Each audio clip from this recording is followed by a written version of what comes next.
Welcome back to Workers and Resources. Hello MegaCity Railway, hello Mega Monkey. We're back in our Republic after my break, this time earlier. Did a spontaneous bike ride. No, they didn't have that at the park. It was a smaller one with just domestic animals. Didn't have an entrance fee either, so was basically I went there, looked at everything. I was like, let's see if I can still do that bike ride. And then halfway through there was a road construction. I had to take a detour, so it got 2 kilometers longer. It was great.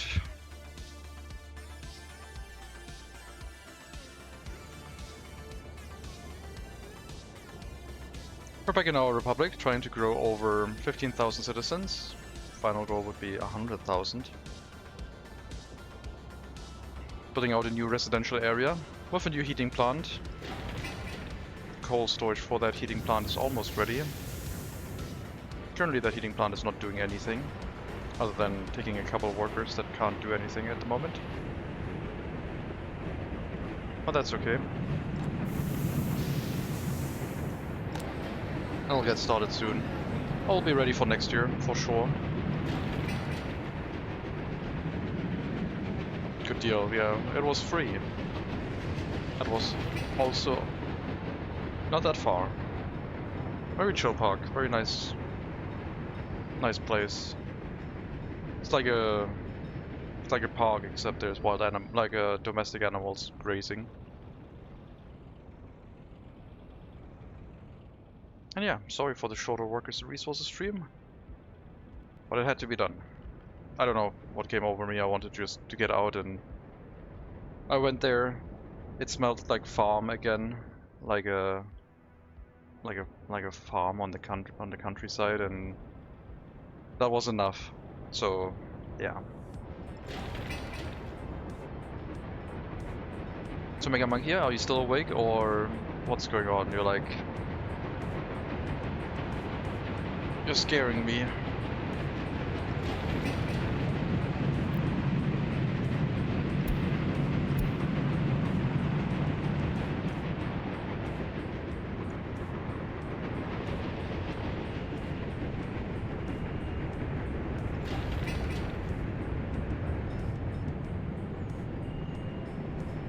Hang out in the garage. Yeah, maintaining those studded slicks, I guess. They do require a lot of maintenance. They tear up so much asphalt and bricks.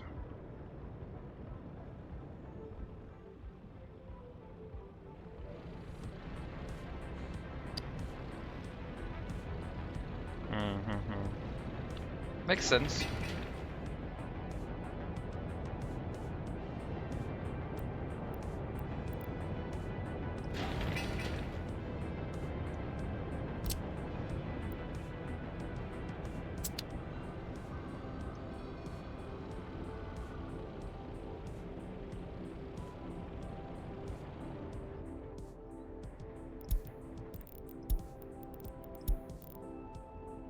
Yeah, health going down to 59 in the apartments next to the pollution area.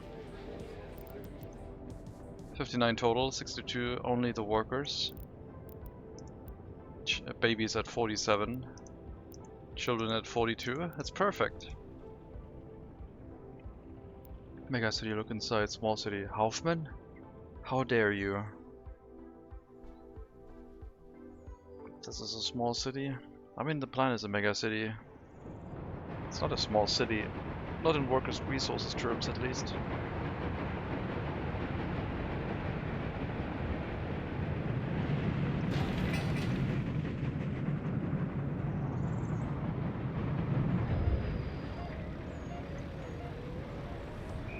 Okay, I think we're gonna try and upgrade these roads.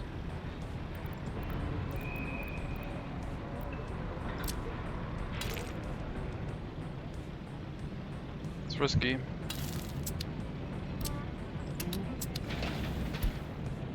But it should be done.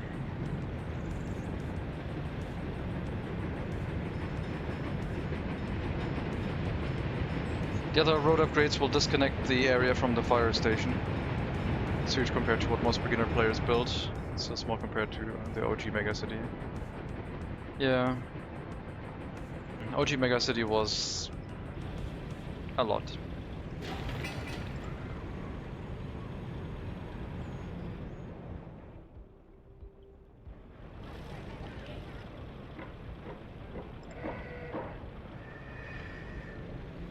Surpass it. Well, that's the plan, right? 100,000 would be larger than the OG MegaCity, population-wise. And since the buildings have less capacity, it would also be larger in size, if we can make it. In this stream, I have an urge to go back out and ride my bicycle.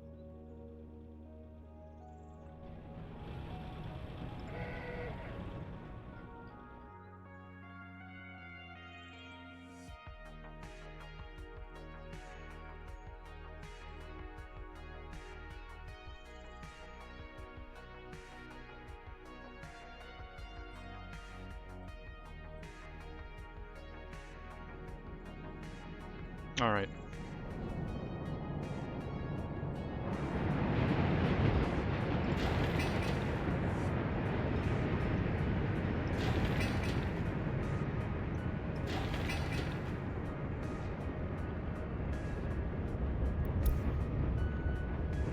Hello, Angry German. Welcome.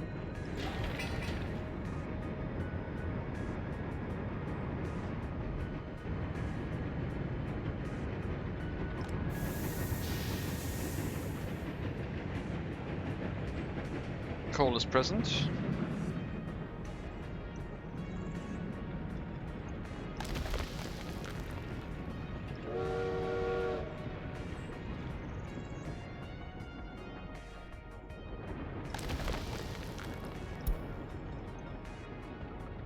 It's basically the capacity of one coal train that we can store here, which is a lot.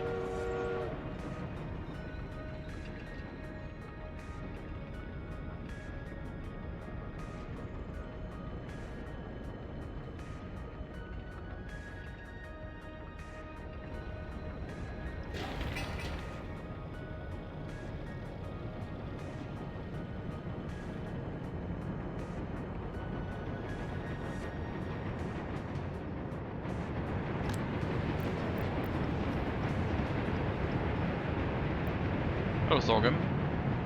Welcome.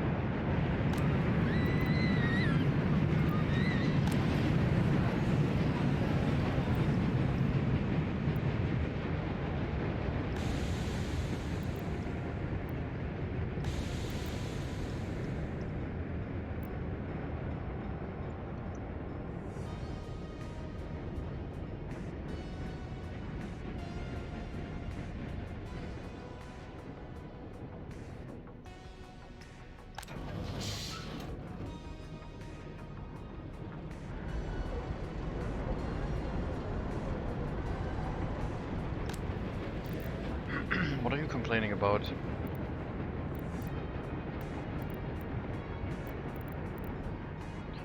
Why are you not hooked up to the waste storage? Oh, this footpath isn't done yet. Okay, that explains it. Get it hooked up, please.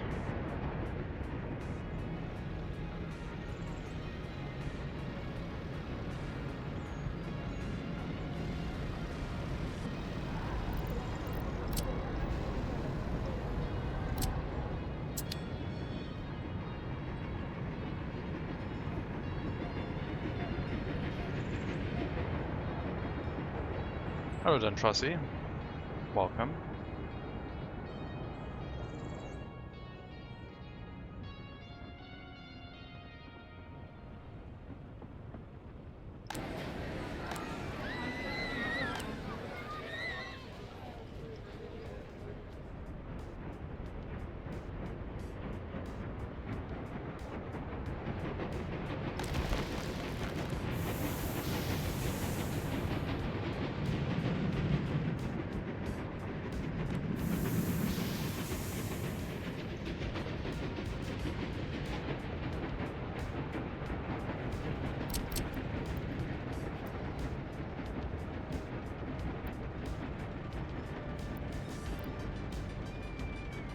limits of a sports facility, I could also do something weird with the houses. But no, I think I don't want the houses to be all the way up to the road. I already have a couple. I mean, it doesn't look too bad. There's also not that much traffic. The roads are over-designed.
Hello Ling Ling, hello Diamic, welcome.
"14 degrees outside. This brick building is going to take ages to cool down. Can let cool air in, and it's not going to do anything for like a week.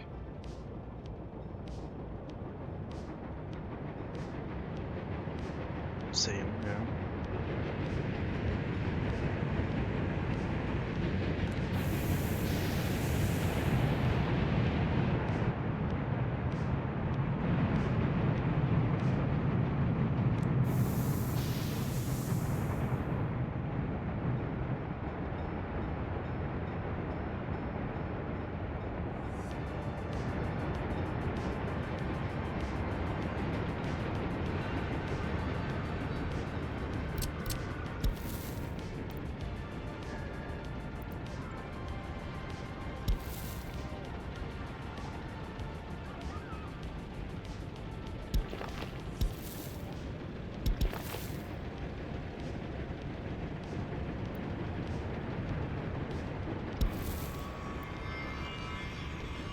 What's the current plan with the megacity? Expand it, see what other hitch we hit. Population seems to be stable and growing, so we'll slap down more housing and see if we can bring it to 15,000.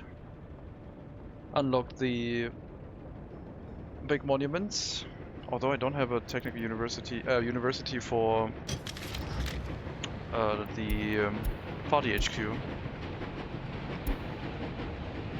But I did want to build a small university down here, which would take over the education, as well as give us the ability to research monuments and provide some more room to grow higher educated citizens into. Just in case that is a problem. So universities are struggling a little bit, I guess.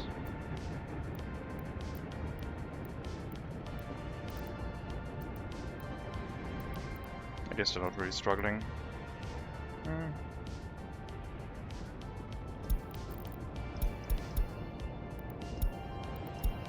Seem to be.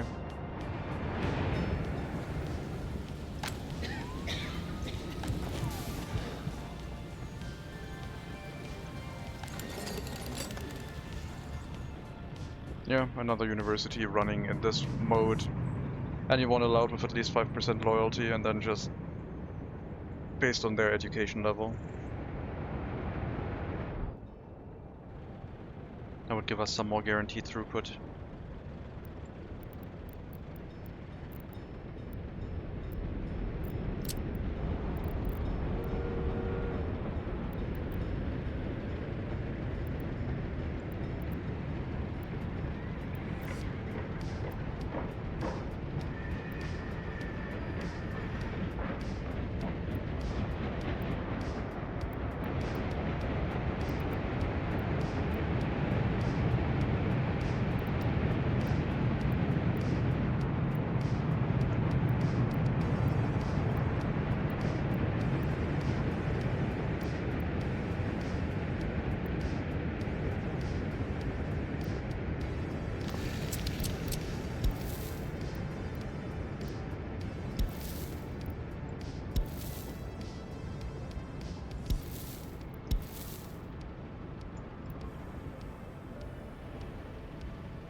Just slap party HQ down there, I guess.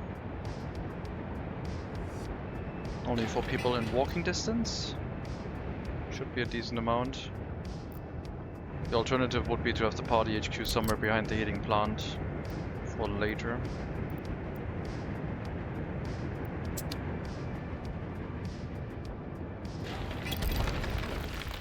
Probably put it behind the heating plant at some point. Right now we're okay, we're at 41%.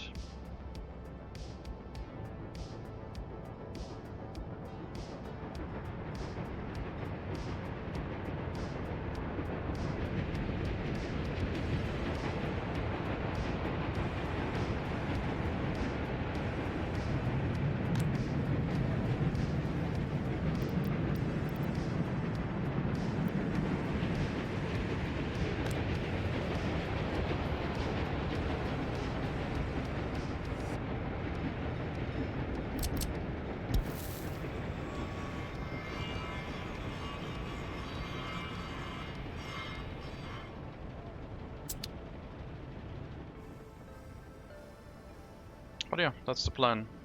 Increase housing capacity, see how the population does, adjust to build housing next to the steel mill. That's our growth target, building up housing into this area here, right next to our industrial complex, and make it work. With orphanages, I guess.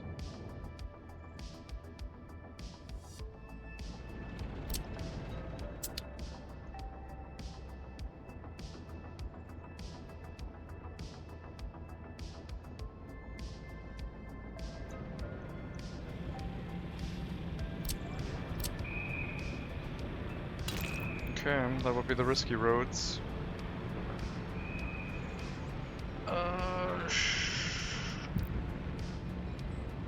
Why don't we do the one into the hospital first? If that thing catches fire, it's gonna take so long to rebuild.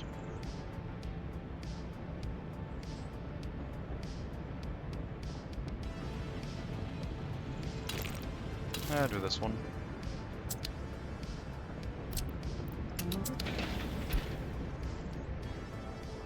Hello, Neo Contra. Welcome.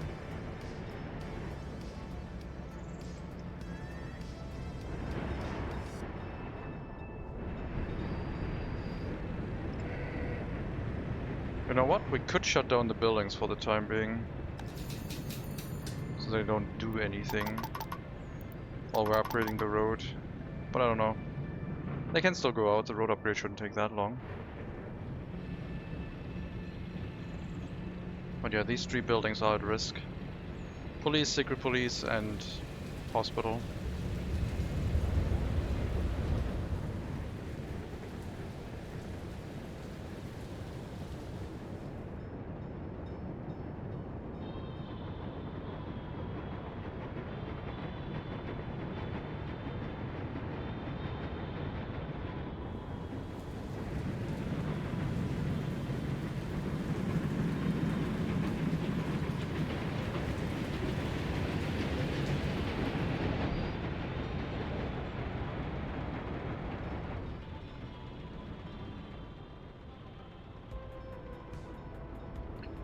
Okay, it's my favorite airfield building streamer.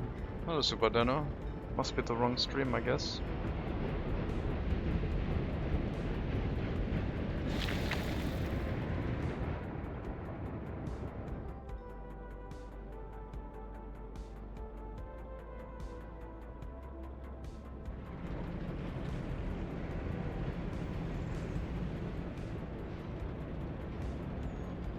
Something must be wrong.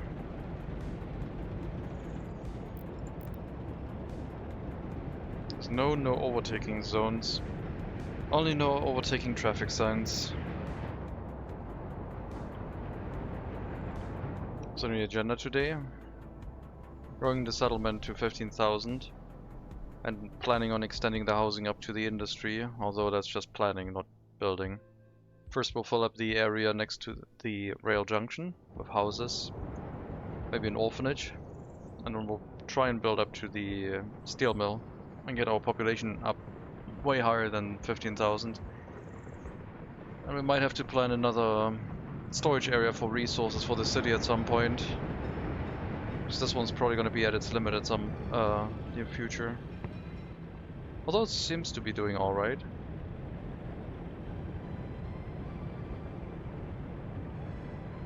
But yeah, when it goes over capacity, then things would go bad for the whole city. So if we had a second storage area to bring resources into the city, we could at least save half the city. If something goes wrong with one half, the other half could prevail.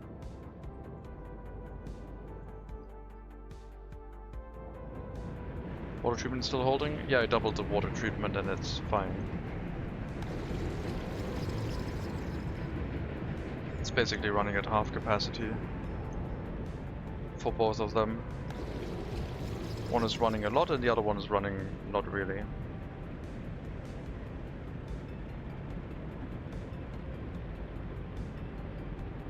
Both running at 100 cubic meters would be my limit, I think.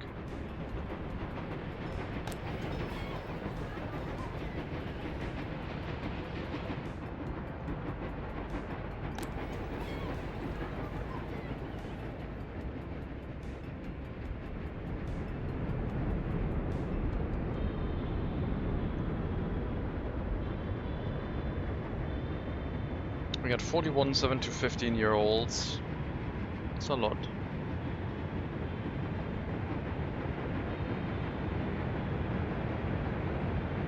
I mean sewage. Yeah, sewage can handle both. I can go up to 220. Oh, 440 I mean, total. Which it can clear 220 cubic meters out of, so you can treat 440 cubic meters of water at 50% pollution. And that's what we're getting right now. So we could treat up to 440 cubic meters in here. But we're limited by our pipes. We only got 4 input pipes. And each of them is running 75 cubic meters. So in total we will have like 300 cubic meters at most.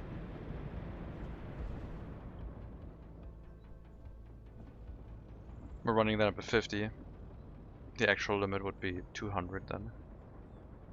So we could run up to 75% pollution. But there's no industry that creates excessive pollution here.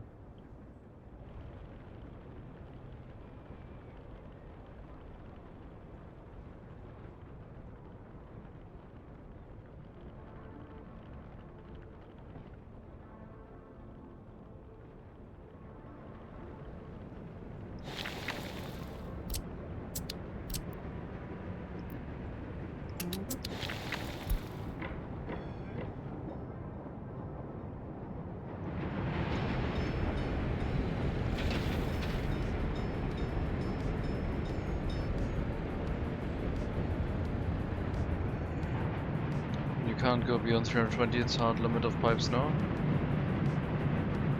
Yeah. Could not put more sewage through. Unless we upgrade it to big sewage pipes.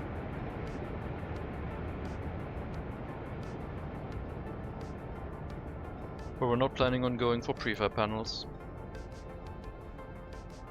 That is too modern. That falls into the category of it's not going to happen. It's from 1941.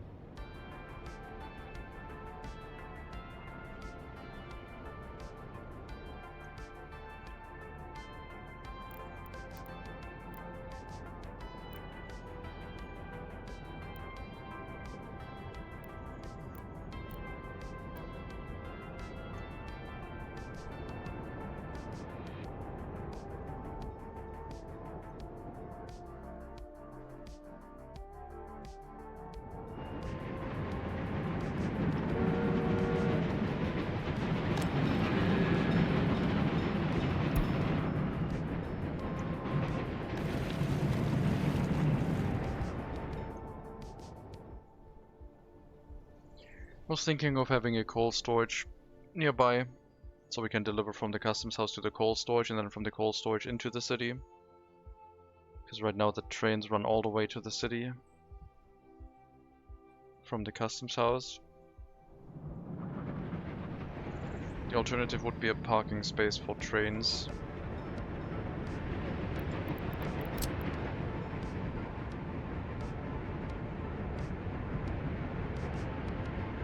Would need another waiting yard. That's not really going to be that easy. That would mess up a lot of the signals. So I think the coal storage would be the better solution. External coal storage somewhere close by.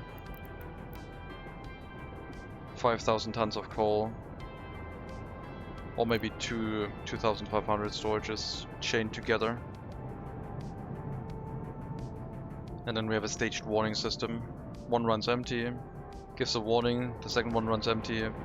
Both will keep giving warnings and so on. And the delivery route would be much shorter, depending on where the cold storage would be. Finally off work, time to enjoy workers and resources. Hello Burns, good timing. We just started.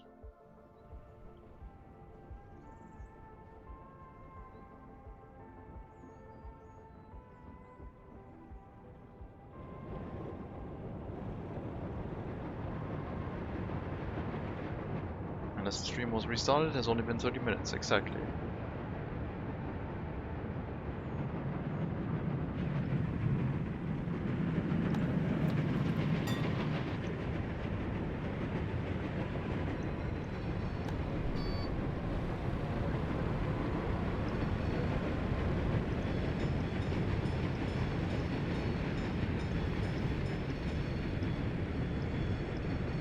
Where are all the other trams?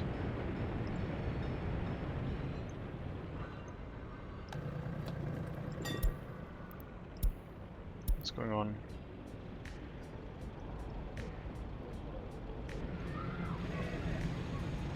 Or just waited up here. Right, the direction, the distance is a little bit longer than normal until those roads are done. I guess that is true. We kinda made that distance a little bit longer.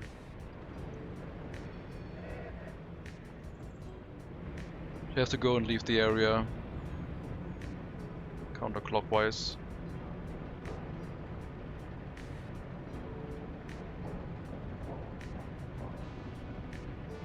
Hello, Hailstorm. Welcome.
Building our small megacity apparently.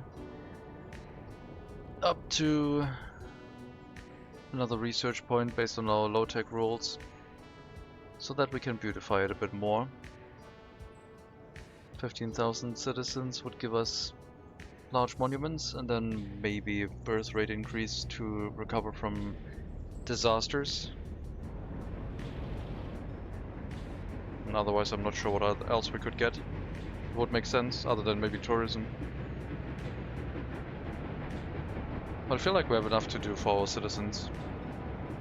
Industries aren't running at full tilt yet. And there could be so much more pollution being created here.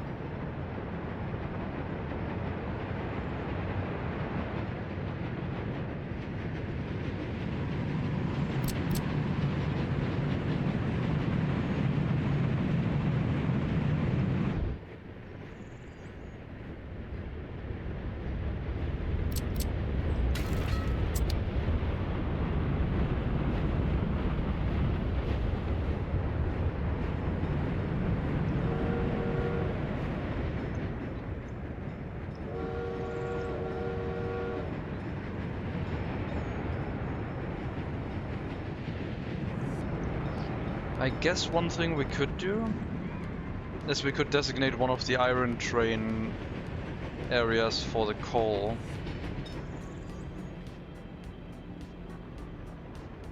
But this was also meant to be as a line that just allows trains to go through. So there's always one line where they can run through. That would be an emergency measure, I guess. It would slow down the exports.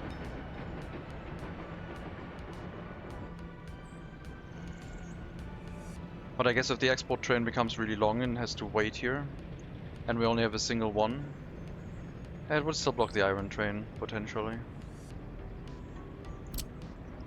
The waiting area is not designed for very long trains here. A fatal planning flaw. It's not fatal. The initial goal was to just add more trains. More trains is better.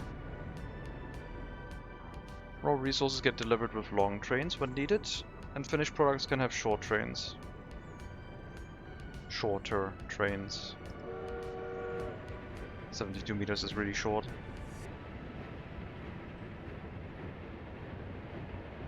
That's a fatal planning flaw.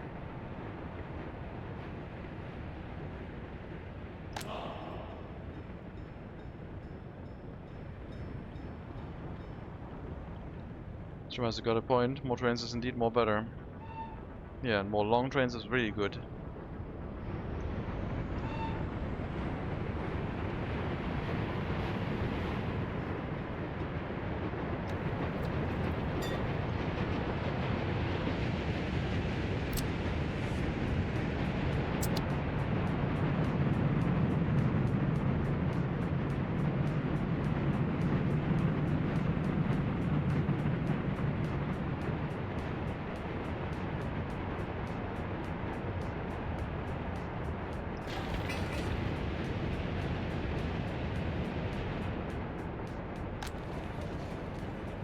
It's gonna be interesting to see what the pollution in these two houses will be when they're in range of two heating plants.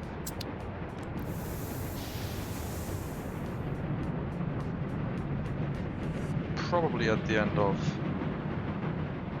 this summer, these houses will probably be filled with a decent number of people.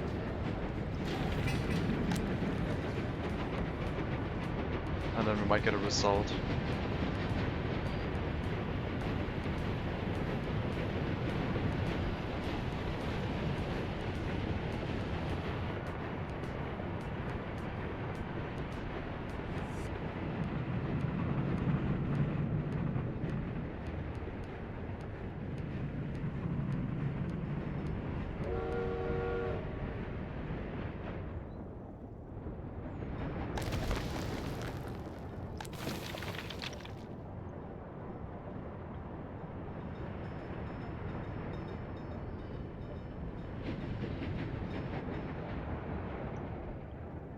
Increasing our population also means we need more food.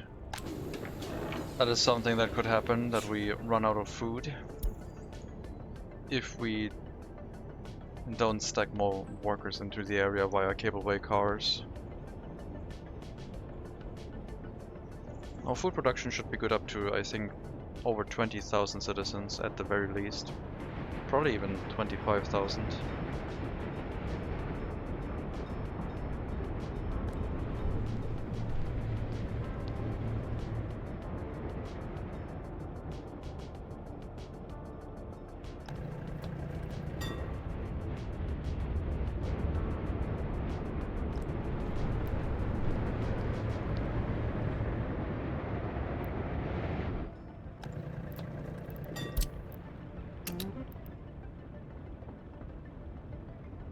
No one picks up the workers, they go to the cableway station. And if the cableway station doesn't accept anyone, you can go anywhere else. Except heating plant first. Heating plant, then cableway station, then anywhere else.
But yeah, city size wise, there might be larger cities, more population.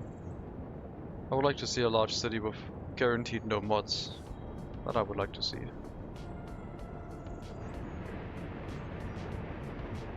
Because it's easy to make large cities if your house can hold 600 plus people.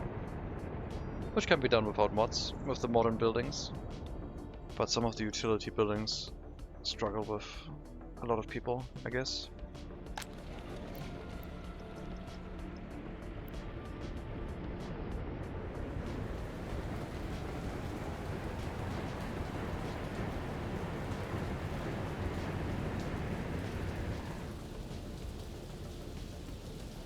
What if I went to bed but let the game run on normal speed for the whole night, just AFK? Does it count if I only use modded buildings because they look better but don't have cheat stats? If they have the same space requirement but look different? No, that's fine.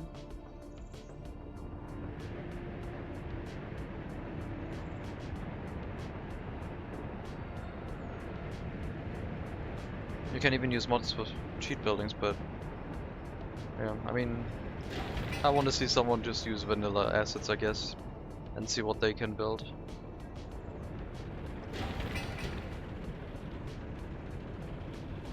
Because once you get into mods, sometimes the buildings don't really gel with each other.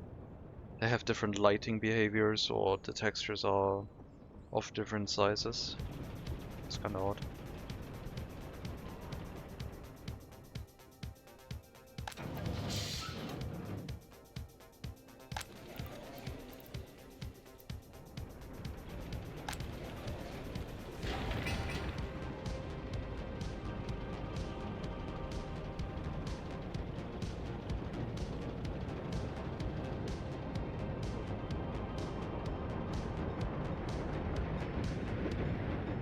New millennia is soon upon us. How shall the Republic celebrate? Game Boys for everyone? Please follow me into this room right over here. Erebus. Free booze for a day? Booze is always free.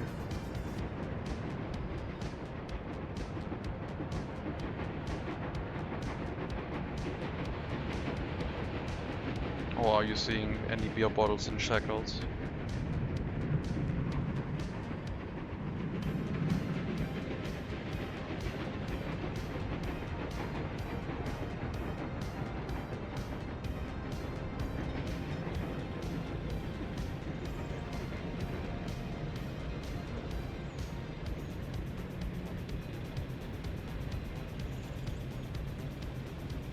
Be kind of fun, to be honest. Plan out a bunch of construction, let it run, notifications turned on so stream can see the chaos of the fires and traffic jams that will never get solved. Yeah, it's just massive gridlock. Everything starts burning down.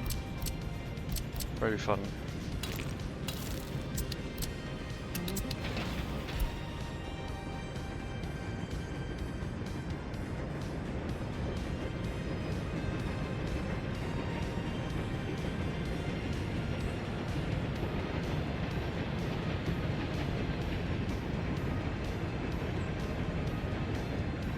Last playthrough I used different building sets of different cities. One town with 50s and 60s style vanilla buildings, one with prefab, and so on. Yeah, that works.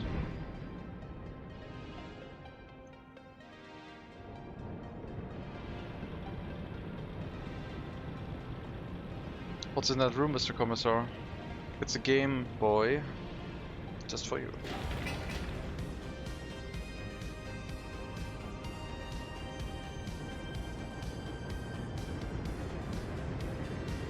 It's a game about how long can your loyalty last.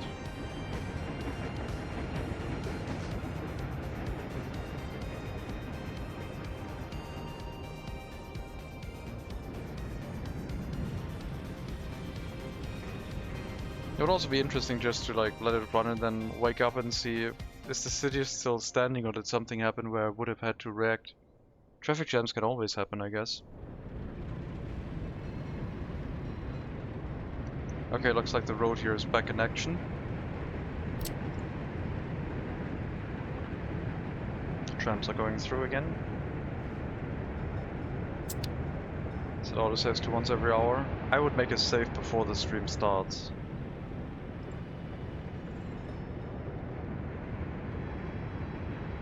And turn autosaves off for the duration of the stream.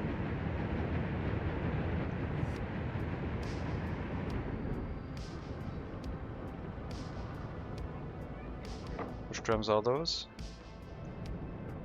These are worker trams. People that bring, I think these are people that bring trams that are bringing. Maybe not. Students and passengers that go counterclockwise to the city, as well as 4 trams that run between the southern tram station and the tram hub, tram central station. Maybe I should put more name tags into the city. Would give it more flair.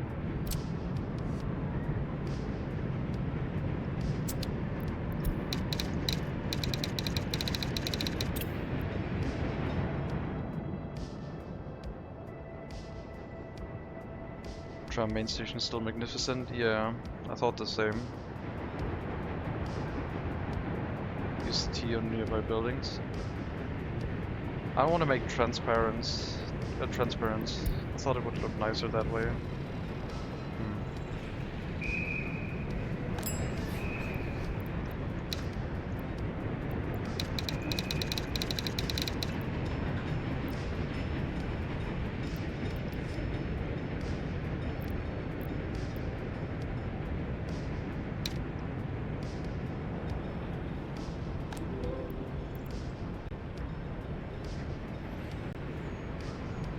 Beautiful.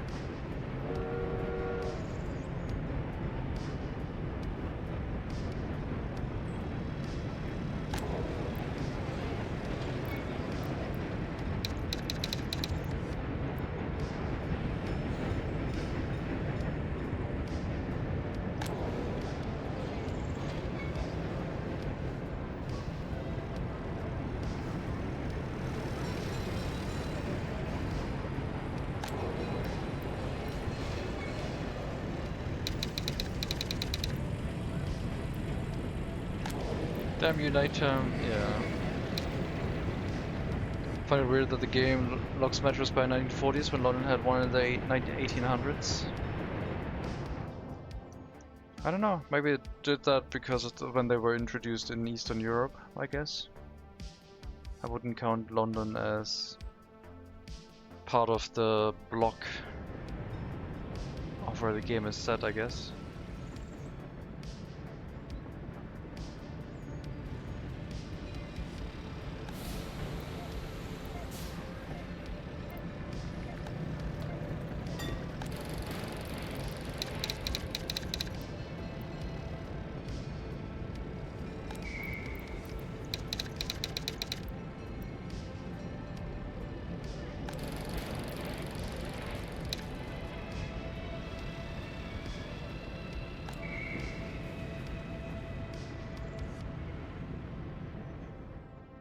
Moscow Metro was open mid-30s. Ah, okay.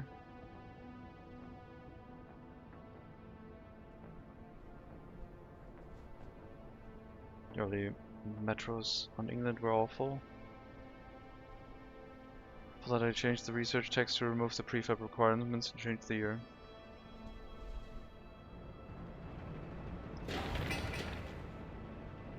Yeah, they probably didn't have prefab panel metros, I guess.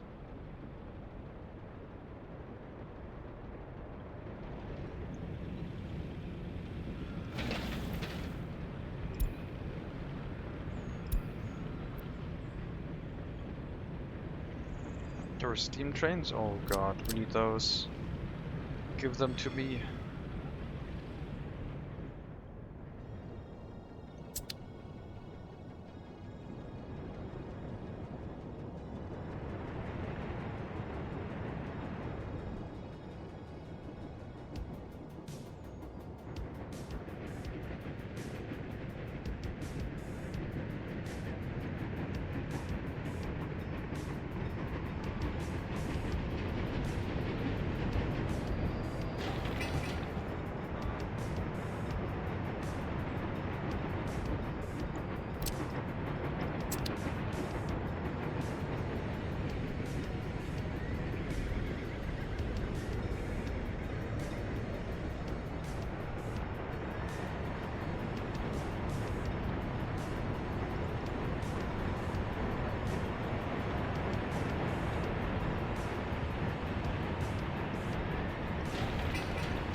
I regret this junction.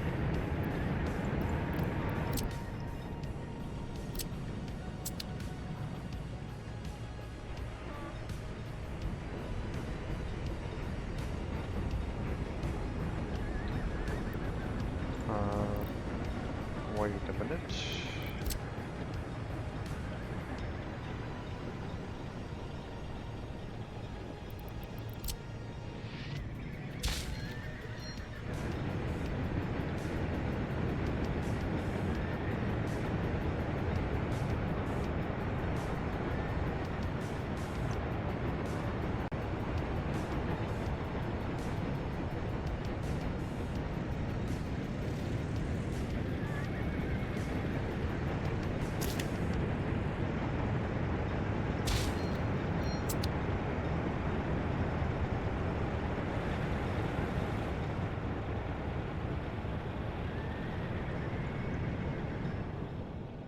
That might deal with it.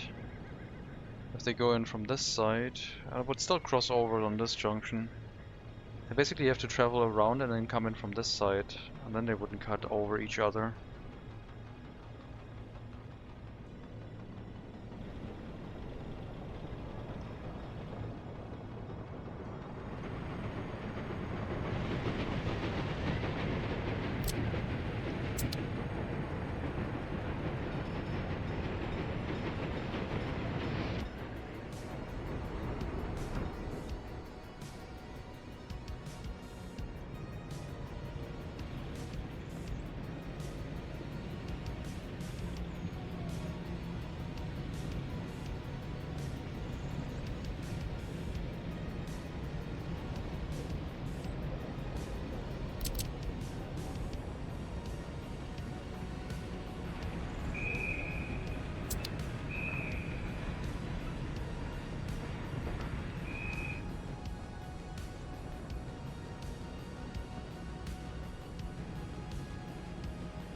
I guess we can leave this as a brick road and just leave the footpaths alongside the brick road. It's an old town, it'll be fine. This looks good enough, I think.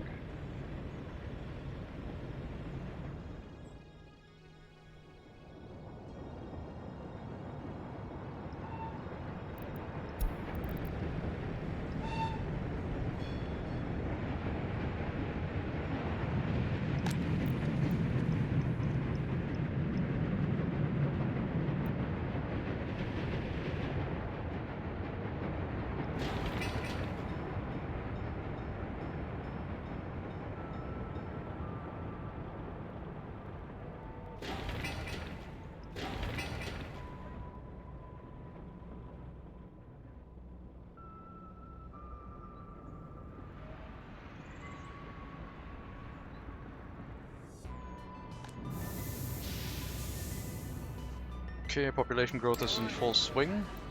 We're in July and almost back to 14,000.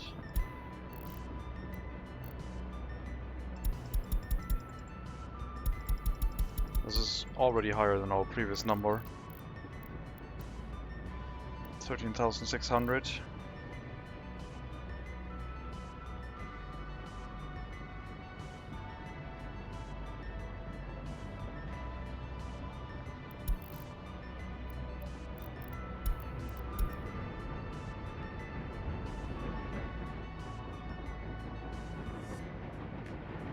Down to 39% highly educated, but the number is still about the same, 3,500.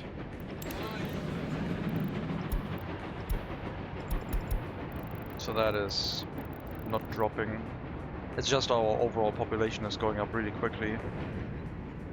And comparatively, we don't have as many highly educated.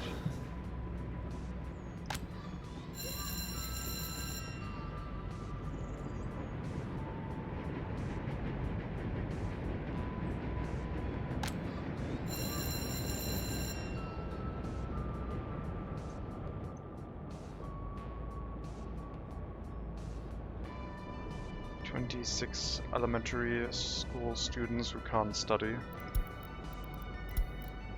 Probably within this area here. They're just having issues with the tram network every now and then.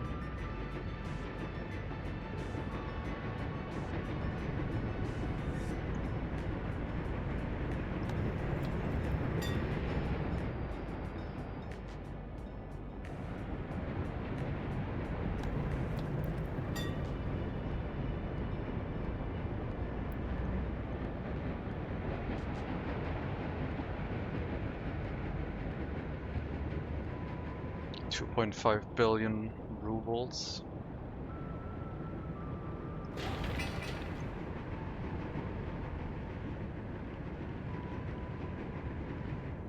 Haven't been asked by the game yet if I wanted to divide all prices. I'm not sure when that question happens. I thought it was when it goes over 2 billion. But apparently that's incorrect.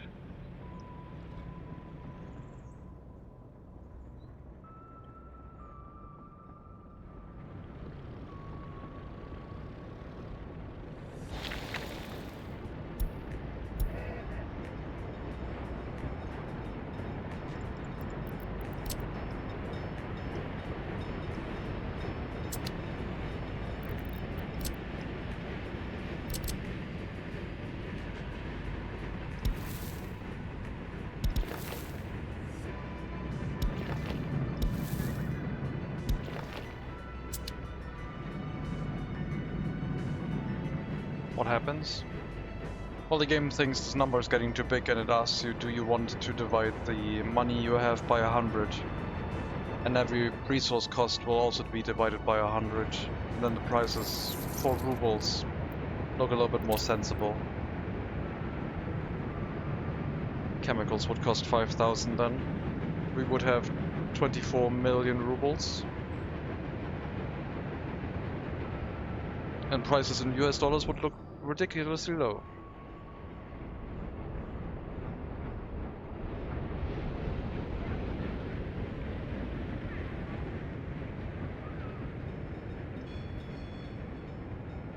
Currency reform, yeah. Magic. That's just a display thing.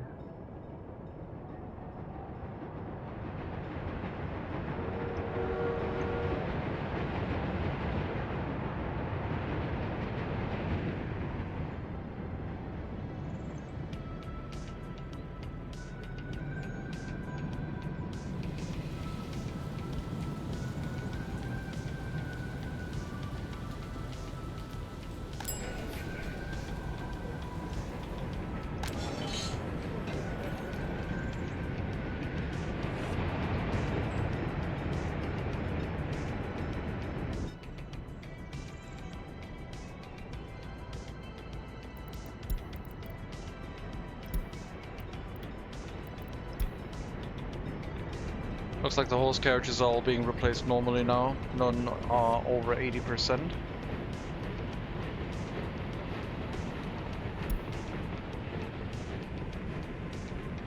And none has reached 100% either.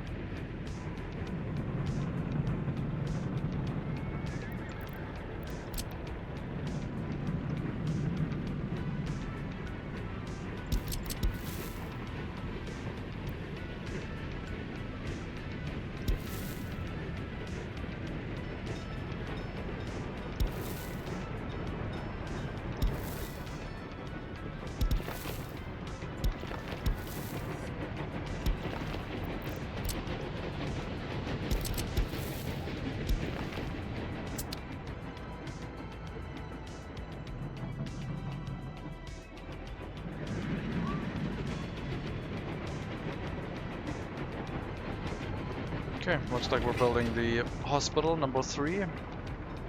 It's gonna take a while because resource deliveries are gonna be absolutely slow. I'm gonna assign the trucks to help with this.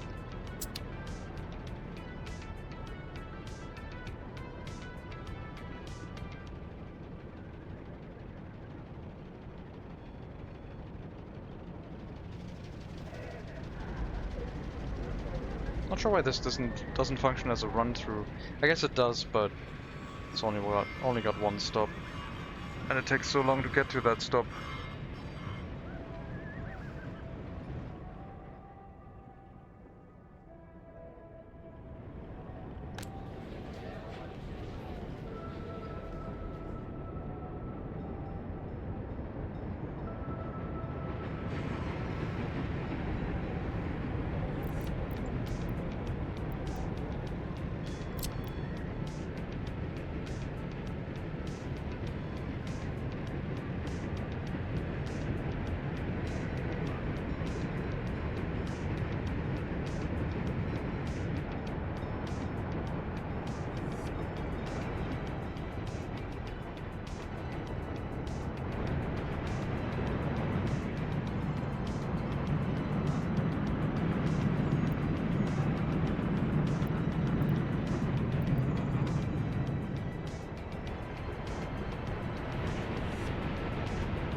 Why is your loyalty so low? Spent 3.5 years here, and your loyalty is only... I guess you might have entered with 0 loyalty or something. I guess. Maybe that was what happened. Hey, you got your child back. Not yet. You'll get it back soon.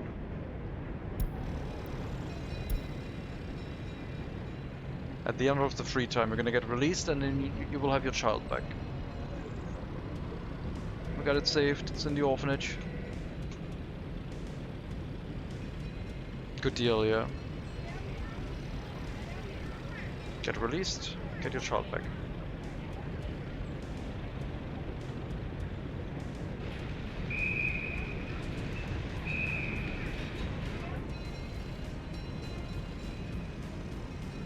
All back to normal.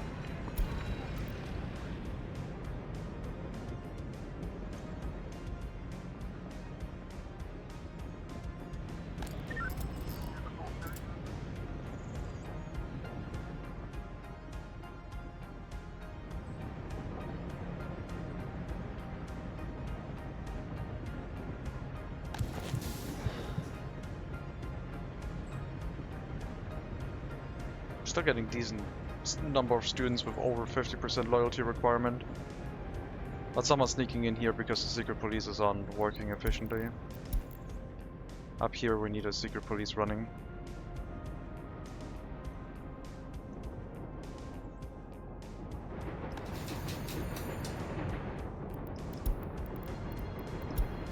I think it's the larger amount of houses that we're building up, not the lack of workers.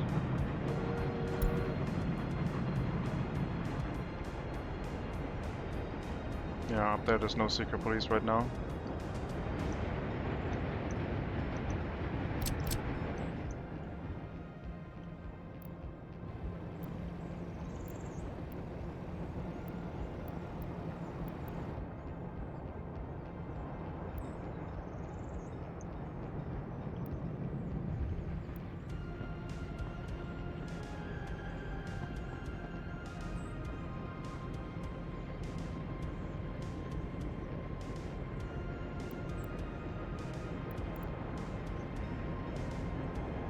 There aren't really many highly educated workers in the area, but it should still work. As long as we can reach the houses. Yeah, these ones have highly educated workers. That would be enough.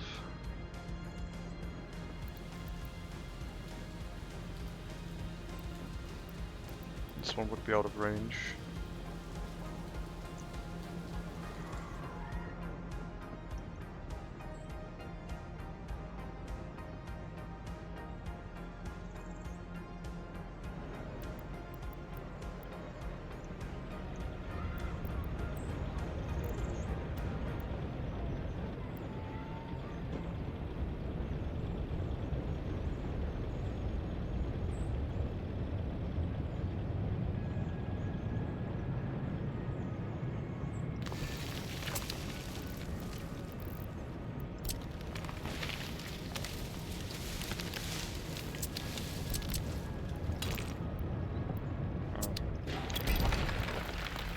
Flip it, I guess.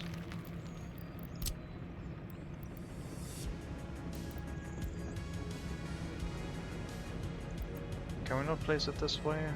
Just have to move it a little bit to the right.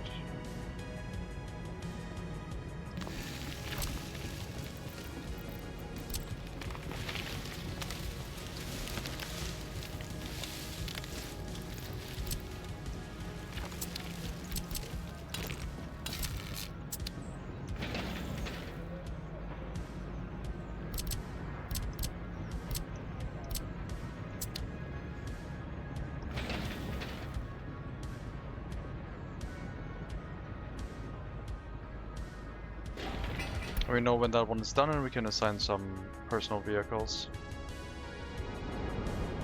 to act as secret police cars.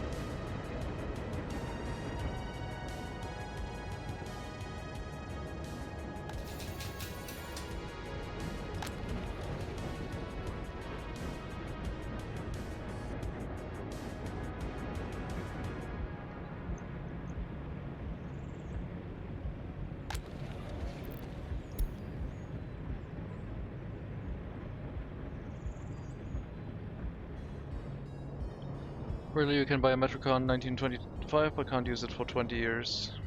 Yeah.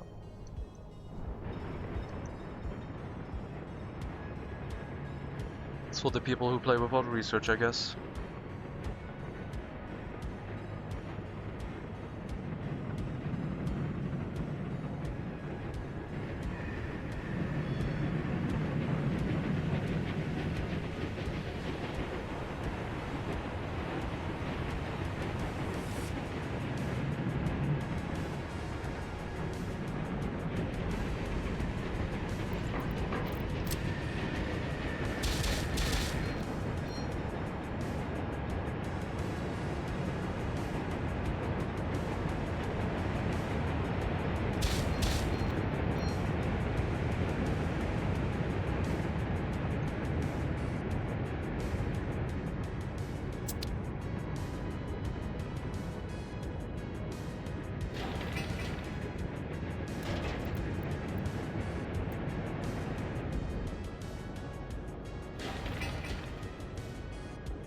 It's gonna be a lot of bricks, but with the help of the trucks, it should not overwhelm the road network too much. I'll deal with healthcare locally. Got a sports facility, but only during non-winter time. A grocer, that's at half its capacity already.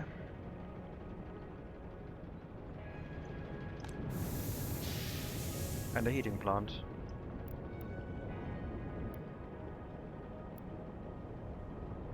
One and a half months before pollution kicks in. We have surpassed our last year's population maximum.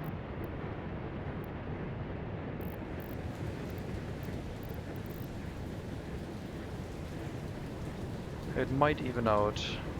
I might need more orphanages, that's what it is. The orphanages are still all chock full of orphans.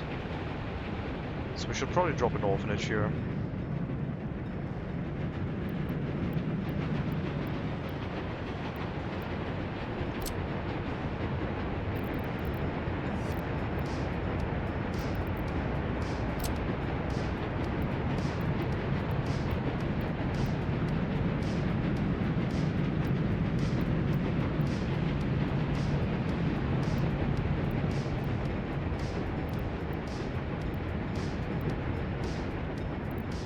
More orphans, more power, yeah.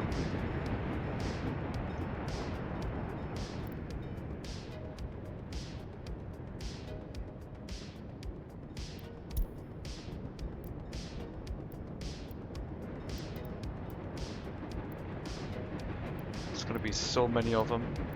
I probably need to designate a second distribution office for the amount of orphanages we will have.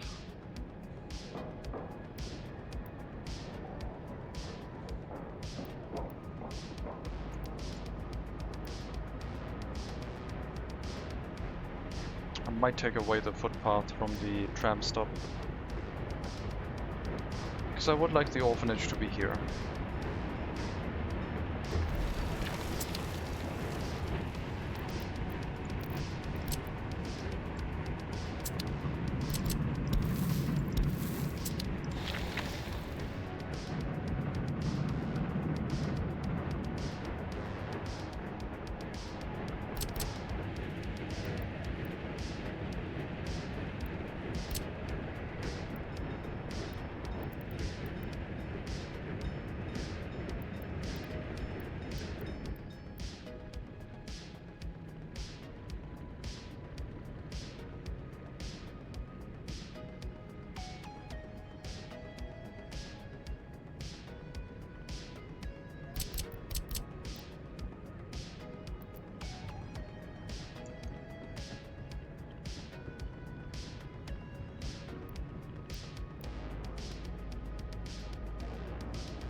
These three houses are just going to be generic population.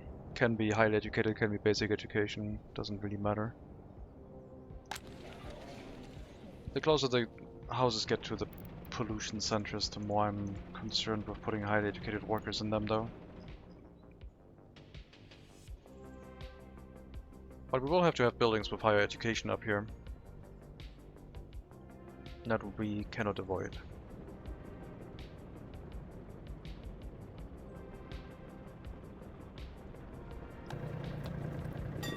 I just clicked the tram stop and you put it on fire. Why? Why would you do that? Guess we could have another fire station here.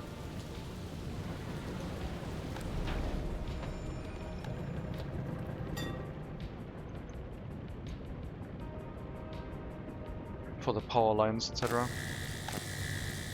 A power outage could have some consequences during winter.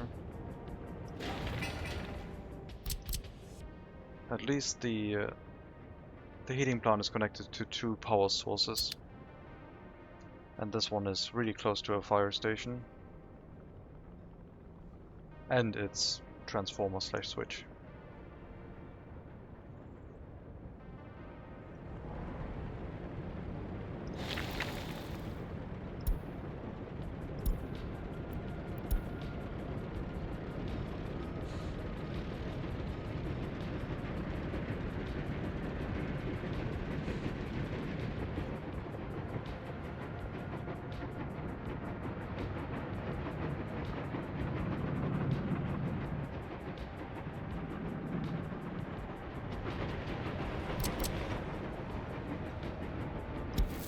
And then there can be a back entrance for whatever housing we plop down in this area. One more entrance to the orphanage or along the road, I guess. The road entrance also has sidewalks. It's gonna be a nice one. Should I do the vote again? Should streams run in the noon or afternoon? Should we try that again? There wasn't really enough participation in the noon stream. I'll try it. I'm going to throw up a quick vote. If people want me to stream workers and resources more like at noon or more in the afternoon.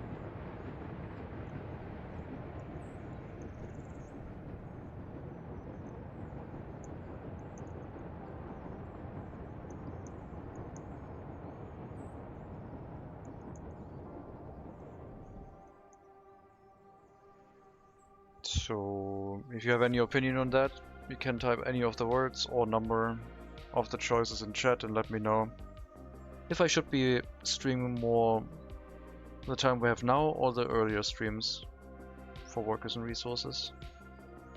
Or if both are fine, then it's not gonna mean double streams, it's just gonna mean I stream whenever I feel like it.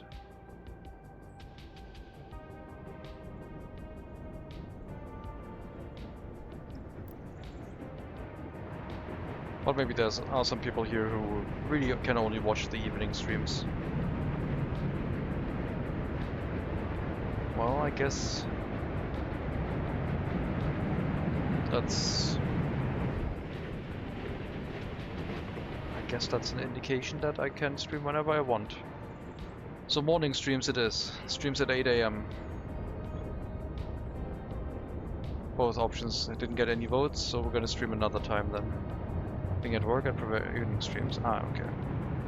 Well, that was your chance to actually vote for it, but yeah. 2 hours earlier would be nice. You voted for 2 because you wrote a 2 in your text, Talem Grandmaster, so there you go. 2 hours earlier would be during my break time, so that's... I mean, unless you mean today, but yeah. Train is huge. Hello, hope you're well. Hello, Sabanakis. Yes, huge trains on this map. And every map we're playing, pretty much. Thank you. Doing well.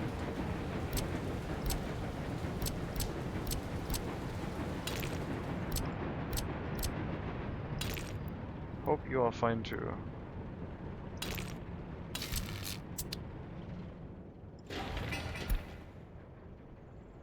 I voted for both because it didn't make my problem everyone else's. Well, this is your choice.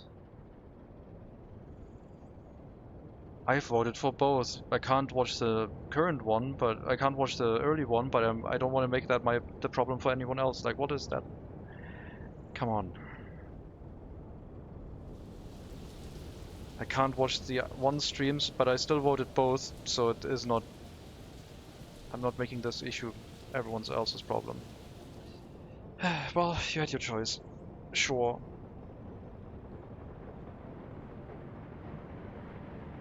And apparently you can also listen to it at work a little bit, so I guess that works fine. Both means we get more streams anyway. No, that's not how it works. That's not what it means. I think it's very compassionate, yeah. Just make it as easy for streamer as possible to get more workers and resources streams in whenever there's time. Alright, well, I'm not gonna leave the poll up for too long this time. I guess this is good enough of a response, I guess. Just wanted a quick indication. And a lot more replies than the noon stream. The noon stream people are terrible, by the way. They barely interact with me. 24-hour streams, woohoo. Well, that would be only one time, and then that would work for everyone, I guess. We never saw the poll. Ah. Well, it was on screen. Didn't refresh in time, sorry. I think quite a few viewers appreciate that you play games, you feel like playing. Yeah. Sometimes I feel bad ending a run without like any closure, but I think it's for the best sometimes. Speaking of which, workers and resources is no, that's fine. I think yeah. What goal do we need for 24-hour stream? Self-sufficiency by streaming on Twitch, I guess. I'm not gonna spend my vacation doing a 24-hour stream on Twitch when I could be out walking.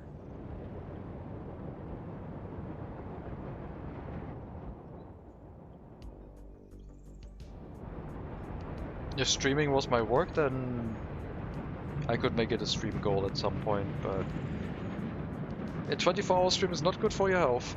And currently I'm working on that, so it's not gonna be on the cards. Just one stream for achieving a goal, I mean like 100 subs or so. 100 subs. I don't have any subs, I only have followers, and that number is nice, but I don't know. It's not something I would tie my health to.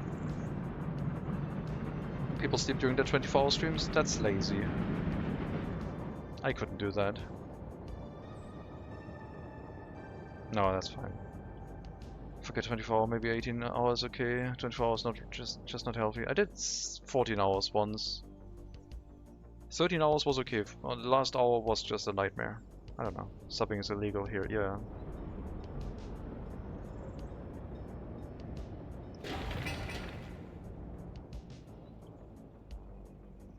If people sleep during the 24-hour stream, I guess I can, whenever I take my break, just leave the stream running and then just come back and everyone has left, I guess, when I restart it, and then I just do my regular two streams per day, but it's gonna be like nothing is gonna happen for like 16 to 18 hours, I guess, of the stream. Streaming during 24 hours, stream is a cop-out. Wow. I need some big breaks in there. Gotta touch the grass, yeah.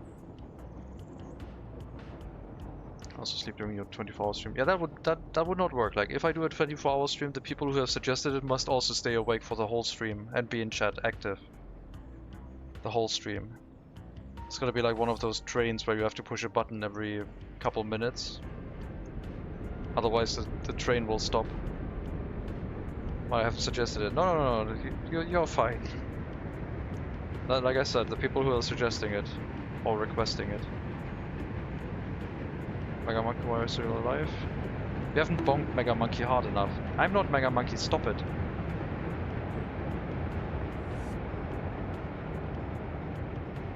I've stream marathons where the streamer shows rerun spots when they sleep. Ah, okay.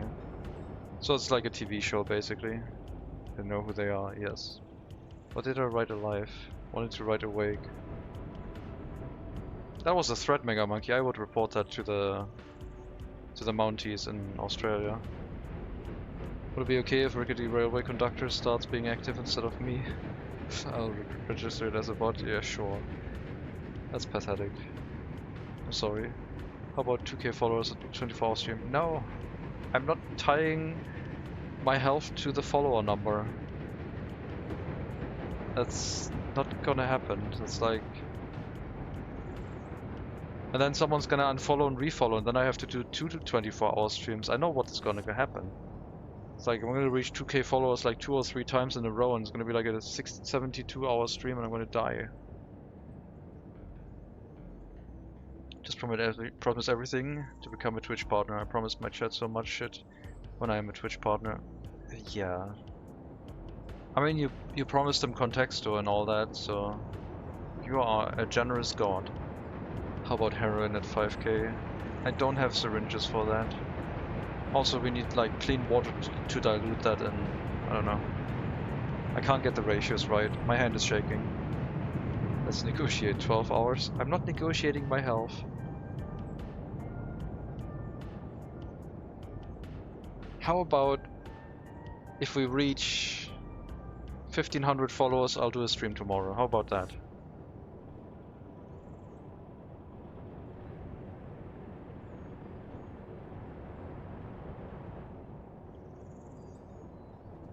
There's a 5 GB dead stick playtest update on Steam. Oh, I will play that tomorrow. I don't think it's downloading for me yet. It hasn't detected it yet, I guess. Yeah, I'll play it tomorrow if they fix the memory leak, I guess. I would have to look at that. It's not downloading for me right now. Or like indicating that it has an update. But thanks for letting me know. That might be a cool stream tomorrow.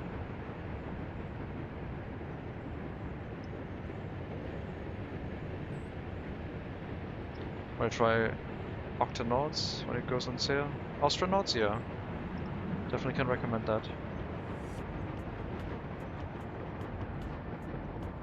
Does it say anything about an update? It doesn't even list an update. I don't know. Maybe your disk is just corrupted to Cypher and it's gonna have to re-download the junk that couldn't verify. Astronauts, yes, I have kids in my brain. Yeah, I think Octonauts is a thing. Oh, Octodad is a thing, I guess. How far are we off from that follow goal? Not very far. Just a couple people unfollowing and we're gonna be there in no time. How about Future? No thanks. Demo stream tomorrow? Future no thanks? I don't even know what that is.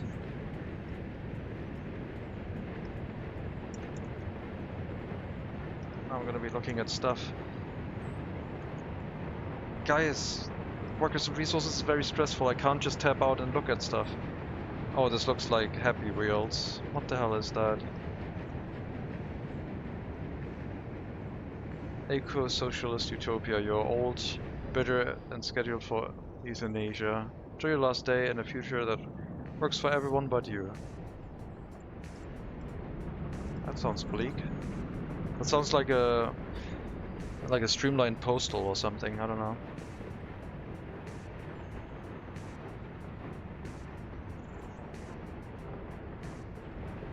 Not sure about that one. I bought Baby Steps, which I'm terrified of streaming at some point. The demo was really cool, but I don't think it's for streaming. I'm not sure. It's like sort of a rage game. I haven't even finished Cairn yet. We need to get back to Cairn. I have last played that in February. We're pretty far, I think. DLC is coming out in August. Please no? Okay. Sure.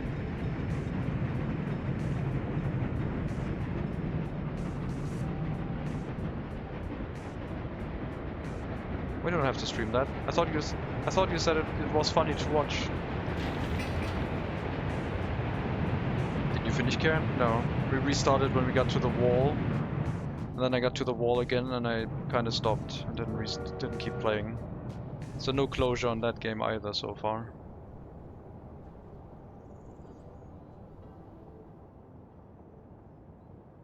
I think you're assuming I finish every game that I'm not streaming anymore just for your own closure. If you realize how many games I'm not finishing, you're probably like gonna snap. You probably watched something barbaric finish it. He loves that game. Finish all of them right now. You can't pressure me into doing that.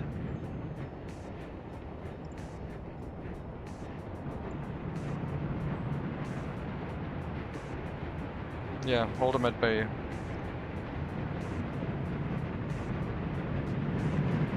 That guy needs some morphine. Can't wait for you to start Trans-Siberian Railway. I did look at it recently, they updated stability. We could get into that at some point. It's like sort of like a my summer winter car kind of thing, but it's on rails, guys.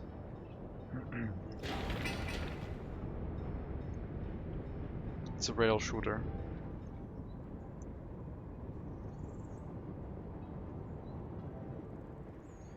It actually is a rail shooter, but you're not on the rail when shooting, unless you purposefully step on it.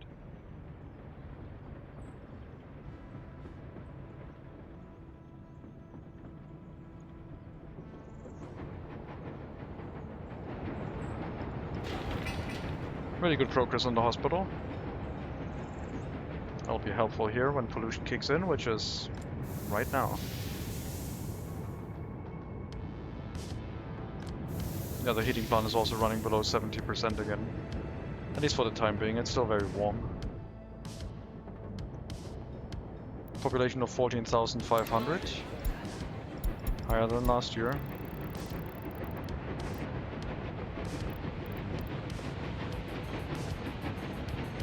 Still got free flats galore, but yeah, we need more orphanages.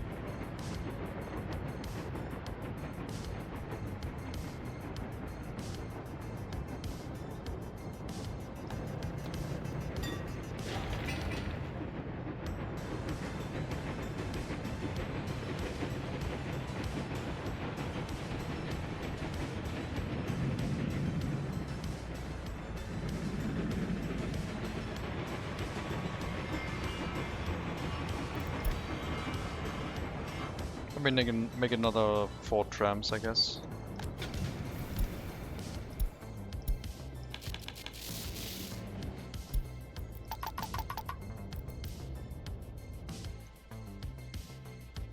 We'll up the amount of trams on that line by a bit.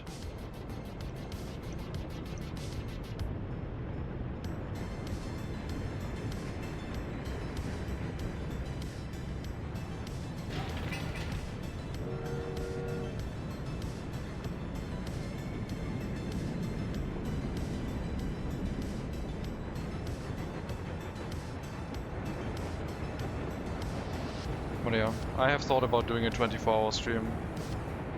I think it would be a bad idea.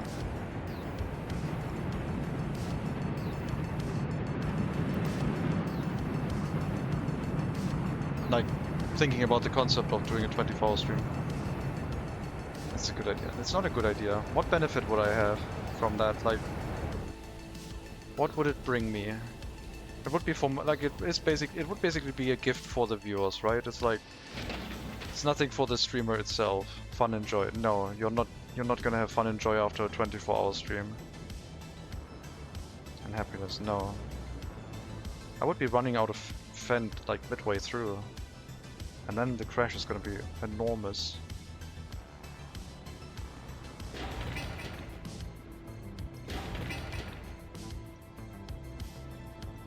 Maybe it could get you rid of, maybe it could get you rid of your job. I guess it could. But if I do it during my vacation, the chances of that are low. We could go through so many games. Yeah, we could do like Workers and Resources, Captain of Industry, and that's it, I guess. Maybe some... Oh wait, you want like a 24-hour stream of like 1 game per hour, huh? Like one of those games. Check out 24 new games this stream that I've never looked at before and just make me suffer. And we're gonna increase the complexity per game, like we're gonna do war games in the last 6 hours.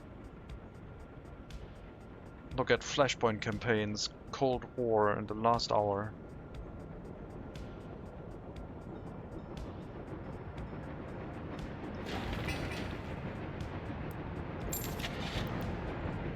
I need some ambulances. I have to produce those.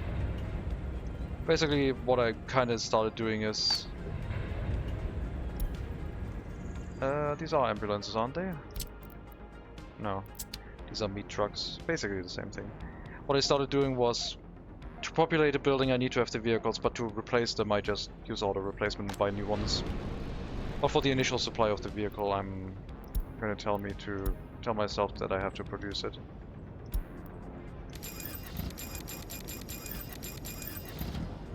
Eight ambulances. Only need 6. Well, that's okay. 24-hour stream is mostly a way to generate subscribers by gamifying the timer. Otherwise, I don't really see the appeal. Stream quality itself usually devolves corresponding to the streamer's fatigue level. Yeah, like I guess if you have like if you're a affiliate or a partner, Twitch partner, it makes sense. Or if you're like looking into your VOD list and seeing a big viewer number on your stream, then really long streams also make more sense. I kind of was doing that at some point, but then I was like, I don't care about that anymore. I just want to take a break in the middle, recharge my energy, and then come back fresh for another 5 or so hours. And I think that's working pretty well.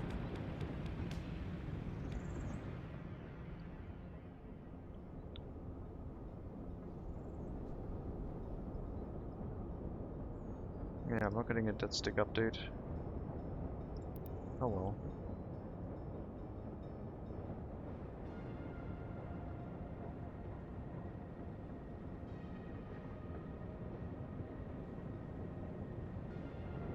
"24-hour workers and resources stream would be extremely chill, unless there's like a catastrophe."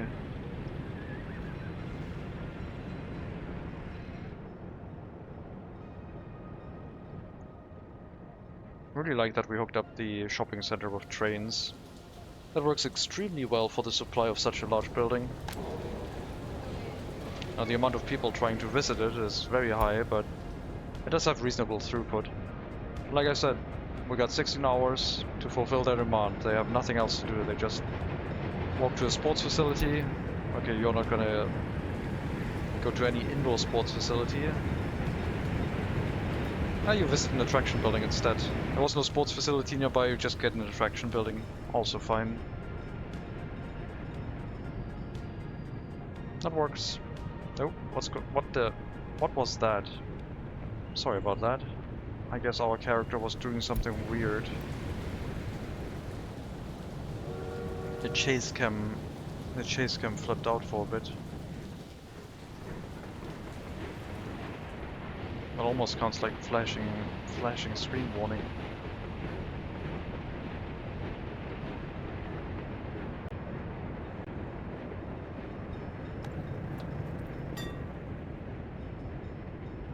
Yeah, I guess 24-hour streams are mostly for like building your channel, if that's the thing.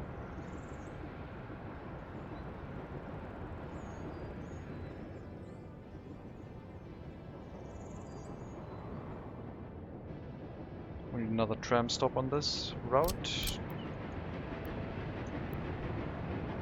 I could put the tram stop in the middle.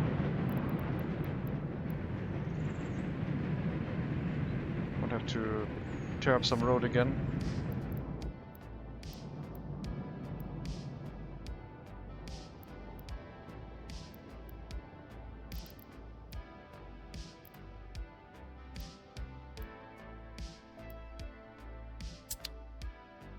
I mean, right now it's just for planning. Building it out is a bit overkill for planning, but we can also just have the tram stop off to the side. That works reasonably well. It's about the same for all the 24-hour races I follow, the ones coming the weekend. Yeah, it's just you can tune in any time of the day and see a race, I guess. Subathons are a different thing. The charm of a 24-hour stream is that it puts the streamer outside of the usual comfort zone. creating content outside what they normally would, while slowly pushing their limits. Slowly pushing their limits. They're usually done as a community reward in celebration of something, like an anniversary or when a hard goal is reached. Subathons or when you gamify subs to push the timer higher. Ah. It says the idiot not even streaming.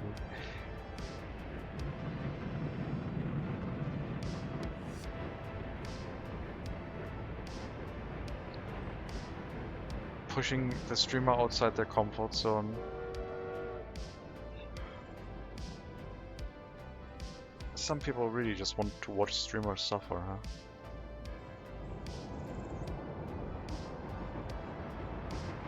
I mean, I remember playing RimWorld. I guess I should have taken the hint back then.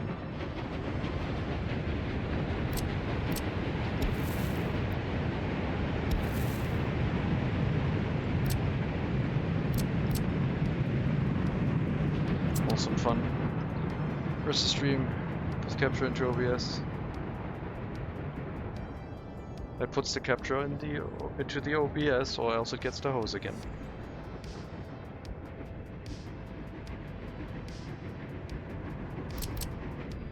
Yeah, Mega Monkey, where's your 24-hour moon stream, huh? When's that gonna happen?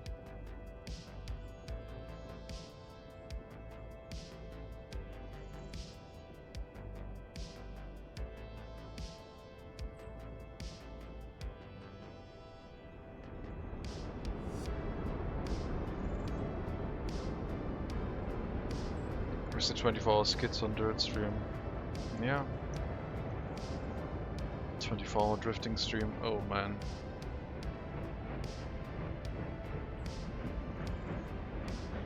Broke my camera to tripod adapter.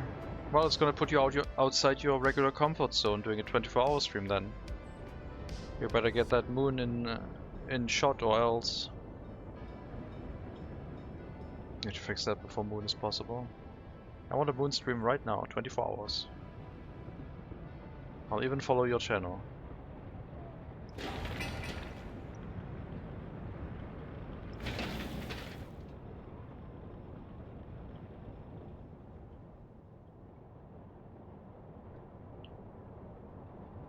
Also, get your tires out of their comfort zone. Yeah. The studs would be worn off of those slicks for sure by the end of it.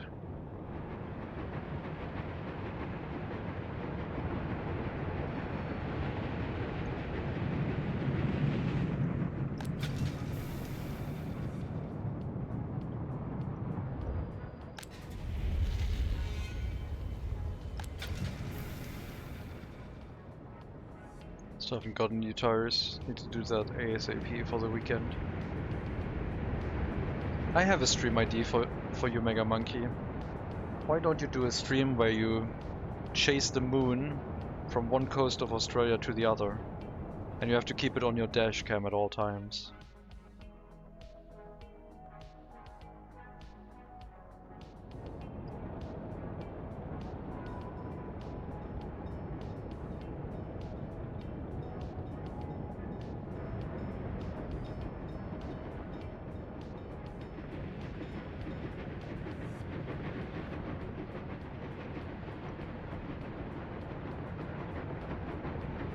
Takes so long and wastes so much fuel.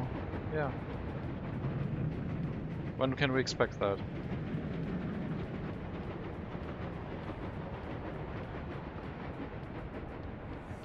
At least it wouldn't be a 24-hour stream, I guess.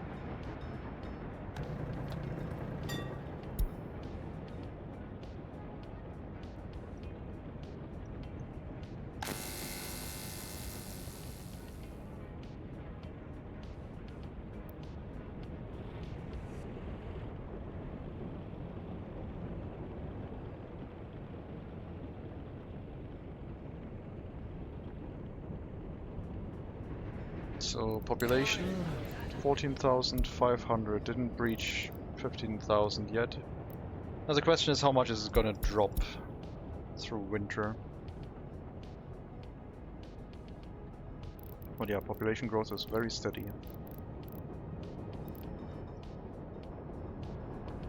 Can't believe people have been down talking orphanages this whole time and workers and resources.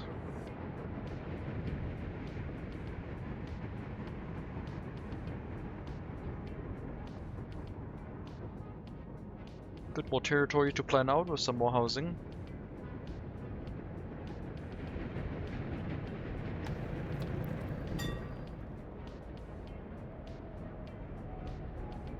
If they want to get clothing, they can go from the tram stop by foot or with a tram to the expo hall. And we should be able to attach everything to that tram station. Distance-wise, I'm pretty sure. Yeah, we have a lot of range. So we should be able to fill this out with housing. I'll throw in another fire station, I think. And then some housing and maybe some park areas around the train track. I think that would work.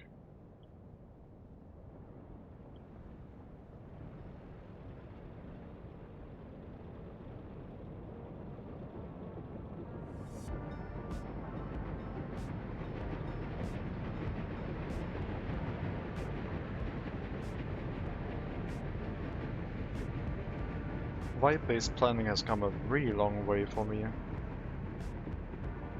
No planning, just building. Whatever feels like the right thing at the time. Works quite well. And then it creates these dramatic issues every now and then they get fixed and it keeps on going. Makes the city more robust. Cost versus gains of doing that is not viable currently. It just puts you out of your comfort zone, it'll all be fine.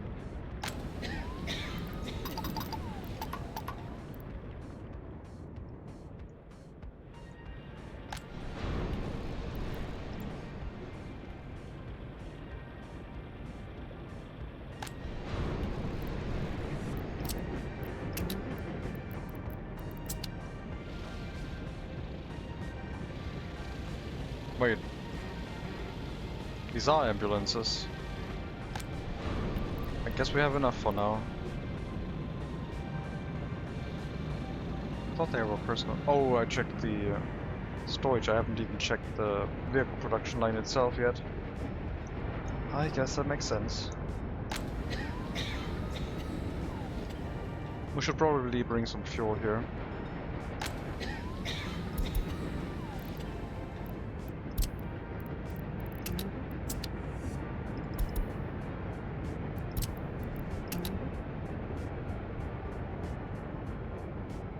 It's not 100% necessary, but it'll help.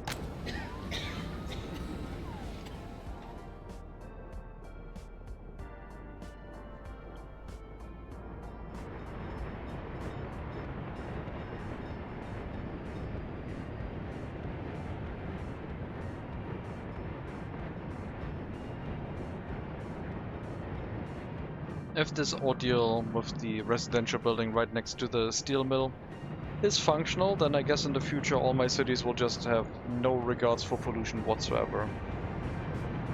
We'll probably set up like a city with a hazardous waste incinerator surrounded by housing at some point.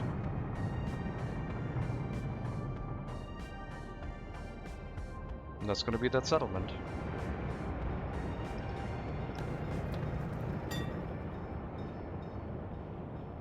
At some point there must be a limit. If garbage stands overflow, it's too much. That we have already seen. I don't think you can compensate for that with orphanages. But again, right now all of our orphanages are just crammed full. And every new one adds like 100 extra children we can save.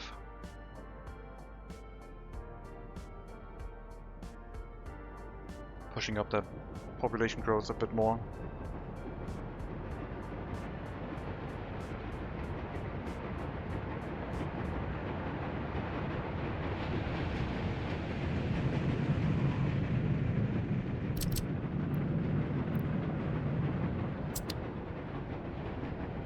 So much for not having any houses right next to the road, huh? That's only a single one, that will be fine.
Do I set up a new university in that area? I think yes. The orphans will not be able to get to it unless they arrive in the orphanage with decent loyalty. But if they arrive in the orphanage with no basic education, then there's no chance for them to get a university education, because their loyalty will drop during their stay quite significantly.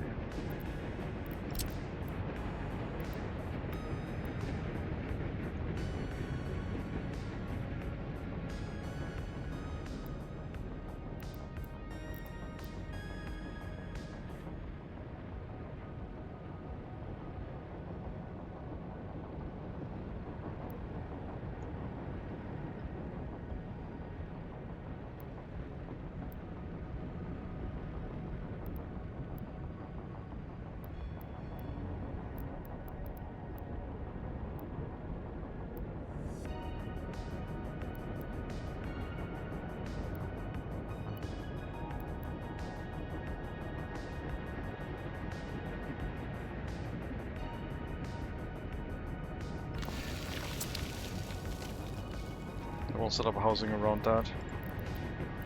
Room for some highly educated workers.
Hello, Matt Merlin.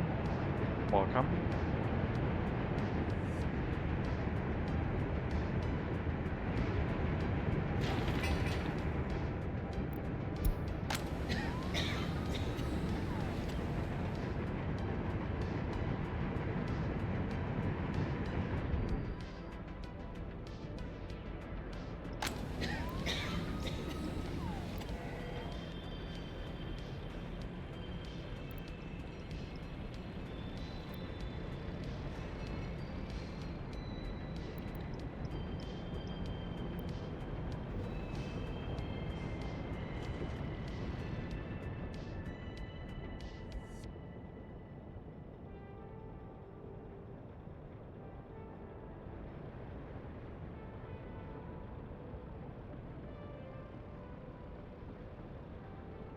Be right back. Just gonna get something to drink. Shouldn't take very long.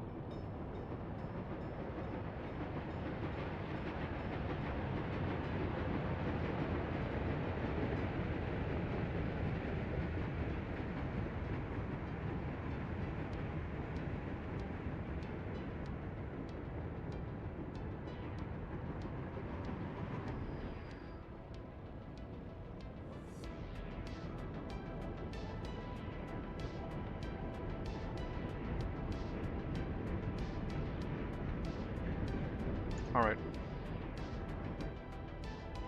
We are back.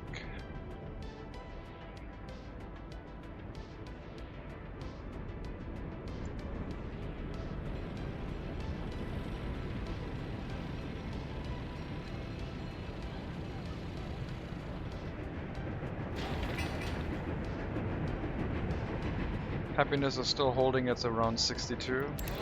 Don't think we'll be able to push that up further.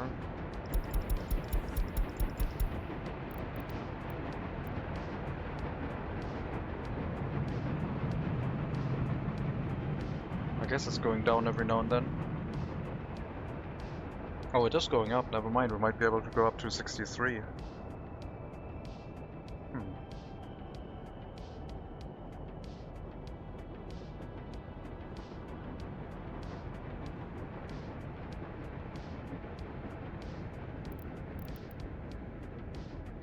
Alcohol addiction is dropping, meaning that we are dealing with a lot of the population's demands, so they don't have to drink alcohol. Loyalty is falling like a rock. From the higher population growth, I think. Although, isn't this school running on high loyalty as well? All of our schools should be running at 60% loyalty requirement.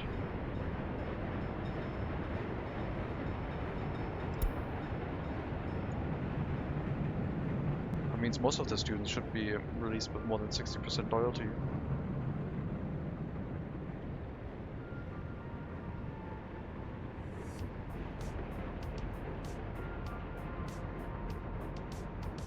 Maybe it's the university, maybe it doesn't work the way it should. Maybe if I make them wait in here for professors, it drops their loyalty. I'll change that again, we'll put minimum loyalty to 30%. It's gonna make a couple people not be able to be accepted in this university, but that's okay.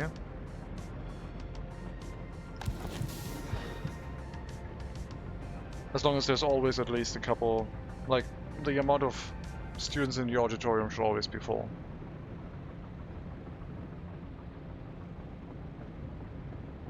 But we can reduce the amount of students waiting for professors.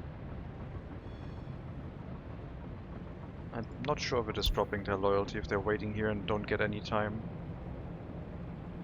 I guess you're going to be an indicator because you're waiting here for a very long time since you arrived here by tram. You're probably not going to be able to see a professor at all.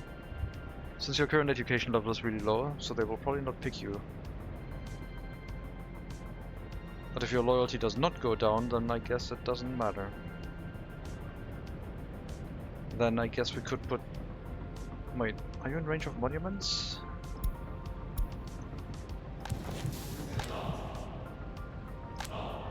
I guess you're in range of a lot of monuments, huh?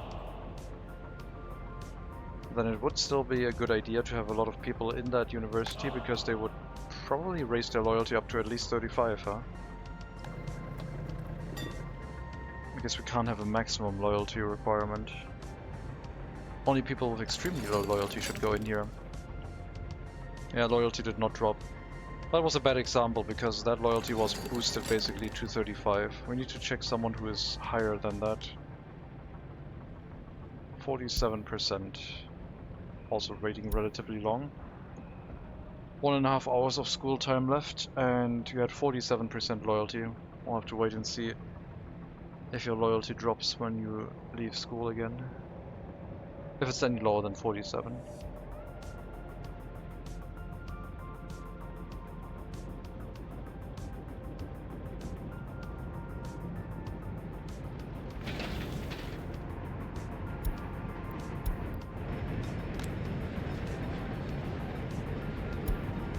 Secret police cars getting held up. Nope, also still 47. So that seems to have no impact. Just waiting for professors doesn't seem to lower loyalty at all. Which I guess indicates that we can run this for very disloyal people. And they can wait in the building and probably have their loyalty increase. If we find someone who joins this building with extremely low loyalty, maybe we can verify that. Someone from an orphanage could now walk in here and join with 0% loyalty, I guess. Would be cool if that works.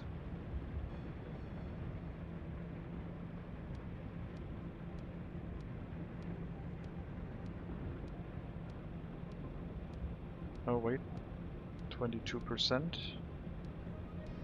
27. You're waiting a bit. 28. Your loyalty is going up while you're waiting for Professor. Loyalty went up by 1% at least.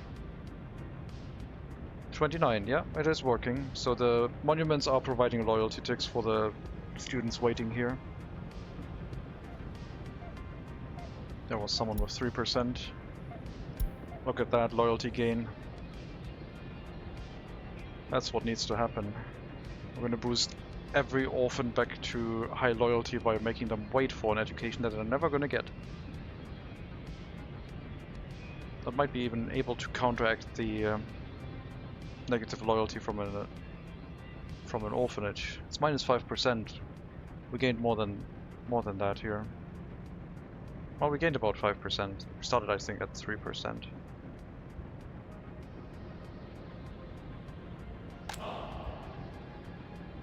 Could drop a couple more monuments around it. Interesting idea.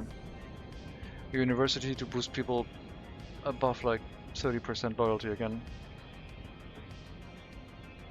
Even if they can't study, it's still useful. They're just staying on campus and enjoying the monuments.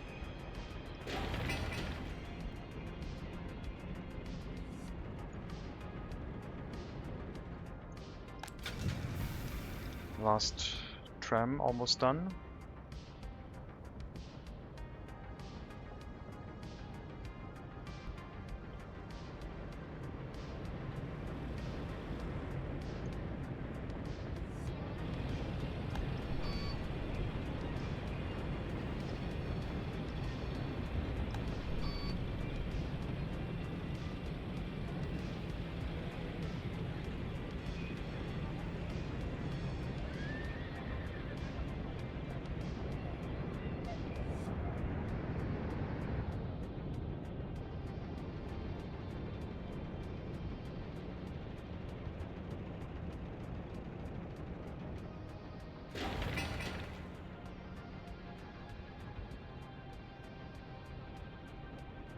Population still over 14,000, but I don't think that's gonna last.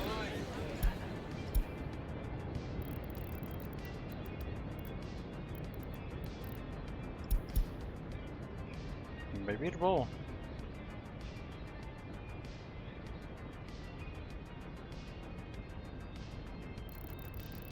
Barely a population drop this year, comparatively.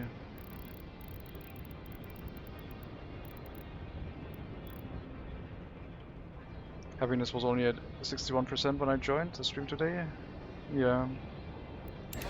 It was much lower before. No, not really. 61%. But it might go up to 63 now.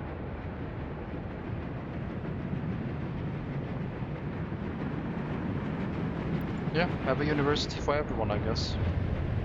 We need to plaster this university here with monuments too, so to boost the loyalty of the people working in it.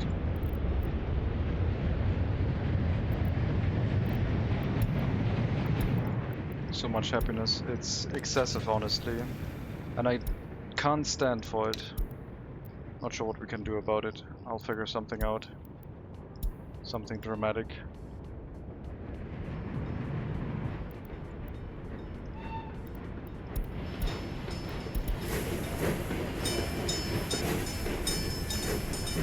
Year 2000, yay.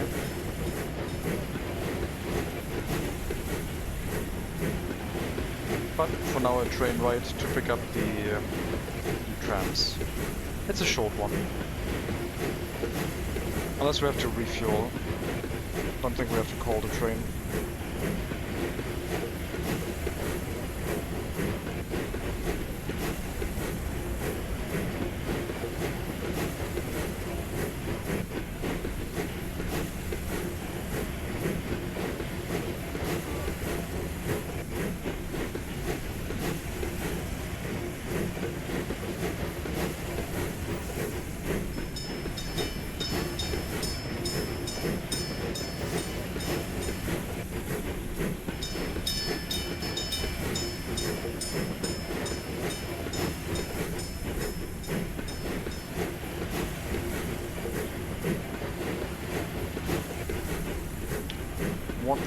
speed we have in our trains. It's unbelievable.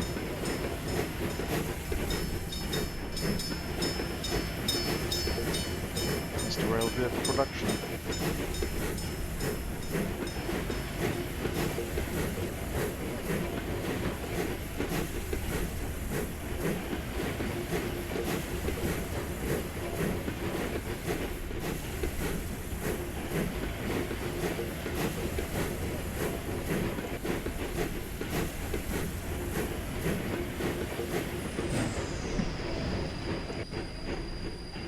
Excellent, yes. And then a short trip into the train depot.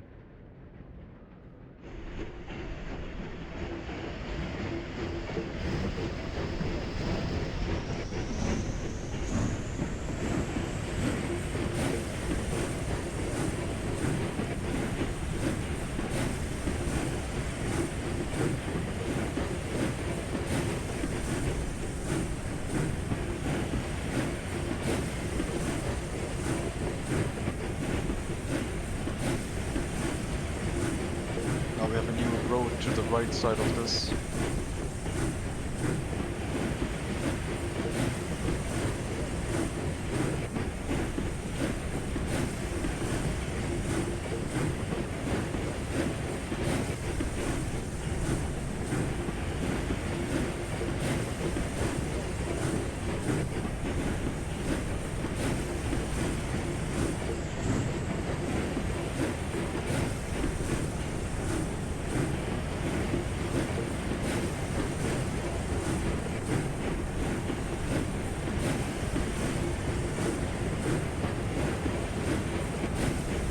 Next switch to the left, and then going right side into the train depot that is nested in between some residential buildings.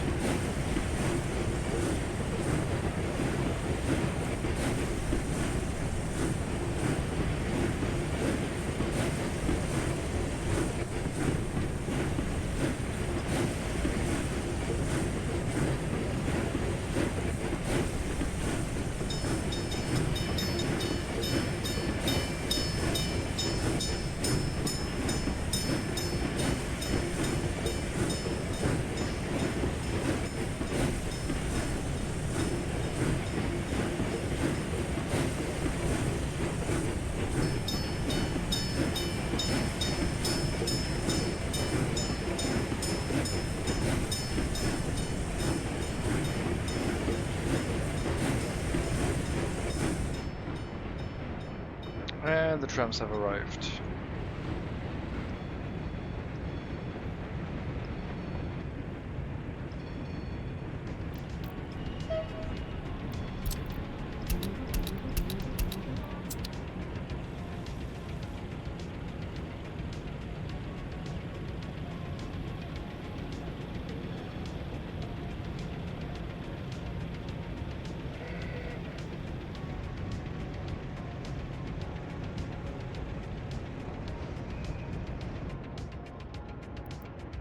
And yes, we've arrived in the year 2000. That means we've been 120 years in this republic.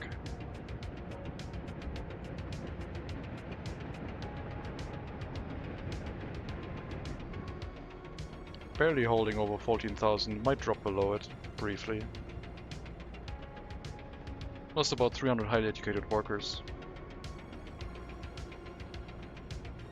Yep, that looks like a bit of a catastrophe brewing in the background.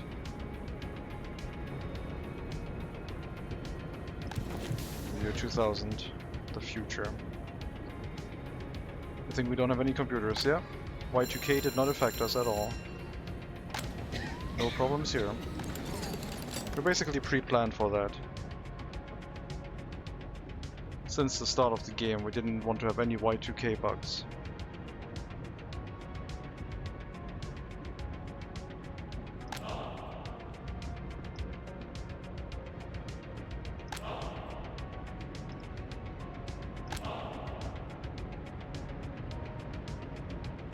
Build a Millennium Pub, perhaps? We could rename an existing one. I'm not sure we should just build a building for something. I mean, I have like a restaurant here.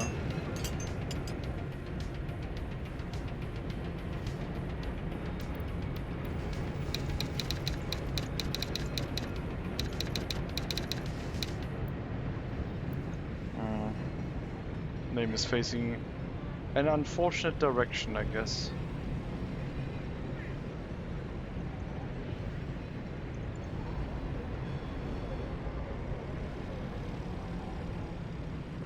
Sure. We look at it from this side very often anyway, so the name at least is visible to us.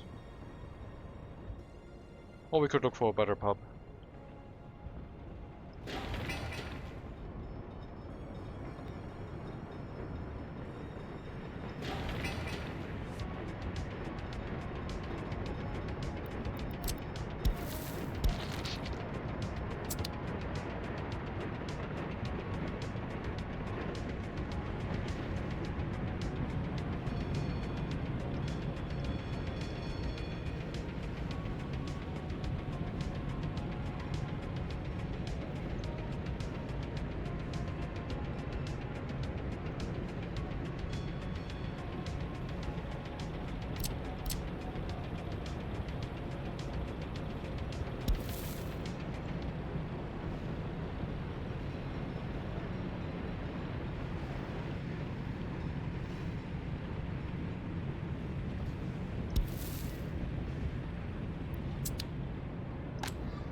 I don't think people get loyalty from the professors while on the schoolyard, so you can't try and gain loyalty with that. I think it's only from the monuments.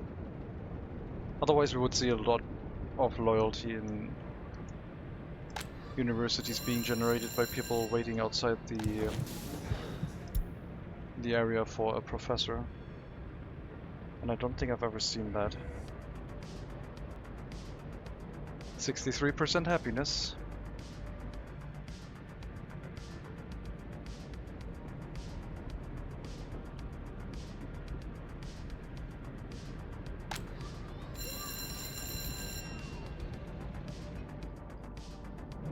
Yeah, the school here I don't think has any monuments next to it.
Okay, it does have a Lenin.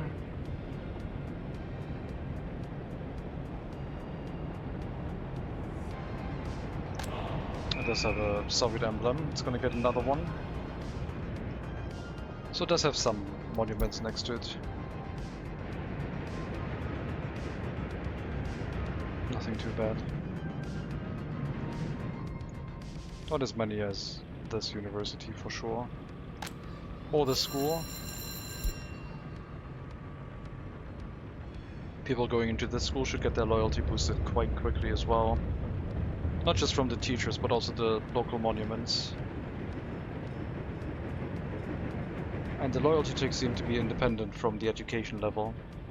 At least the loyalty tick from the monuments just happens.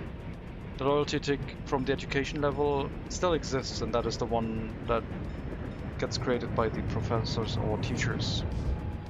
But the monuments work independently off of that.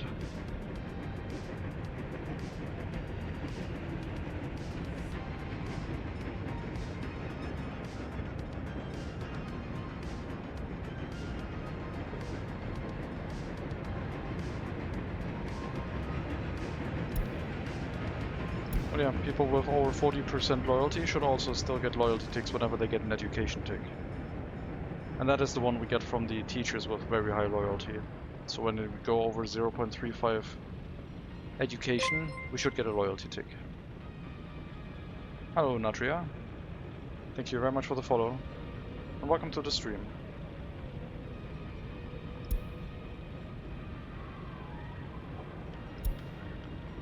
You're at 40% right now, just started.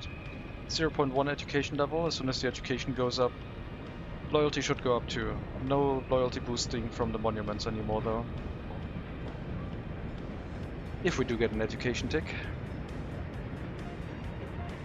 Or did not.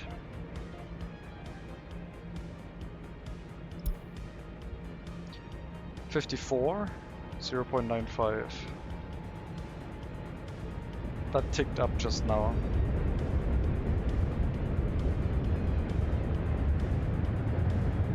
Might get another one.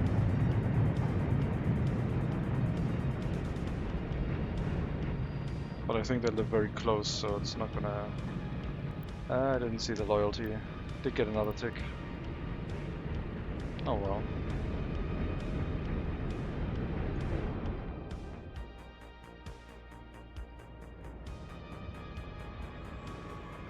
Hello Zardius. Welcome.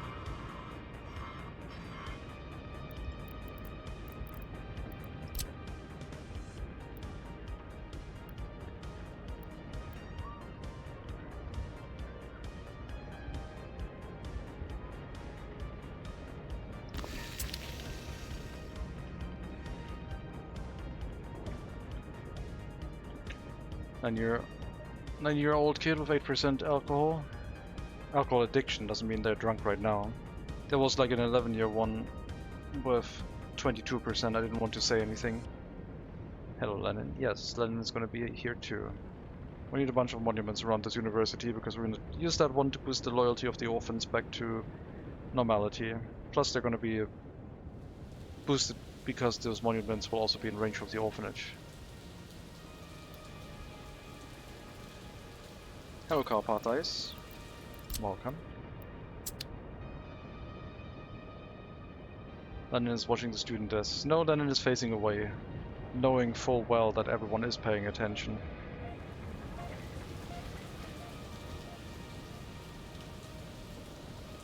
There's no need to monitor anyone. It would be so weird if I made Lenin face the building.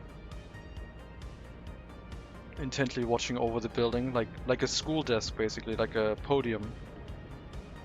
And you just see the head of Lenin poking over it as he watches the city.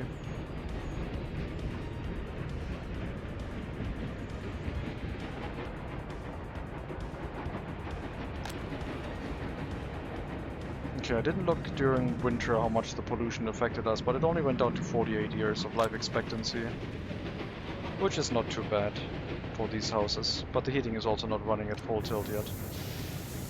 We can boost the education rate if Lenin watches, maybe. Maybe if you make a bunch of statues that all face an education building, it actually boosts education.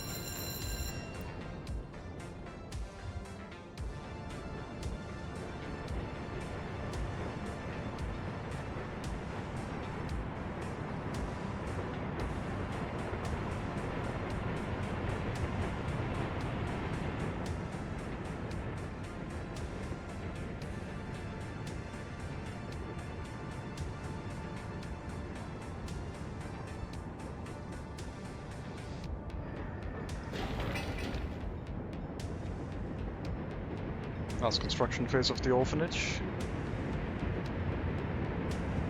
It did drop more in population, it just took a while.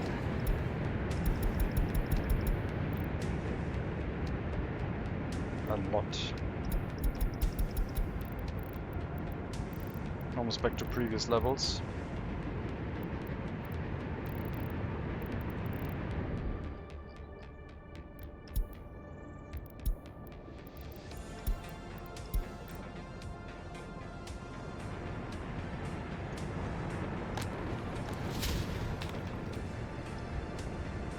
Yeah, the pollution here is pretty bad from the adjacent heating plant, but what can you do?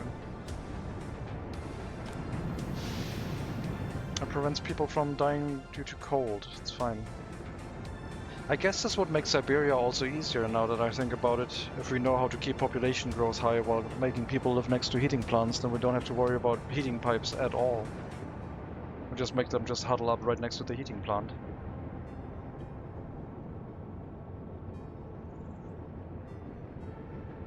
Haven't streamed Siberia for a while. No, not Trans-Siberian Railway. The other one. Workers and Resources with the Siberia map.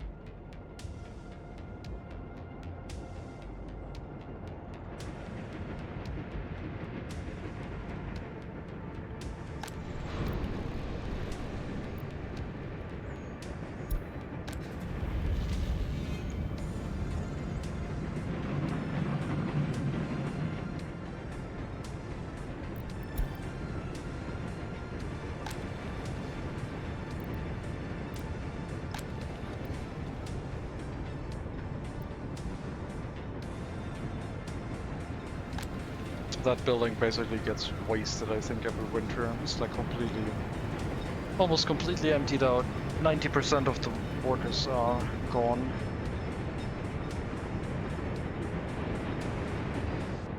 But that just means free flats and more population growth. Possible. If the people stay around for too long, they become disgruntled and get low loyalty anyway. There's nothing really that boosts the loyalty of an adult anymore.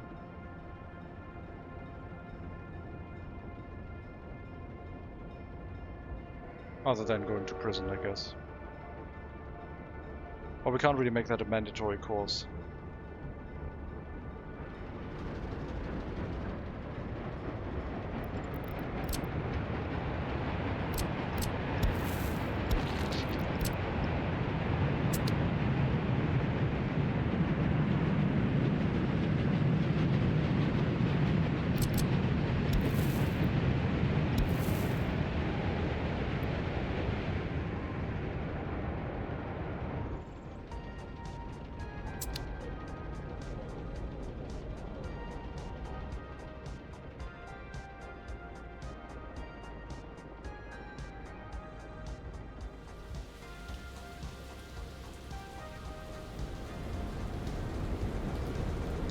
New milestone, almost 10,000 people affected by pollution. Doing pretty well. Average life expectancy of 62 years.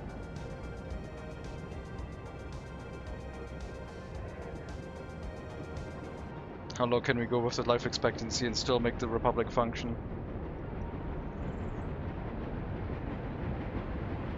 That should be a research point. No, we're not gonna tie out. Oh god, that would be a challenge. Research points are tied to how many people are affected by pollution. With 10k, 1 point, yeah.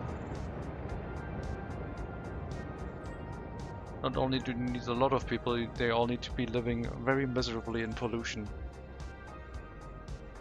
You get a research point for every 100 people who can't visit a doctor. For every 10 years you push your average lifespan below 80. That would be very weird. Yeah, the suffering challenge point list. You're not gonna get points for researching anymore. We gotta find ways to deduce research points on suffering.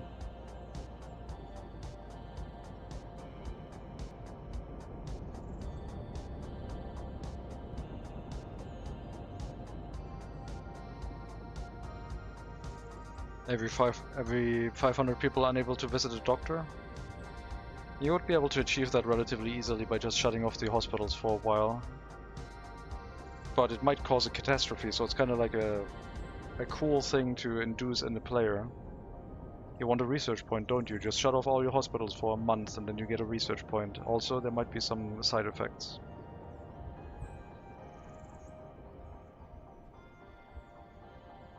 Every 1,000 low education workers in houses gives you a research point. Every 2,500 low education workers in houses gets you a research point, I think. Or maybe 2,500 is too much. 1,000 sounds reasonable. Or maybe 500. Yeah, I don't know if I want to try and balance a low-tech challenge on misery.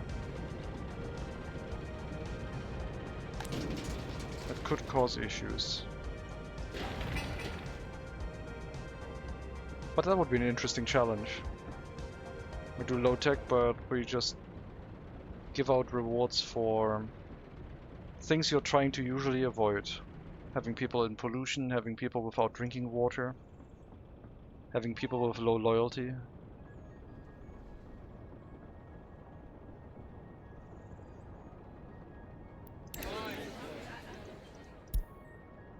You get a research point for the amount of deaths per year and escapes. So checking this year, if this exceeds a certain amount. Actually, you always check last year because that one is done and doesn't get modified anymore.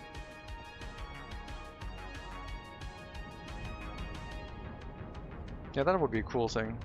Every year you check certain stats. Did you get a new high score on escapes or deaths? Bonus point.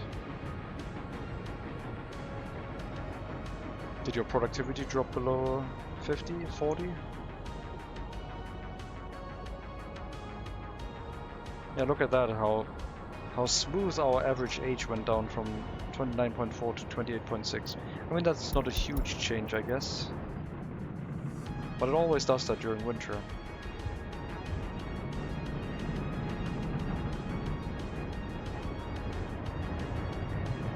What is the lowest average lifespan we ever had? Must be during one of the catastrophes. 57.1.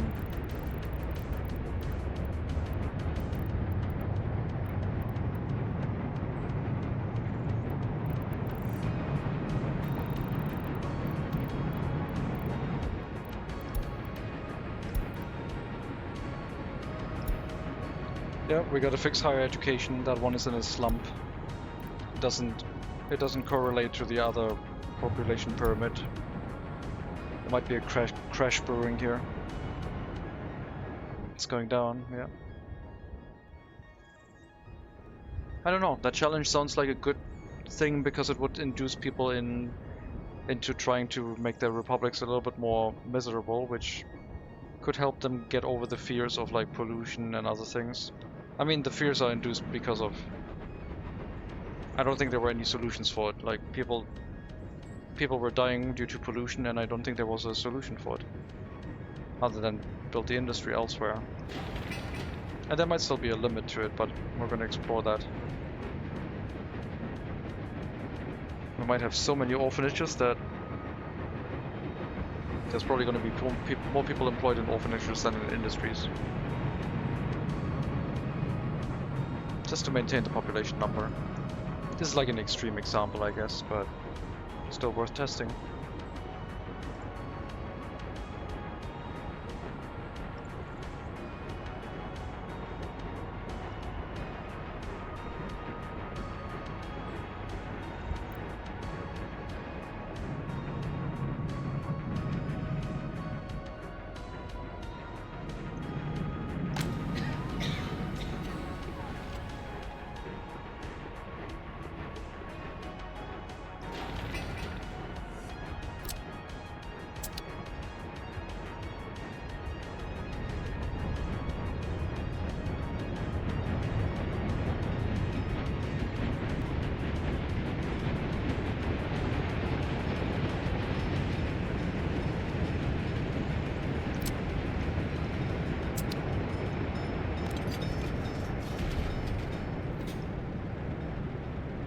Those prisoner and warden numbers look awfully low.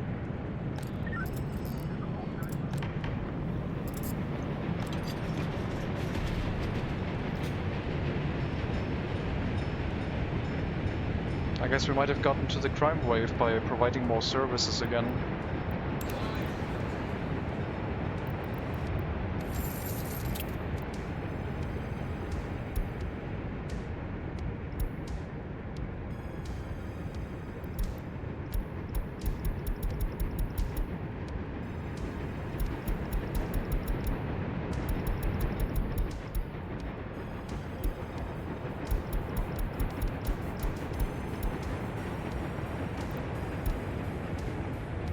Serious crimes went down, which is good. Only had 59 serious crimes last year, compared to 82 the year before that.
No. We don't need that long of a footpath. We can just have one come in from this road, I guess.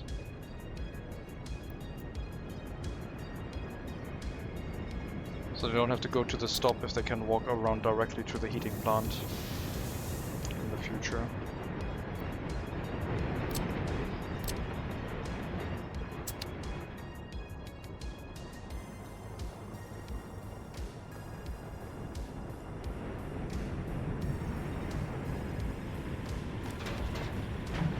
Yeah, the orphanage distribution office looks good. Maybe one extra ice wagon. But meat deliveries are not the priority anyway. I'll still put one there, I guess. Crisis, the money is going down fast. Is it?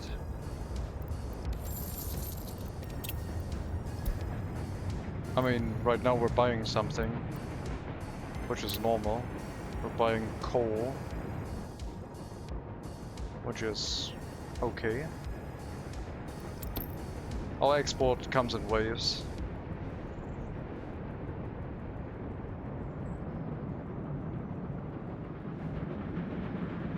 So far we made a profit of 62 million this year.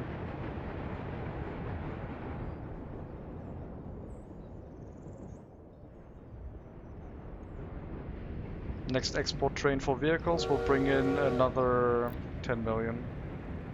Minimum. Probably more like 18 million once it's full of vehicles.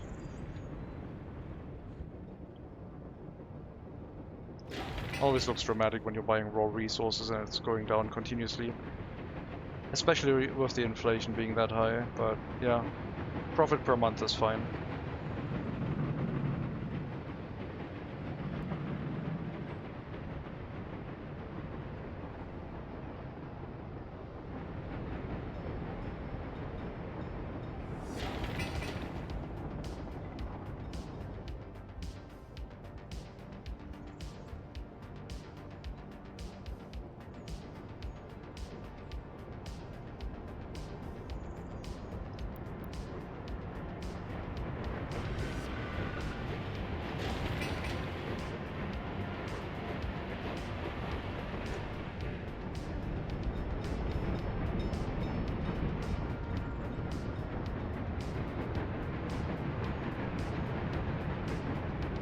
This whole industrial setup was all sort of janked together. But it still runs.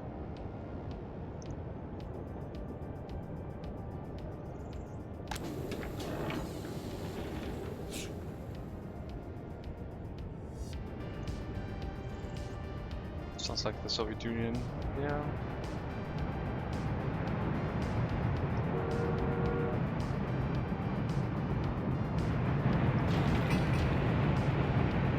Perfect roleplay.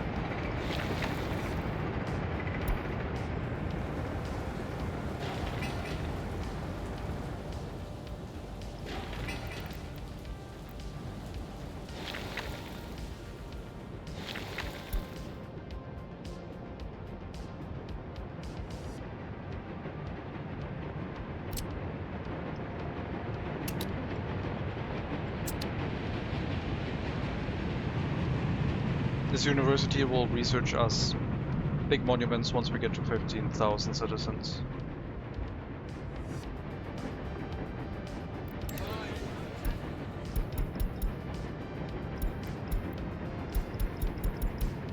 Okay, we did crash all the way back down to 13,300.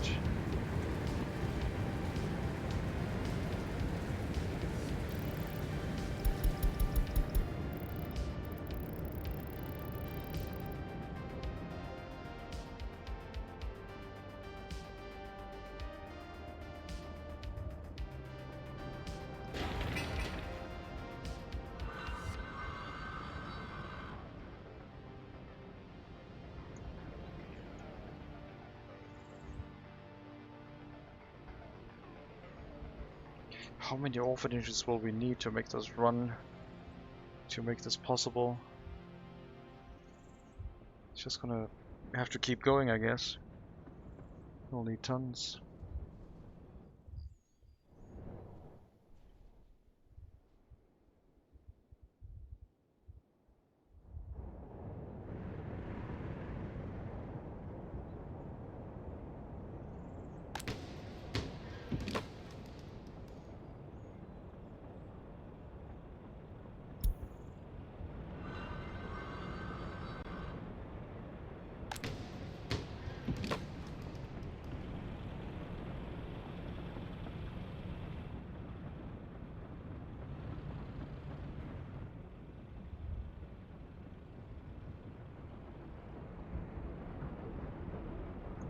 Longest song outro ever.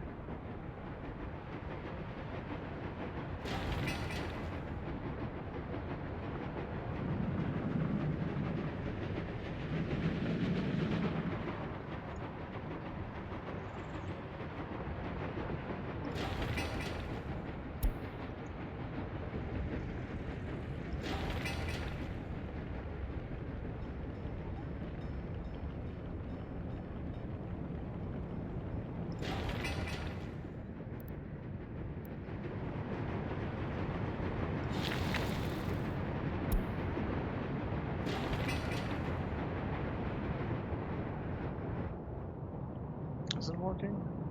No, it just stopped. Alright then. I guess I'll restart it manually.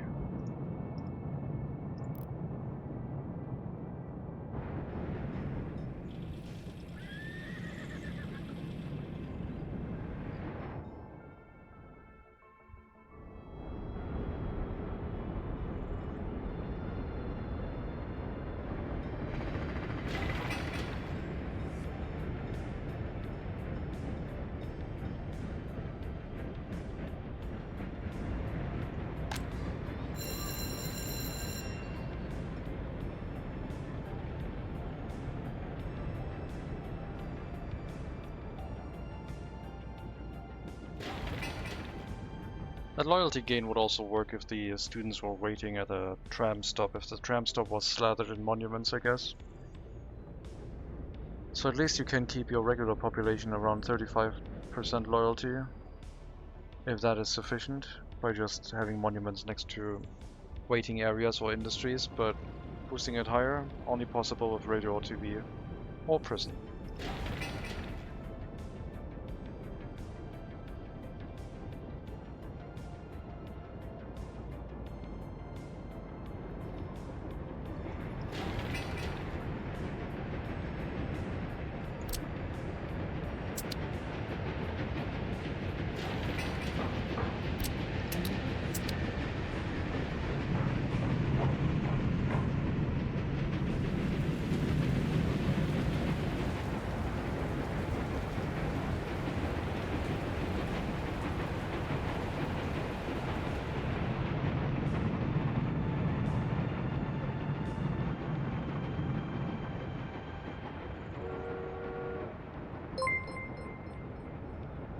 Thank you for the follow, Matt Merlin, much appreciated.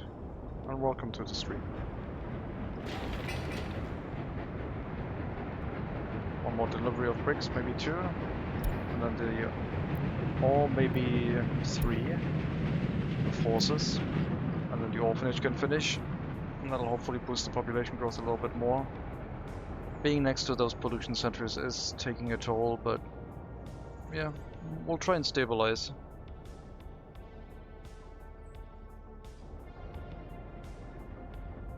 Higher education amount is down to 36%. We were at like 41%, weren't we? 3,600 as I thought what we had.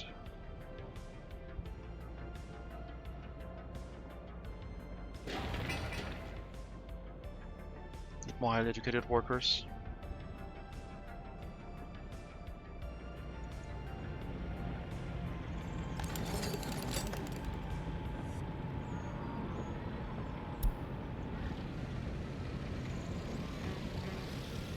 What's going on here?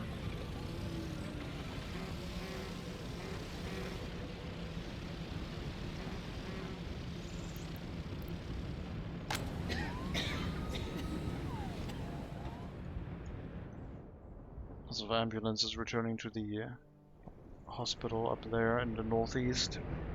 And they were blocked by a delivery vehicle of some sort. I guess there was maintenance being done.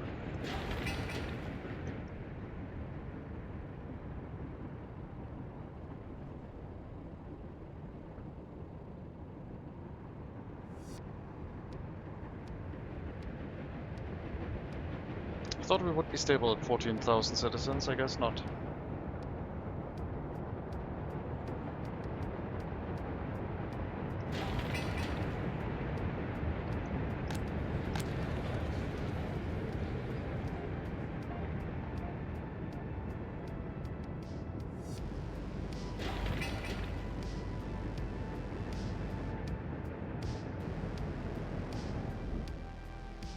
So yeah, like I said, this university will accept any student just to get them out of the tram stops, etc.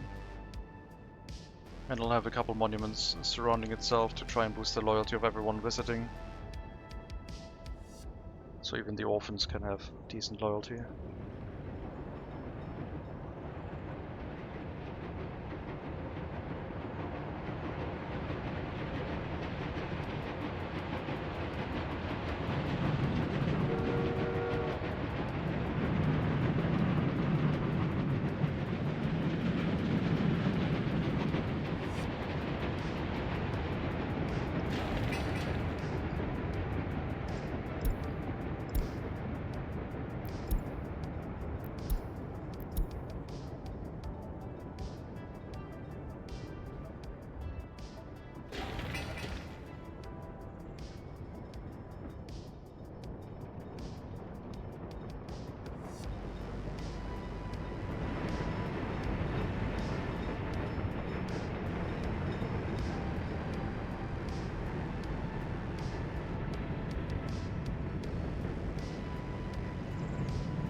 Green belt has to be completed. We need to move those temporary construction offices out of the area once we're done with all reworking of the center. I don't think I need to do anything else. I mean, I kind of want to. Could upgrade the road leading to the hospital.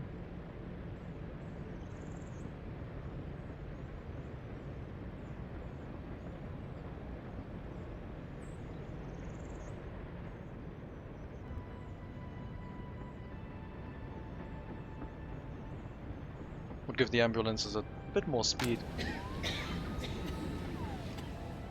Actually, only when it's snowing, I guess. Although, no, the brick roads are terrible when it's snowed in. Last I checked, they had like a 20 speed limit. Which is about that, what gravel roads have. So I guess we wouldn't have any advantage. Gravel should be top speed during rain. I guess the speed advantage would be at nighttime, because it would be illuminated from streetlights.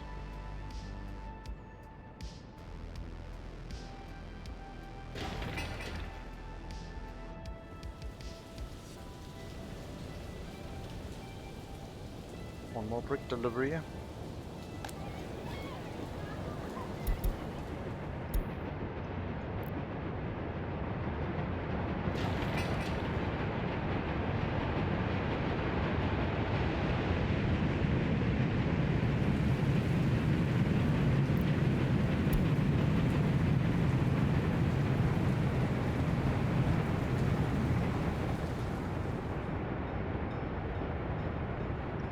90% storage of food. And then let the vehicles deliver the resources here from our dedicated orphanage and prison distribution office. Loyalty requirement 10%. Anyone with 0% is not allowed to work in here. You 0% immediately showing up to demonstrate. Because your productivity is only 30%. And I want to at least have a little bit of more productivity here than 0% loyalty workers.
Well, hopefully the supplies arrive here soon.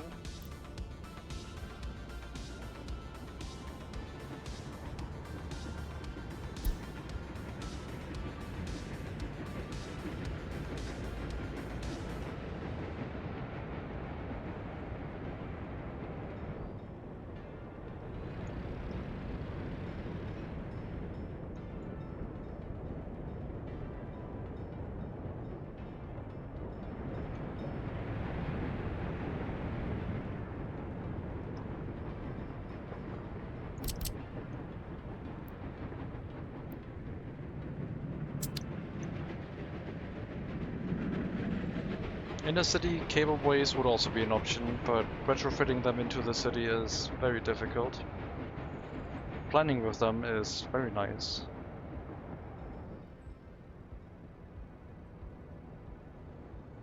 Is it difficult retrofitting them into the city? No, it is not. I'm gonna correct that statement. It shouldn't be difficult retrofitting them into the city.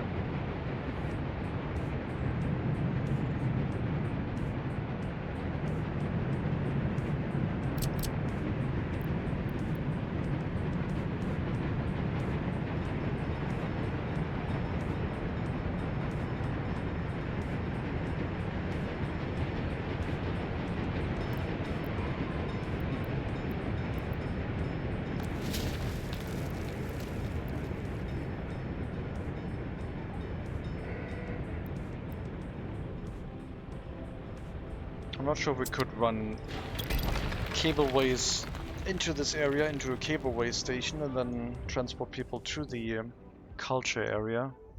Maybe the green belt needs to be a cableway instead. Just cableway station, walking to another cableway station, getting carried down further. Chaining them is going to be a problem because it's always a one-to-one connection.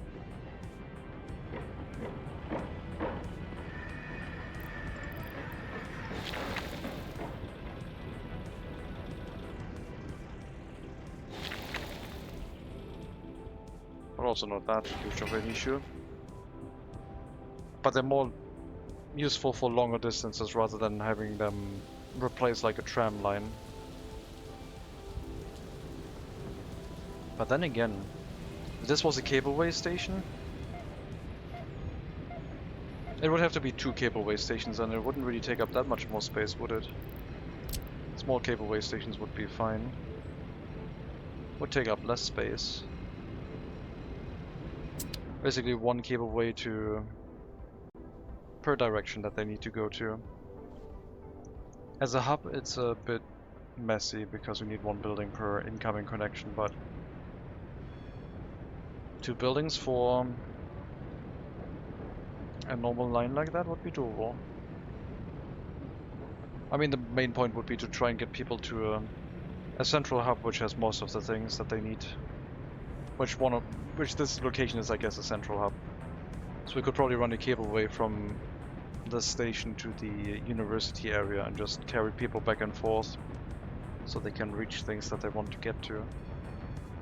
And then maybe another one that brings them down to the attraction area, or at least close enough to where they can reach one of the buildings and then reach all of them by proxy.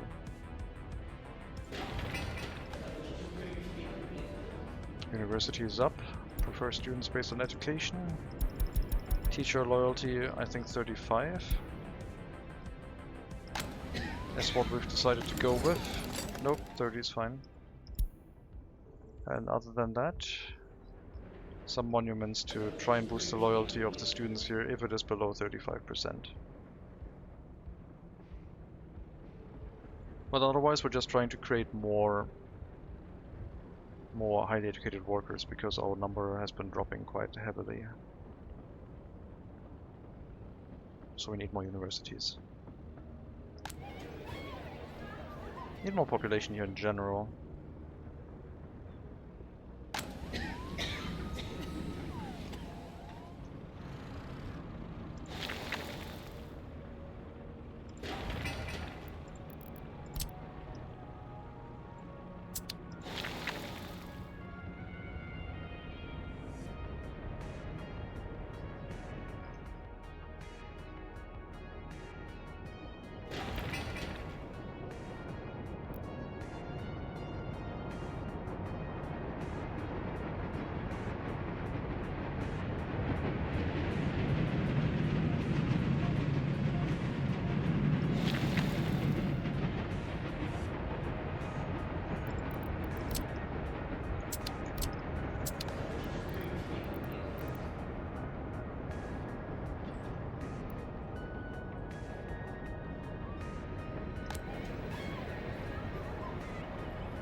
Logistics man.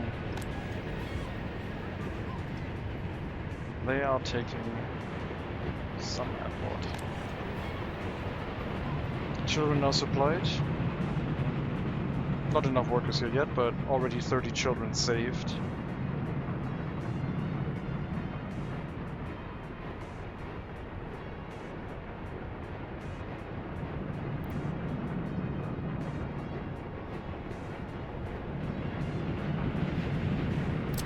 So we could drop another orphanage in this area.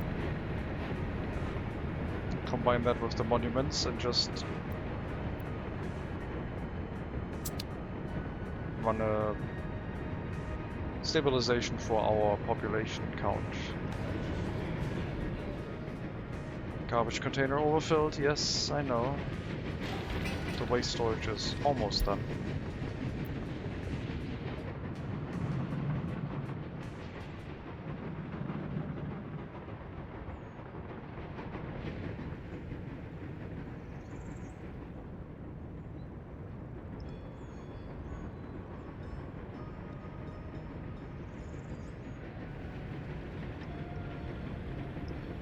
That's a lot of workers heading here.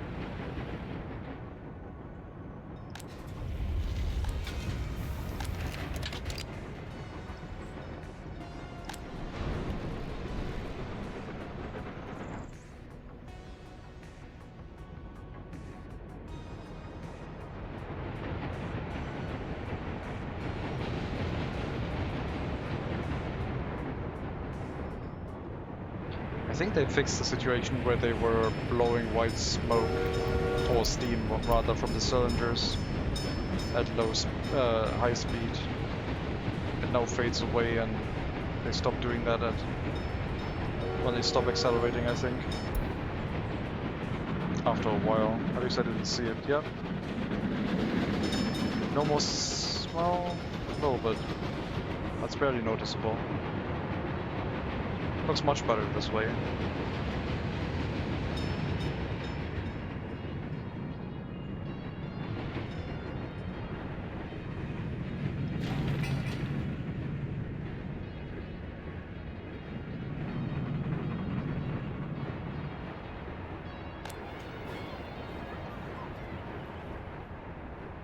I'm not sure how the balancing of people moving into houses is done, but I assume they're gonna look for houses that already have population and try and fill them up first. I don't think it tries an even spread of citizens.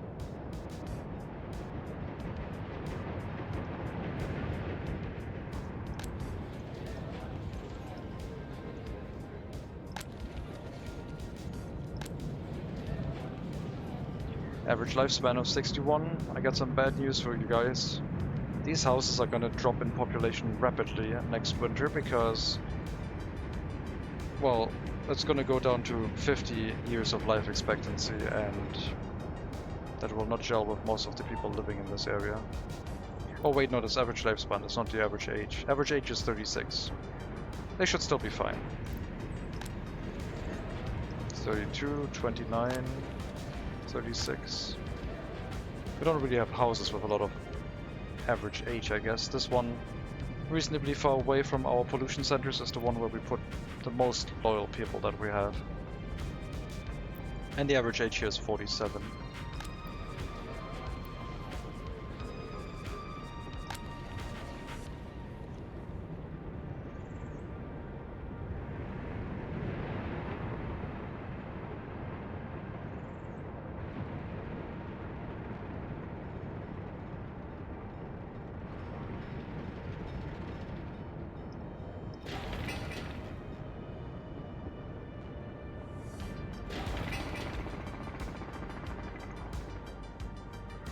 Solving the housing crisis one winter at a time. Exactly. That's our motto. Like, every winter we were tasked with providing housing year after year, and now we can say every winter there's a ton of open free flats available after every winter.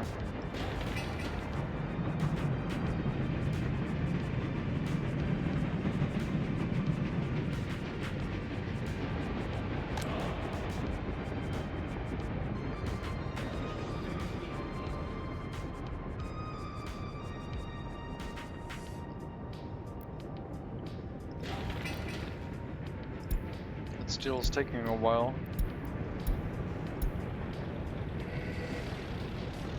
It's getting run over by trams.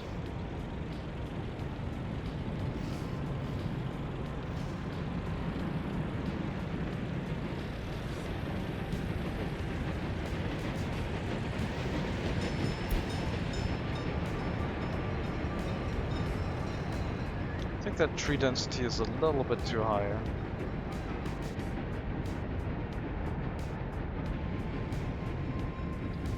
If you will excuse me now, I have to go to the basement and break into wherever the heating boiler for our Plattenbau is. Alright, take care. If you gotta fix the... we gotta fix the heat water tank.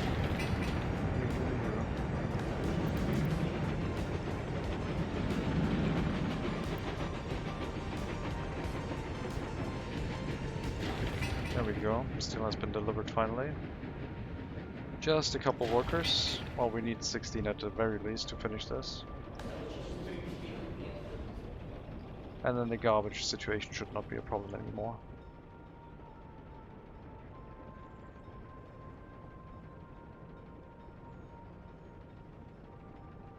Fix. Right. Oh, you want to create free flats, is that what you want to do, huh? You want to fix the housing crisis. Is June not a terrible idea to do that during June? Aren't you just going to annoy people that want to take a bath or shower?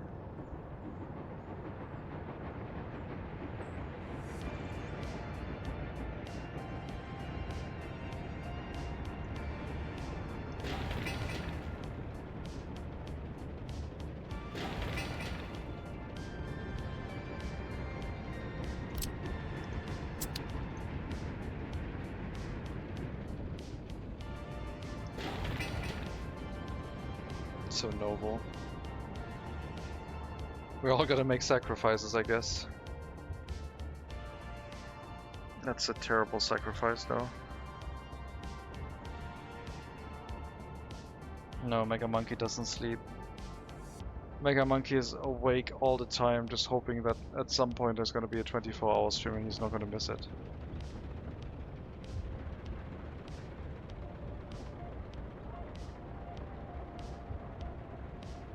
Any second now.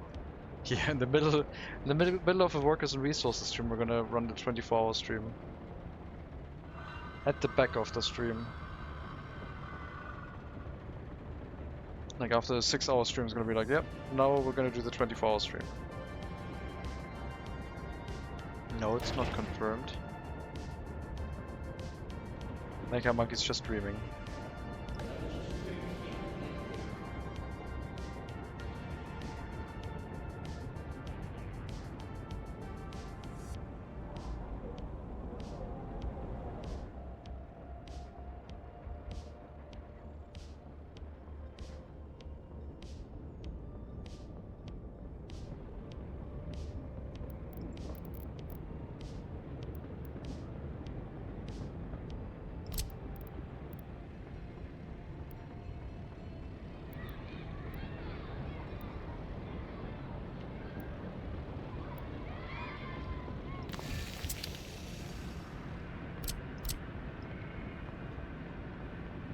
That monument is going to shine into someone's window and burn a hole into a wall.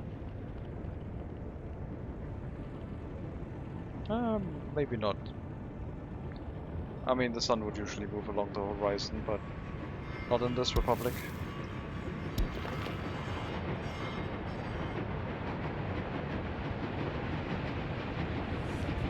It's not the night either.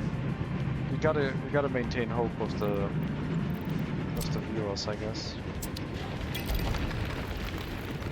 If you don't deny a 24-hour stream, then the people who want a 24-hour stream will stay here and check.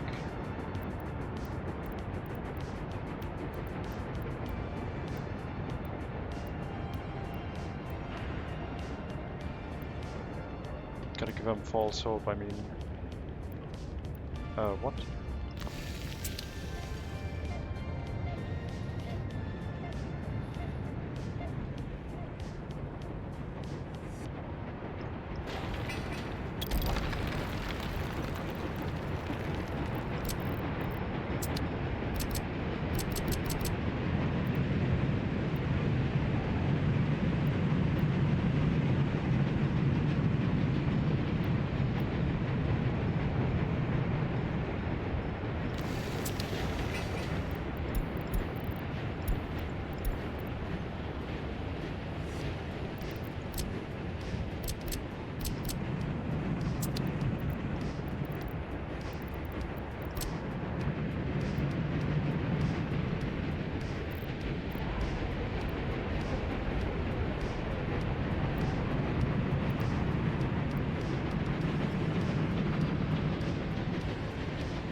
From that residential building, they can reach the tram stop, the grocer, cableway station. It's not a lot they can reach. But we might provide some local services in the future.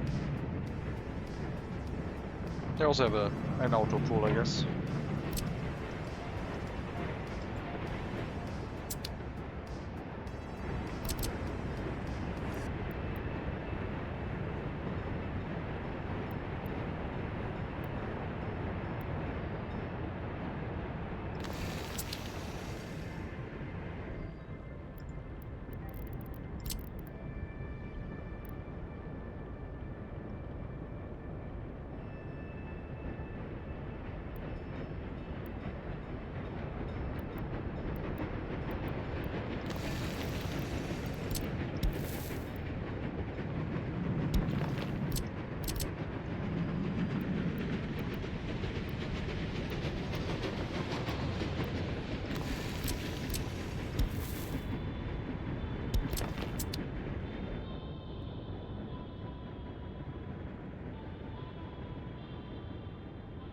Okay.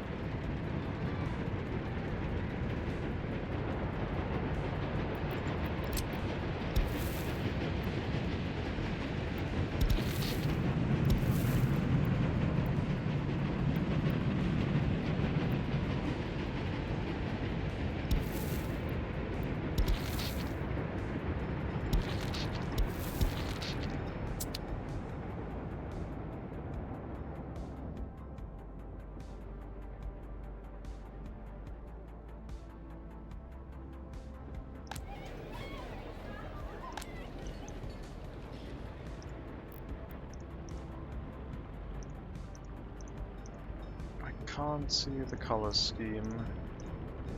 I guess that is... I don't know if that's the right one. I think it has the same... No. Maybe? It's so hard to tell. These ones are the same color. This one is brighter, this one is darker. I'll have to wait.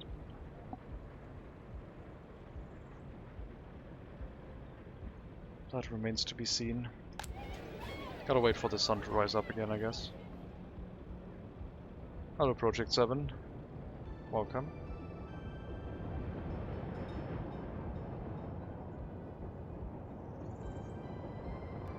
It does not look like the right color.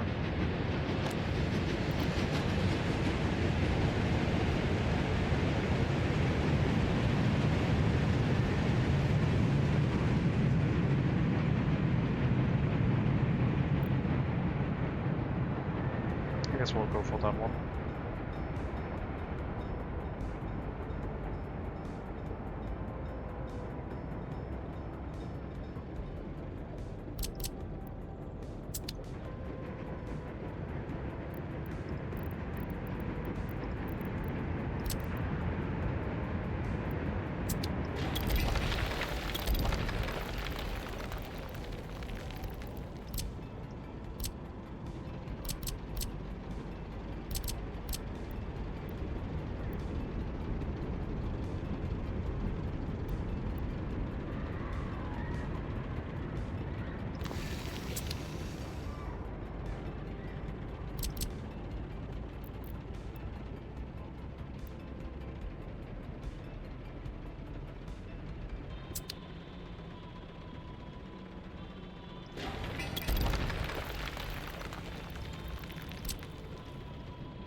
Sports facility again.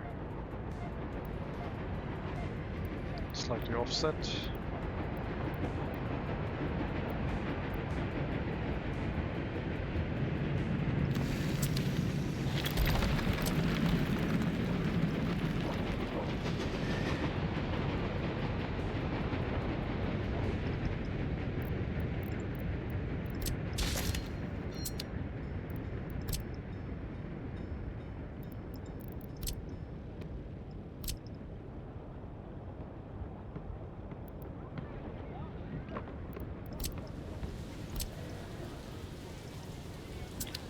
Not sure what's going on with that node. I guess it doesn't matter as much.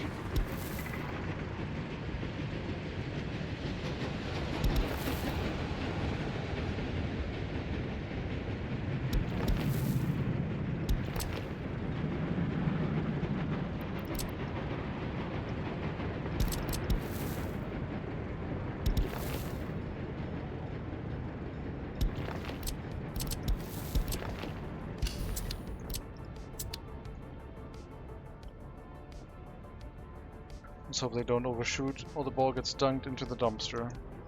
Well, that's one of the possibilities.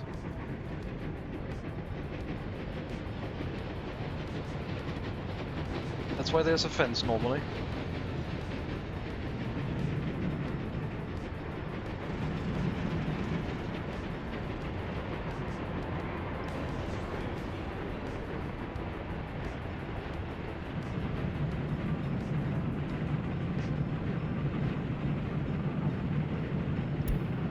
% loyalty, orphanage. Probably not gonna get a loyalty boost yet with, well, no monument around. Well, we are working on that.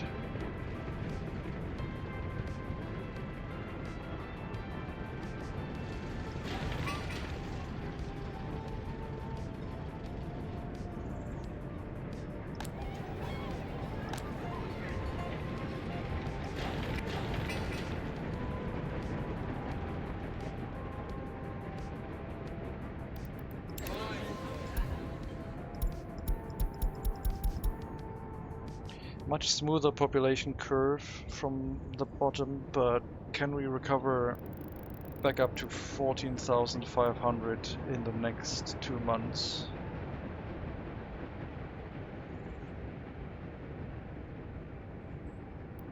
Ideally we would be wanting to go higher, but something is limiting our population growth. I wonder what it is. It's not pollution right now. The city is green. They're almost back to 80 years of life expectancy. If only they knew. Workers without a job.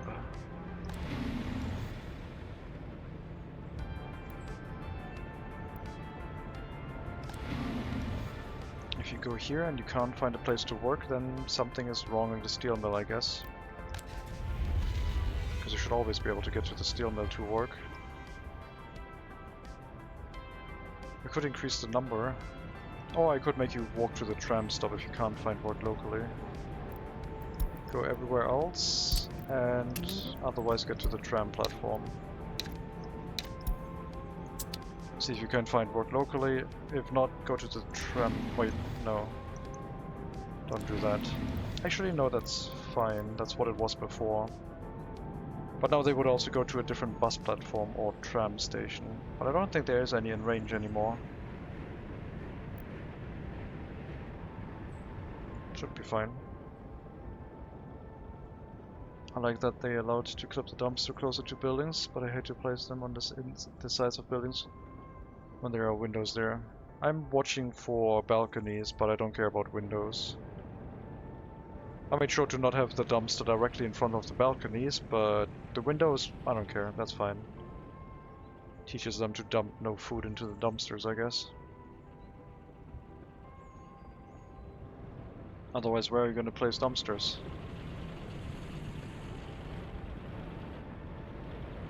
Or, my favorite, this mess. They could use Linux instead. Has a pretty good trash collector, I guess.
Ideally, I try to place them on the sides where no windows are.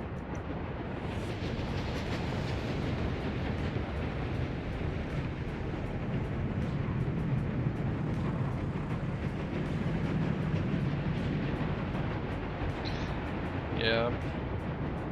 I don't think the buildings I'm using has sides with no windows. I think that's mostly the modern prefab panel buildings that have those. Every brick building has windows everywhere, if I remember correctly.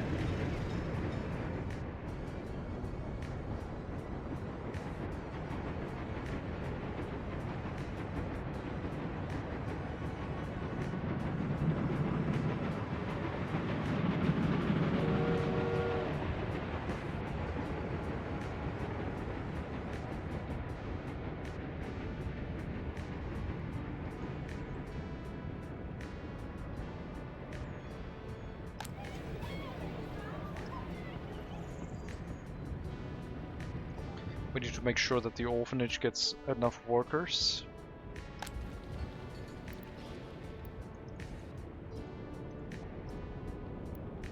So we need to assign some houses to send our workers in there.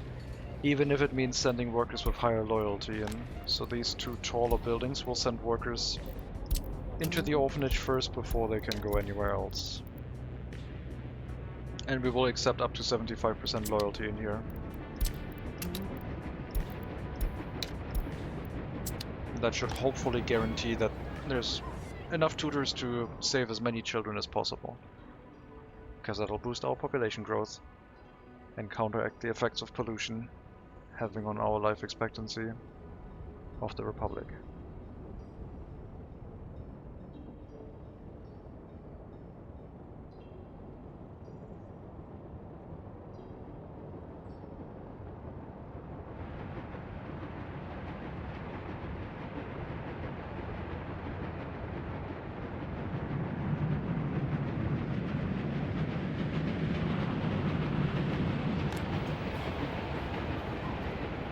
We will never move anyone in with 75% or higher loyalty, other than into education facilities that are specialized in boosting loyalty.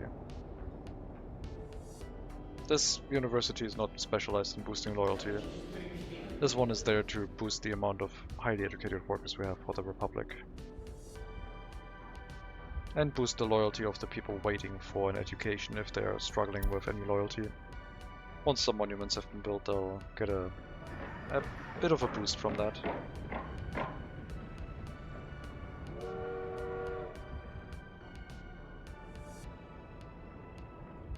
I don't think we'll get to 15,000 citizens this year either.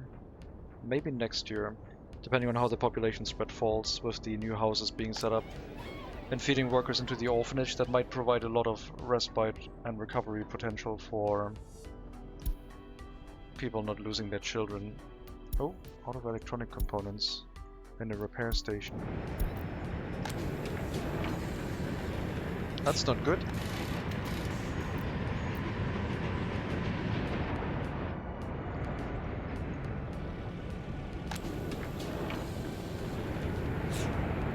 Who's bringing them here? Only horse distribution officers, which should be fine. There's tons of them heading this way.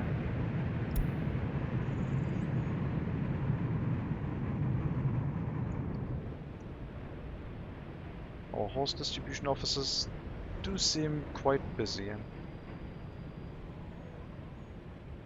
These 6, I think.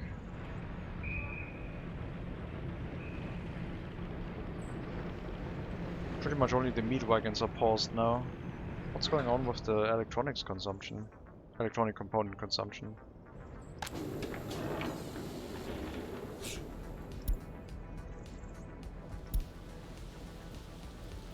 I guess I was building a lot of road and footpaths with electronic components, and that has put a little bit of a drain on this whole situation.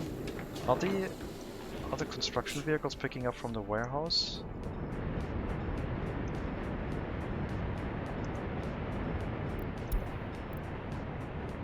No, they're picking up from the area, from the warehouse area normally. And that should not be a problem. Maybe there are some construction vehicles that pick up from here.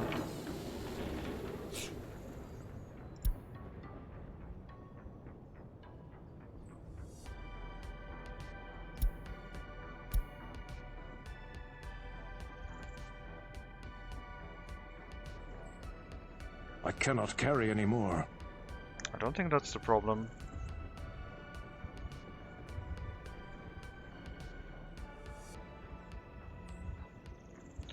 Are they still delivering chemicals to this area? Because then we have an infinite loop. Warehouse repair station, one of them at least.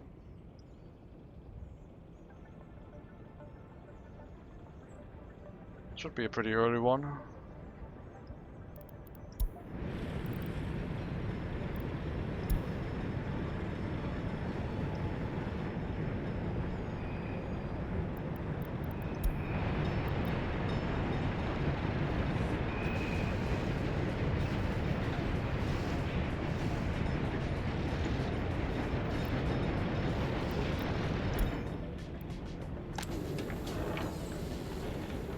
We are still unloading chemicals here. I think I wanted to stop that. Electronic components are still being moved here. Yeah, I think we created like a bunch of busy work with this.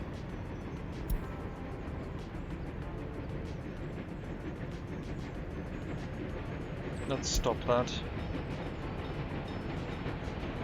Get the chemicals out of here.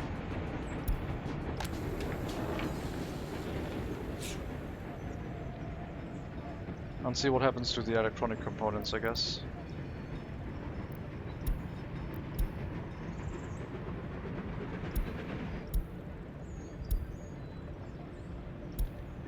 I don't think any construction vehicle should be pulling out of this area, except maybe the maintenance offices.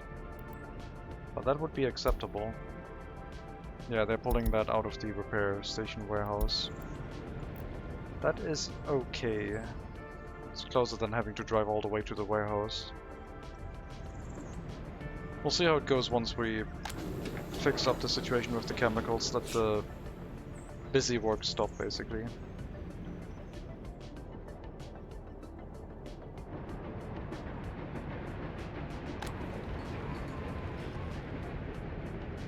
Good amount of people moving into the house. That's 40 extra workers for the orphanage, giving them about 13 workers minimum per shift. Once they have balanced themselves correctly into the building. It's going up and down now. Over time that should smooth out.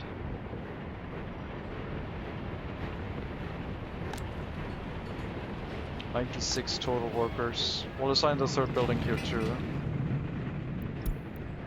So there will be 3 buildings working in the orphanage, guaranteeing that there will be as many workers in there as possible.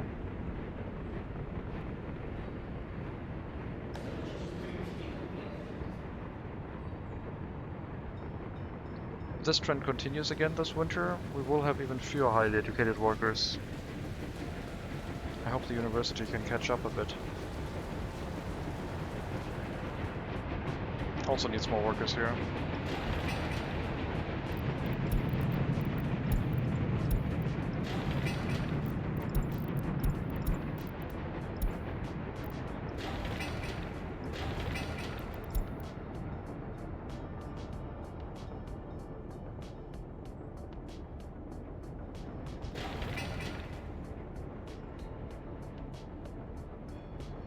In theory, we could bring extra workers to the area to try and run the university.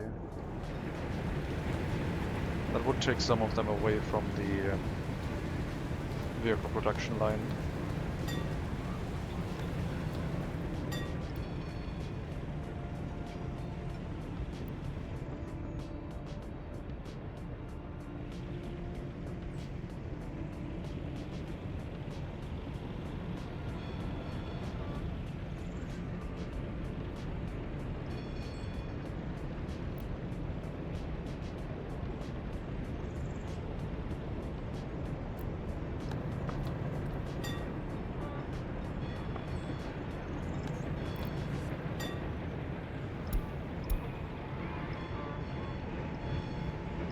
Can we get people who want electronics to do something else?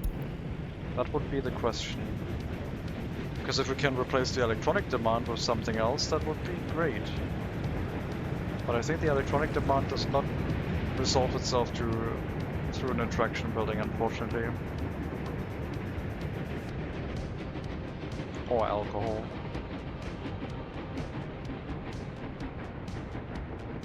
I don't think alcohol helps either, no. I think that's a demand that doesn't flip from itself.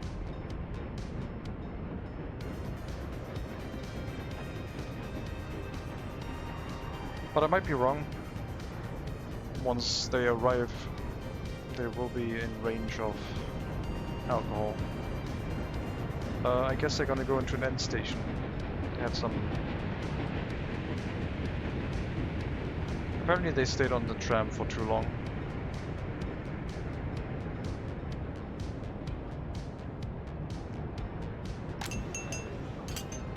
Maybe they didn't get off the tram station because at that moment maybe the Spa Cafe was full. Can't want a Nintendo if too drunk to want a Nintendo. That makes sense, yeah.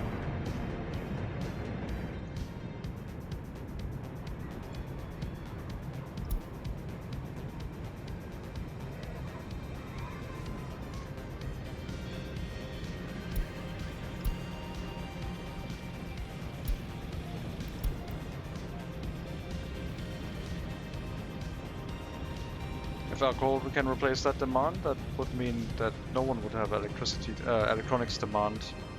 Because most people run their republics with some sort of alcohol available. But I guess most people also give them electronics. Purgatory, no stops will satisfy them. Yeah, maybe they just want a tram ride. But it's not satisfying enough. It's not a Lucky Leader style tram road that gives them what they want, which is excitement.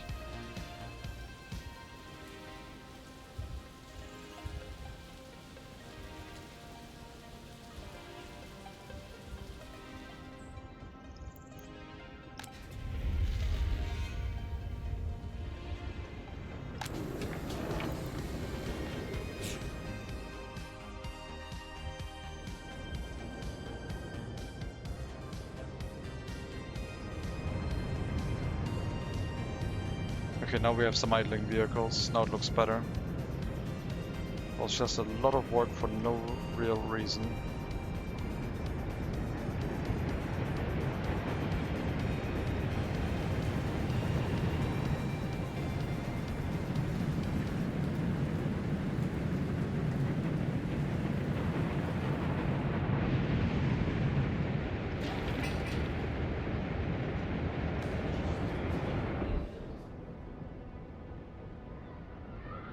People with basic education running the party HQ, so we get more students run through.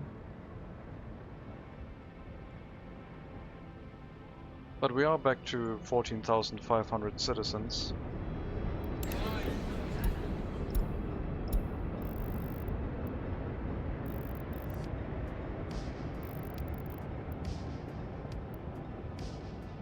And probably will have more this year.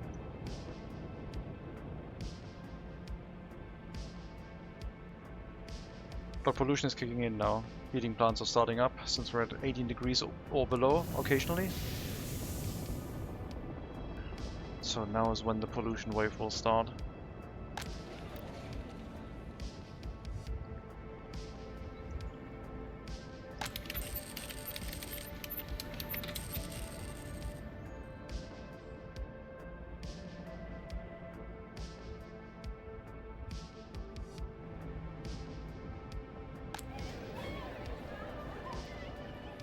And we got a little bit of spare capacity in this orphanage to catch a couple of them. Make sure they don't leave the Republic.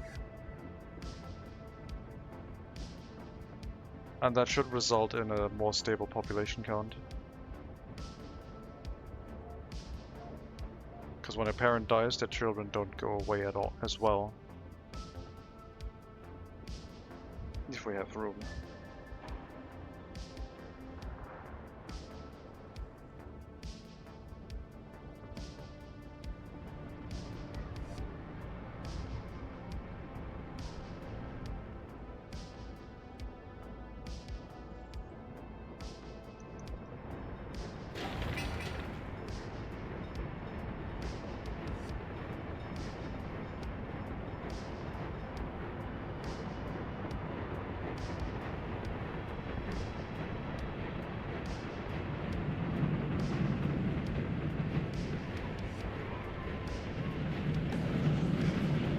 Now the loyalty of students with really low loyalty should be going up.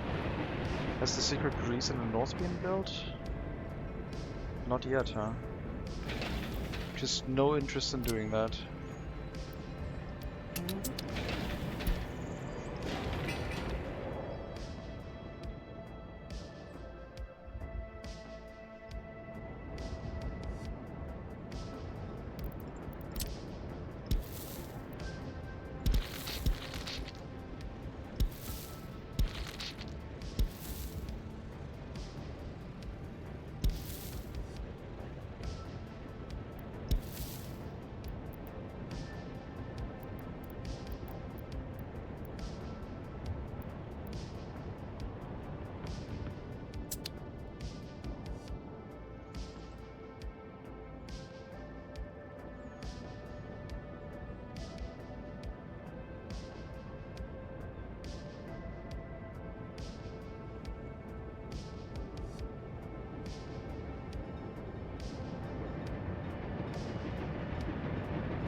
I gotta get on the emote adding game. You can't just fill up all the slots without me.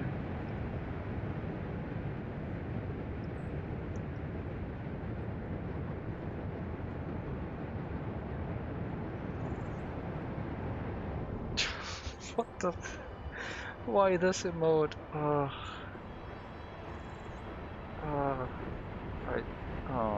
No, not that one. I just.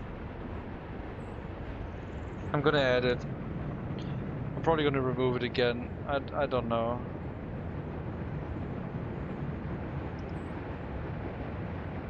I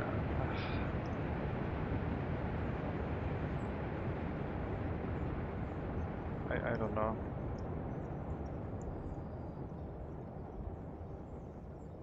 Okay, well there you go.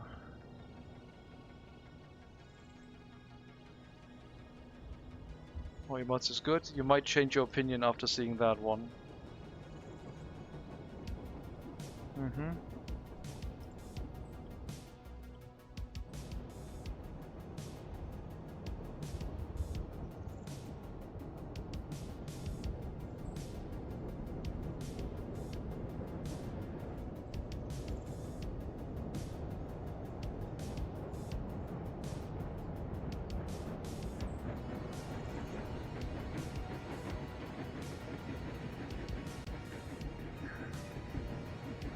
I wanted to add a fun emote, but that one just stood out for some reason.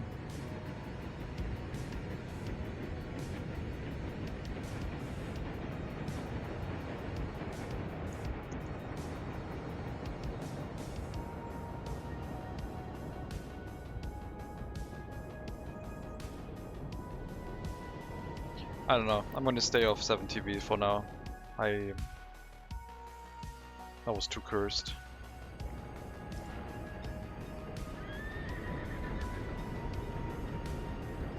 Like, these ones can get repaired again.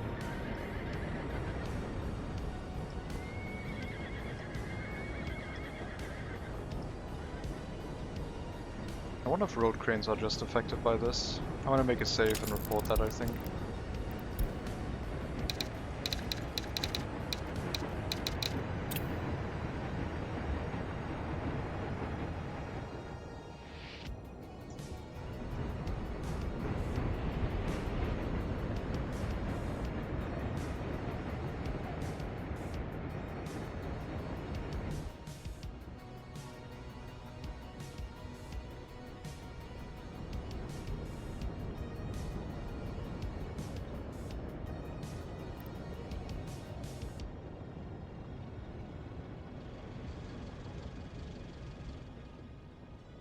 No, I can't. I'm gonna get rid of that emote. That one's not gonna stay on my channel. That is gonna get removed. That is just... I don't know. I thought it would be funny to show it, which I guess it kinda was.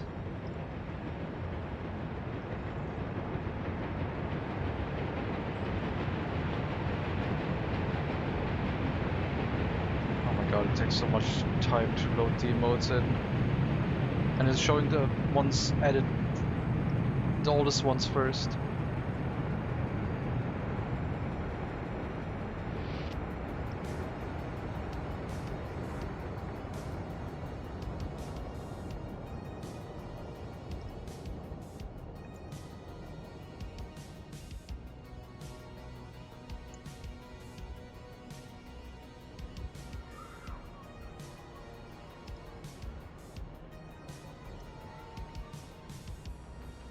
Okay. Get rid of that. Jesus.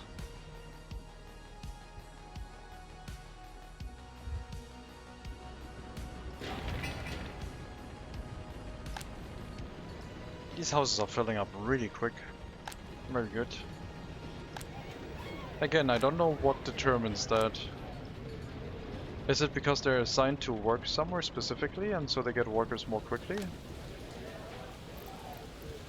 Or is it because we have so many people with 50 to 75% loyalty? I guess it's the latter.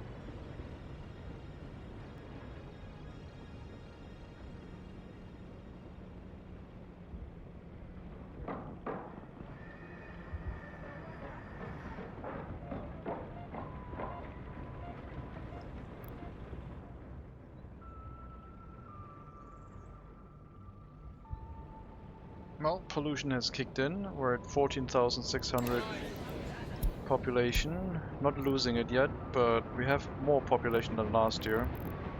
Probably because of the orphanage. Still 350 people away from 15,000.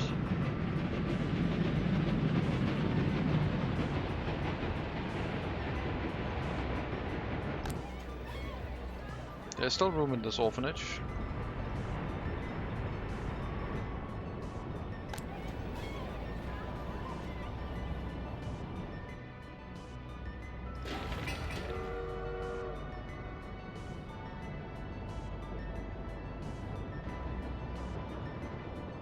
Okay, we'll have to manually replace the cranes for some reason. But if they last 50 years, then I guess that's fine.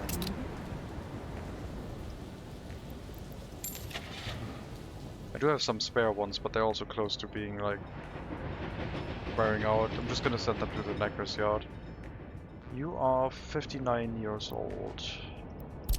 Yeah, I'm not gonna put you to work.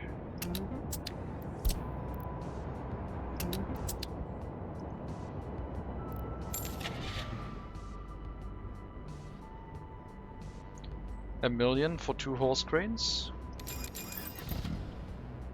What a deal.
Maybe they wear out to 100% during construction tasks when they're too old.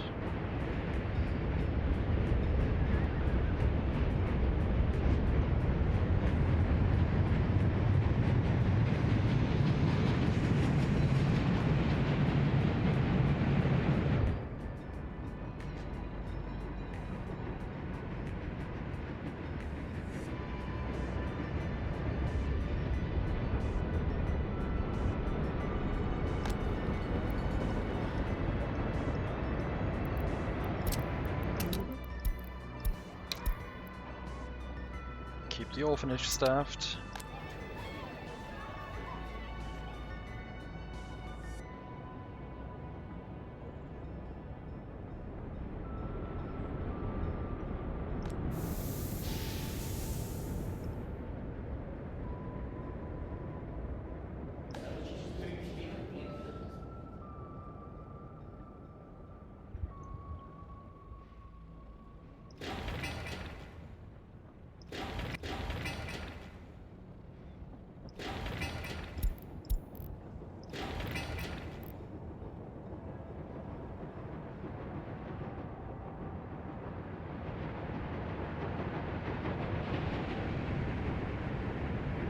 Town grows, it does slowly creep forward, yes. Population is still looking up. Even with the pollution, that's because the orphanages aren't full yet, I guess. Maybe.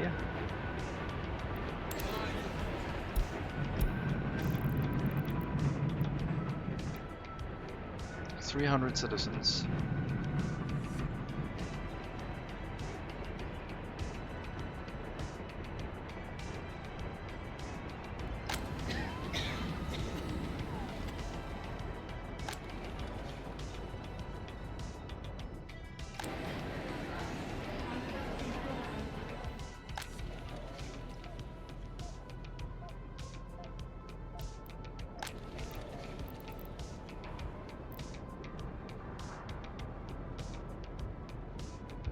"67% productivity. Isn't that okay for no electronics? Feels like it should be fine.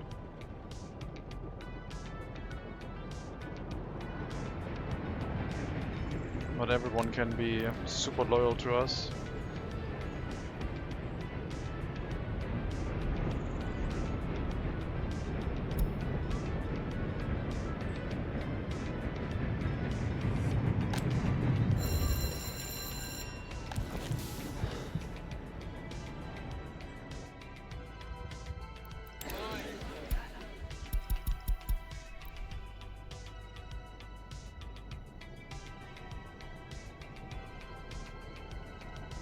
Productivity did go down in the recent years.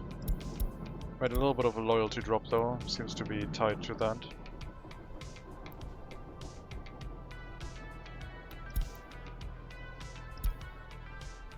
Not directly.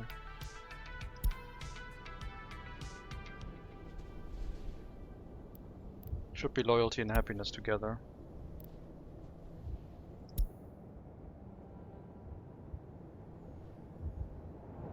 And I guess happiness does go down during winter.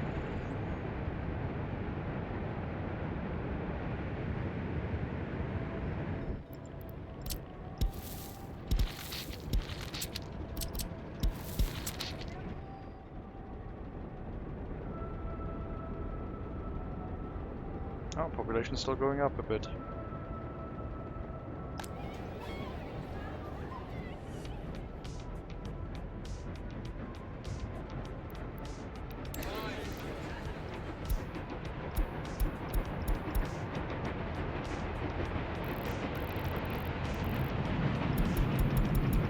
It's like so weird what the population graph is doing every year, depending on what we're changing.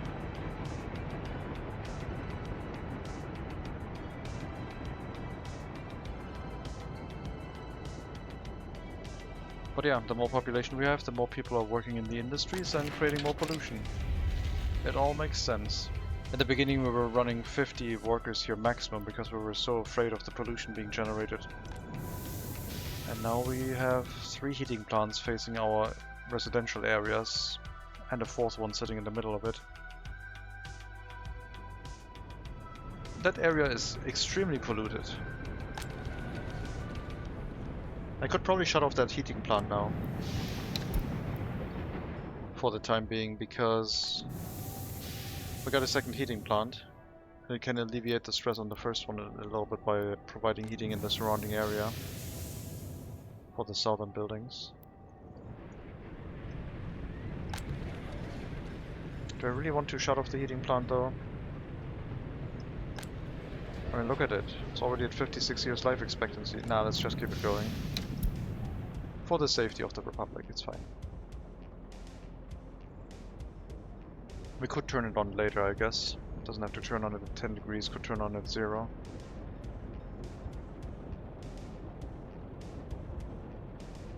Maybe one worker? No, if it's heating, it needs to be able to heat. One worker might be so low that when it swaps the person working in there, it might just lose all of its heating capacity.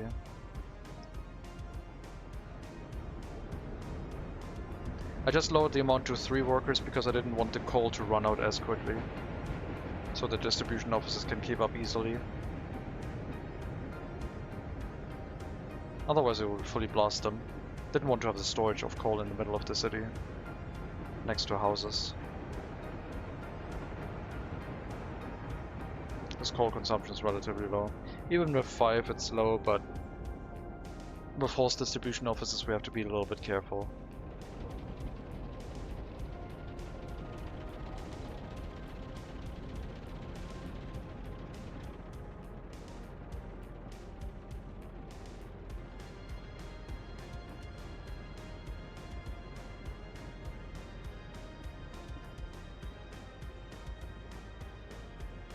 Okay, you're also close to 50 years and 46% wear and tear right now. I'm interested to see what happens to your wear and tear when the building gets made. If it just starts shooting up. Because that would explain if it now receives extraordinarily high wear and tear and goes over 80 directly to 100%, then yes, that would explain why it doesn't work.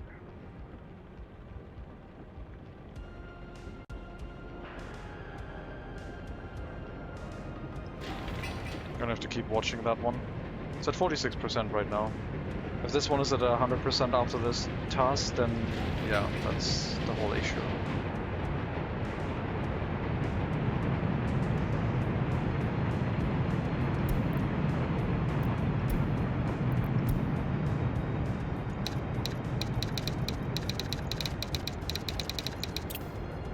Pulse crane test.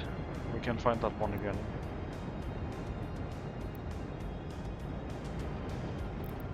Put the 46% in there too.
Dropped by 100 people so far.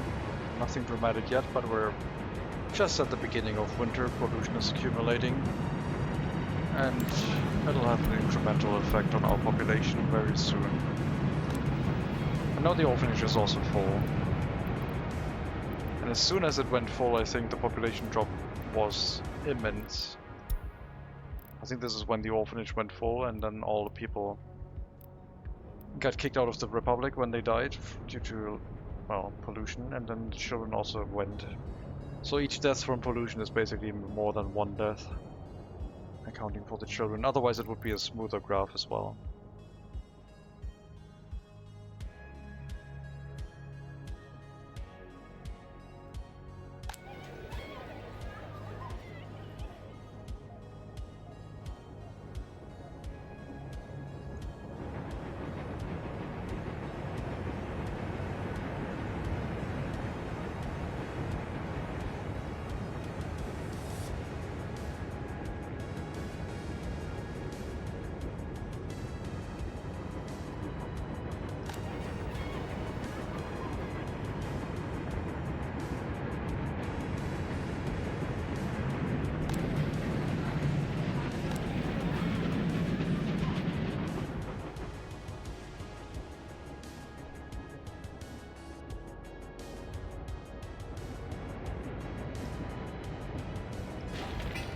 hasn't started working yet.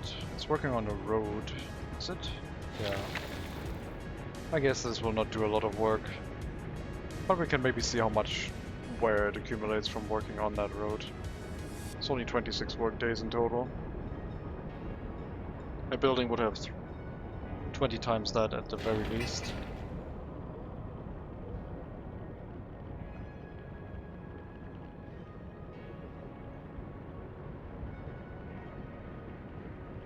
It went from 46 to 47 already.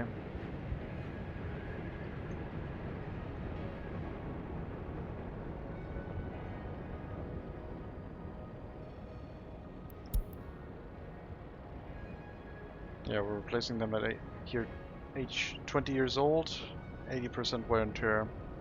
Might have to cut that down to 70. I wonder how much of our money it would take to start doing that. Oh, one of the waste wagons. Also 100%. Keeps doing that. This one's only... wait, that's the wrong one. Yeah, 53 years old.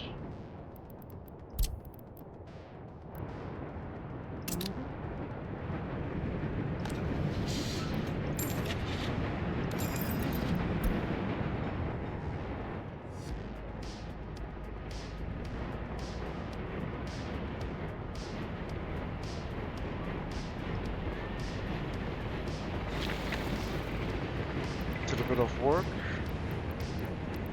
Still at 47, I don't think that's going to change. I won't bother renaming this whole screen again because it's 50 years old, it's going to get replaced soon. But yeah, I guess the vehicle replacement maybe should happen at 70%, not 80%.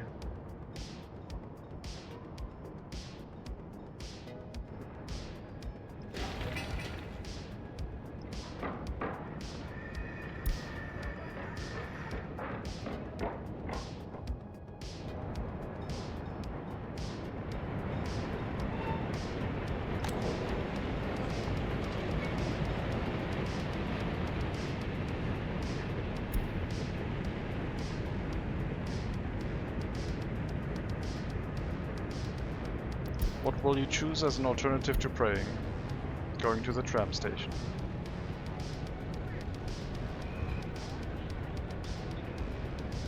I really like riding a tram, huh? I don't think anyone picks up people from this tram stop though.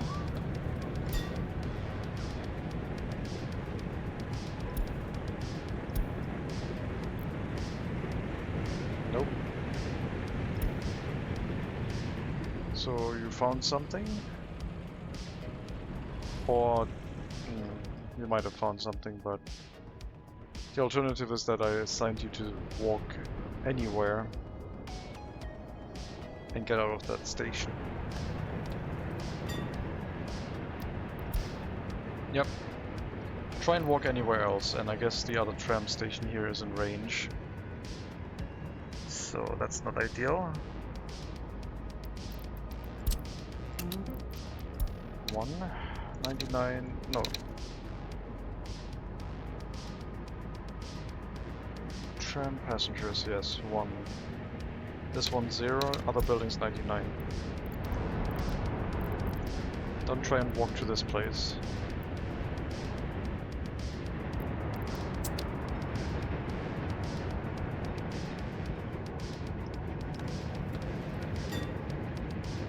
That would explain why there are so many passengers here, I guess. Didn't really make much sense.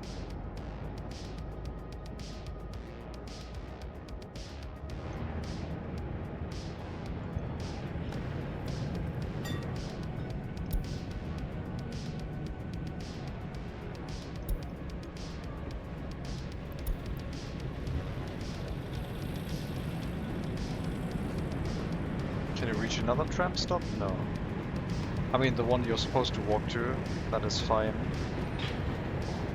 I don't think you'll find anything you can visit, but your time's almost up anyway. Wouldn't have that much time to find an attraction building with an hour left.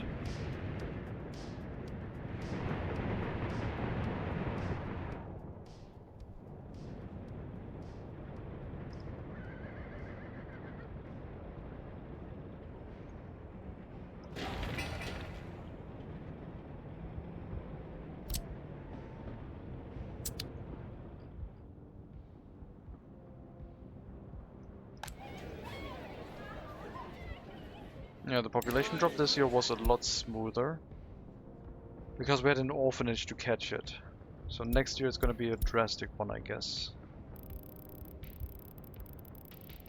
When the orphanages are already full. Although having a max total increase in orphanage capacity at some point will mean that we also have maybe enough to just release a lot of orphans back into the Republic and then free up enough space. We have like, I think 9 orphanages now? I never built that many anywhere, I don't think. 2, 4, 6, 8. What's my main export product? Vehicles and biological waste.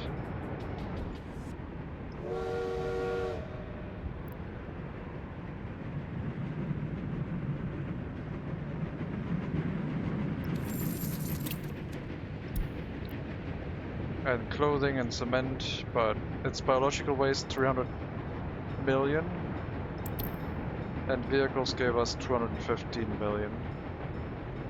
Biological waste is an anomaly in our republic. I don't know why it's making that much money. This is our main export production area for some reason. Why is that so much? I have no idea. I assume at some point it's gonna crash again, but 623,000 rubles per ton.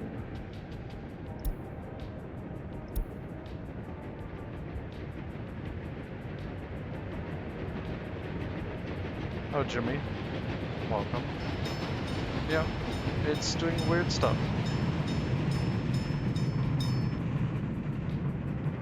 Maybe because I'm not farming and just continuously importing crops.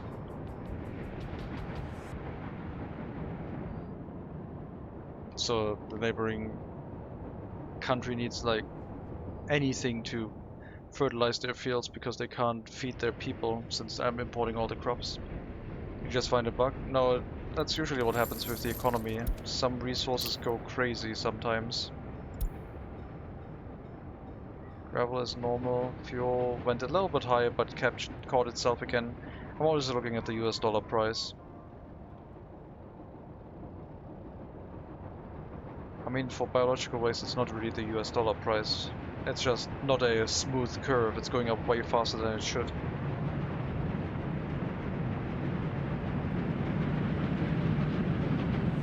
And it's not really tied to anything. Fertilizer is not as drastic. Only 57,000, which is about normal inflation.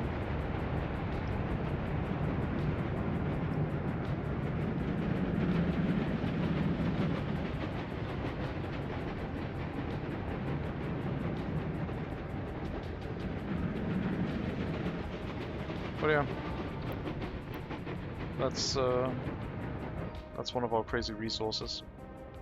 Iron went up and crashed again, was up to 6,000 at one point. US dollar price, and is now back down to 300.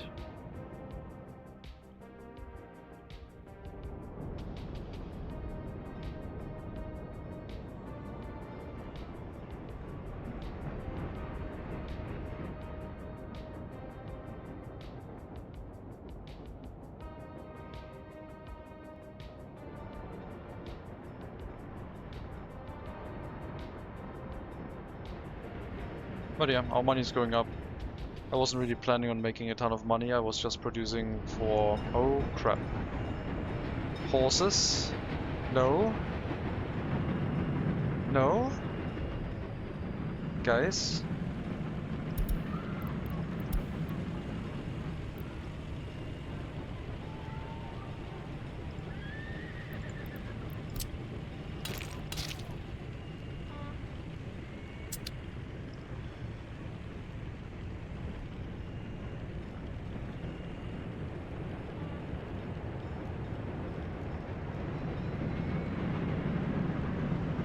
Jesus Christ. Those stupid broken horse cranes, man.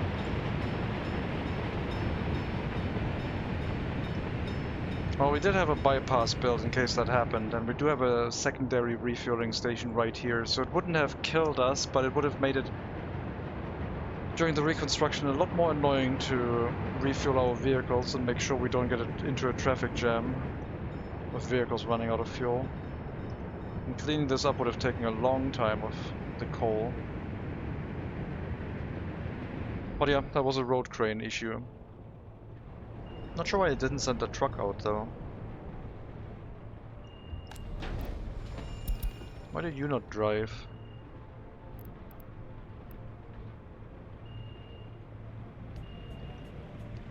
The game is like, yeah, those horses are fine, they can deal with it. But they got stuck behind another horse.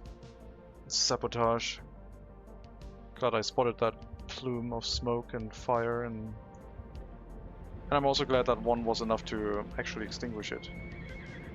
Another one at 100%. Only 65 years old. Very sad.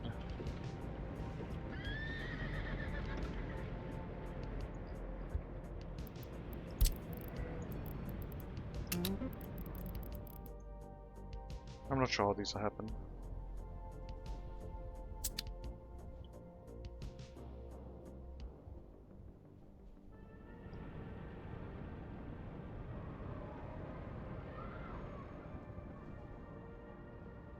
It only seems to be waste wagons and horse cranes so far that are affected, no other ones. The other one seems to be replacing just fine.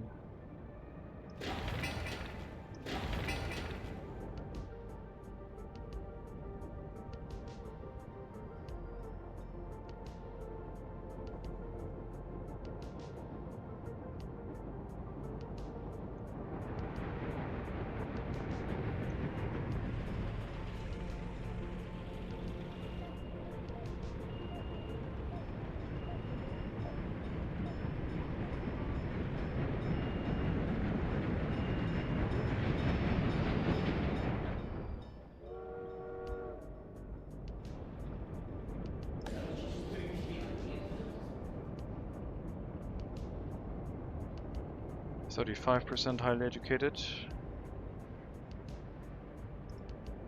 The assumption is that that is going to go down drastically throughout winter. But I guess it hasn't happened just yet. But neither has the global population drop. We're still at 14,600.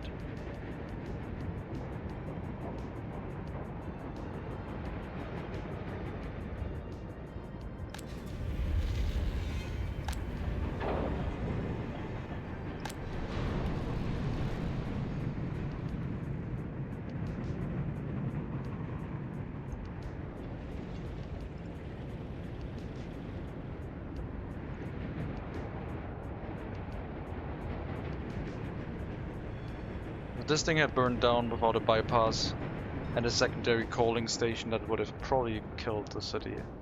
It would have had the potential to kill the city. But yeah, we do have a spare coaling station.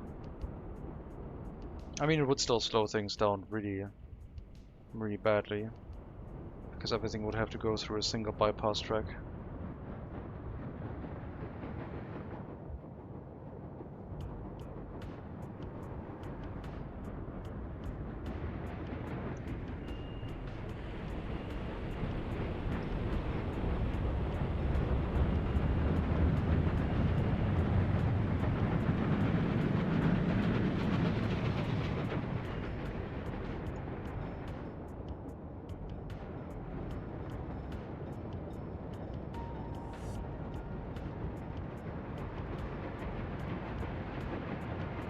Could build the same thing out the western side of the city to one of the customs houses, then that would be a redundancy. So then we could flip to a different border. But would still be from the east.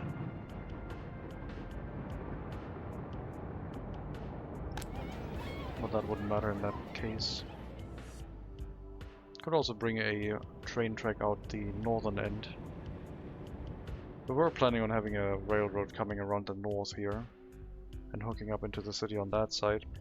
But I was not planning on running resources into the city from that end, nor do I have a plan to have a coaling station here. Which would make this whole initial idea a little bit obsolete. I guess if the city ever expands across the two bridges, then the coaling station would be on the outside, not the inside. The city is really beautiful, thank you. Also, hello Doogie. Jimmy, I already said hi, I think.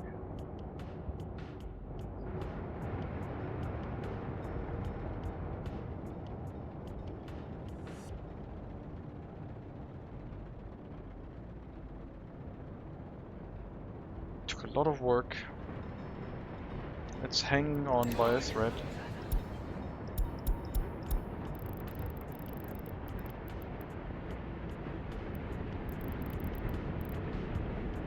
After the city, I want to see some modern equipment. I want a truck able to carry as much as 5 horse carriages at 5 times the speed.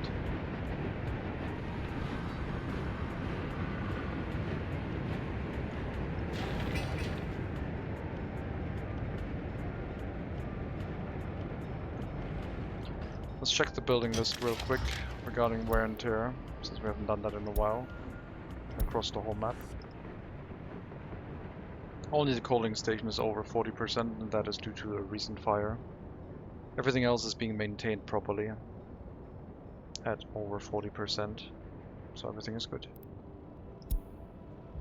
Some buildings have productivity of 70%, which means they're currently undergoing maintenance.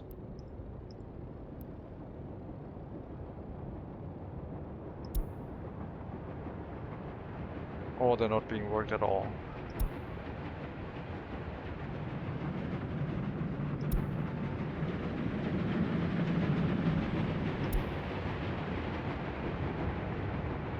Or they're having a machine replacement. That is the other option.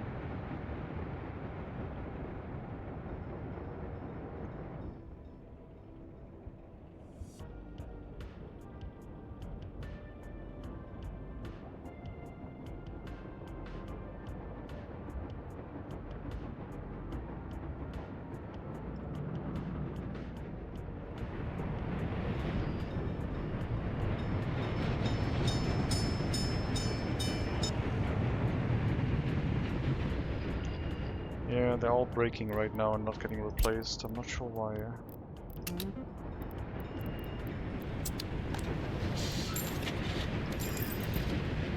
I'm gonna put vehicle replacement down to 70%, and let's see what happens to our 2.89 billion. It's gonna take a while to kick into gear, but we will probably see a decrease in our finances with some vehicle purchases.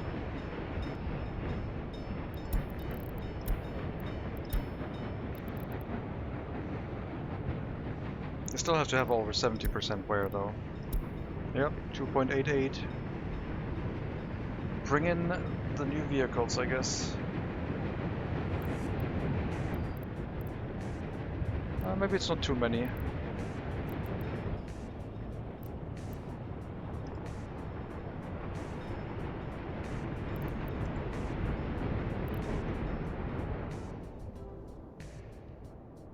I thought it would be. Maybe they already got replaced. I mean, we did buy 5.3 million rubles worth of new vehicles, which would be up to 10 horse carriages. Or like a couple trucks.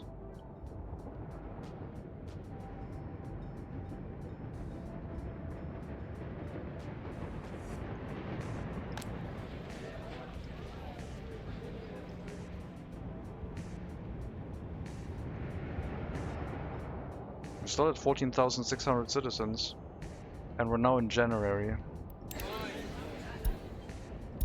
I'm still waiting for that population drop. We're at the beginning. It's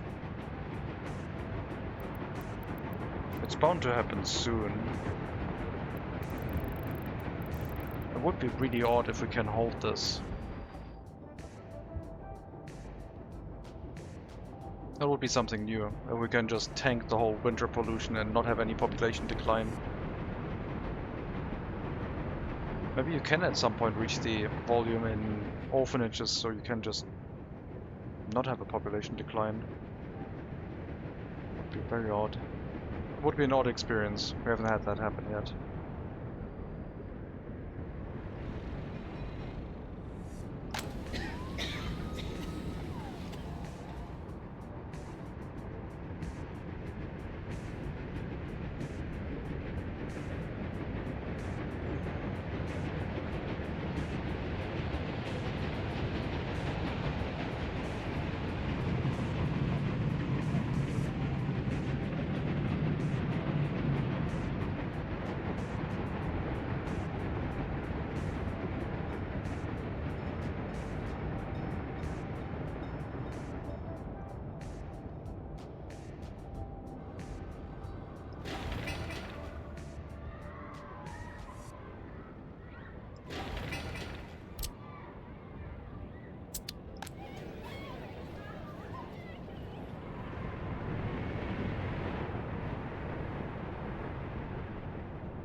Wait.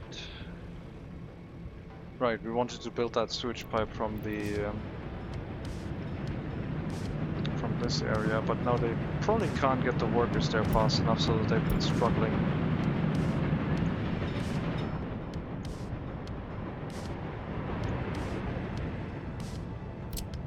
And this also needs to be built.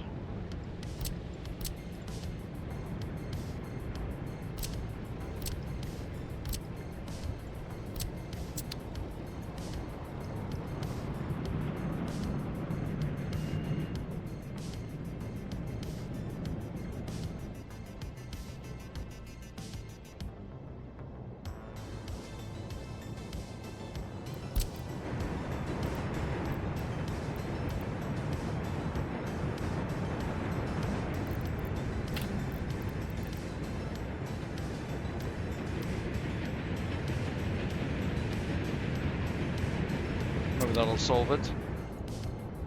Or we just let them pick up from the city and hook it up to the sewage treatment plant now, since the groundworks has all the materials delivered. Why isn't it using an excavator anyway? It should be doing that.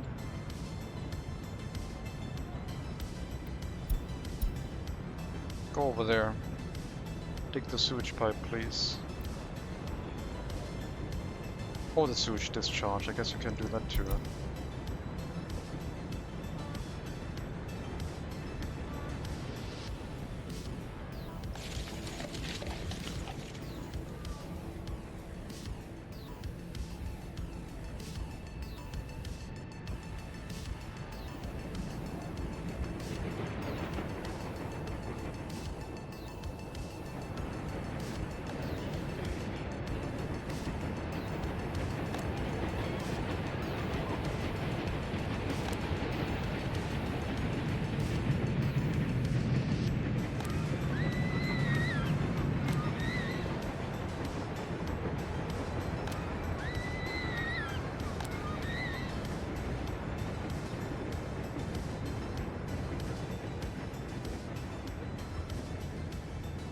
Yeah, I'm confused about the population count still being reasonably stable.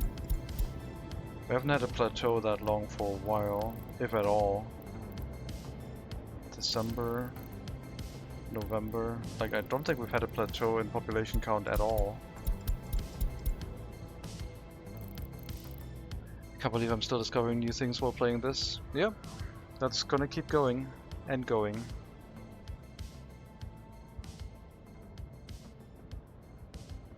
So am I. I'm currently messing around with pollution. We're running our republic in a state where pollution is something we have to deal with. So our citizens sometimes live in areas that are slightly polluted. And it's sort of working. Now I realize I can just start with scrapping facility and horse breeder. I can start with scrapping facility and horse breeder. The necker yard and a horse breeder, yeah. You could start with that.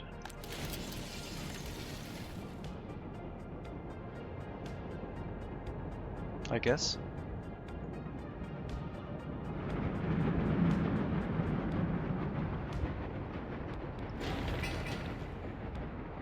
But why? Like you want to, I guess, run farms and make horses? All the personal cars have been used up. No, they haven't. We just need to deliver some.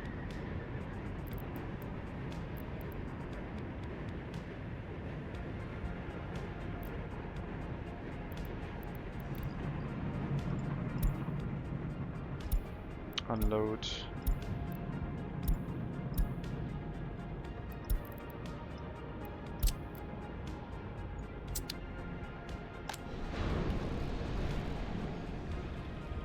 Unload all personal cars in here, please. If you can, no? I guess not, then just don't load anything right now. Go into a vehicle depot for the time being.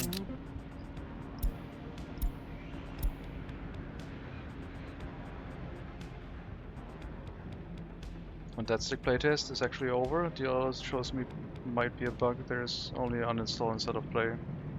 Okay, well then no stream of that, I guess. What a shame. Really was hoping for an update to the playtest, but I still have the play button though. Maybe you got kicked out of it. I still have a play button. It's so weird. I guess maybe once my Steam refreshes it's also gonna disappear. Maybe you can still start it from the file system. I guess you could try that. Sometimes that works. Works all the time with expired demos for me.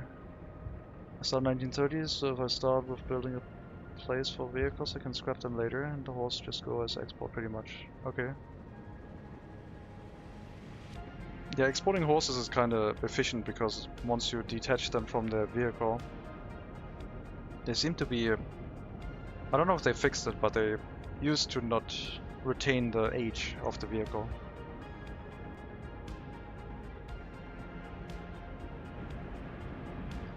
Okay, that should be enough. Enough personal cars to staff the secret police. And the horse carriages can run again, do the export.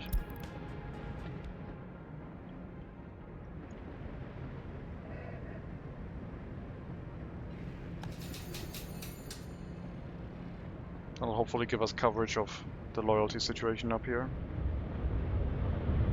Probably need a couple more people with higher education to run this facility.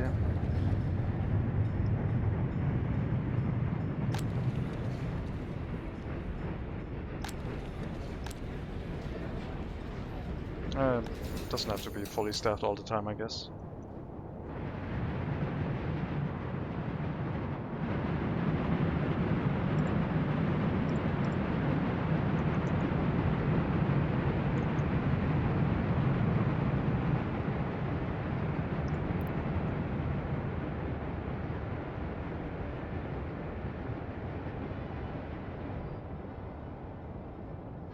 Yeah, population is not dropping a lot. It's trending downwards now, but very little. Last year it suddenly crashed. It had the same plateau effect. Is that what the orphanages do? Is it like adding a plateau effect to every winter, and at some point either it holds throughout winter or it starts crashing again? Maybe we had a population pyramid anomaly and there's a lot of people this year who... or there's no people who are over the age where they would suffer from pollution issues. Finally broken the curse? I don't think so. I think it's just a year where we don't have anyone in the age bracket where they suffer from pollution. The average lifespan has dropped like every year, so that's still the same thing. But I guess I can't check the age, the average age.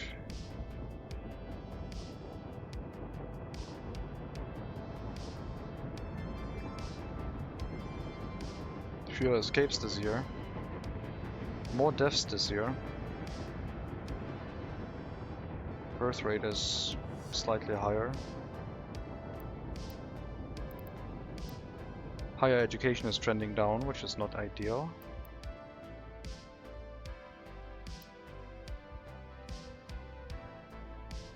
Where are you getting gravel from? Importing. Everything is imported, we're not producing raw resources.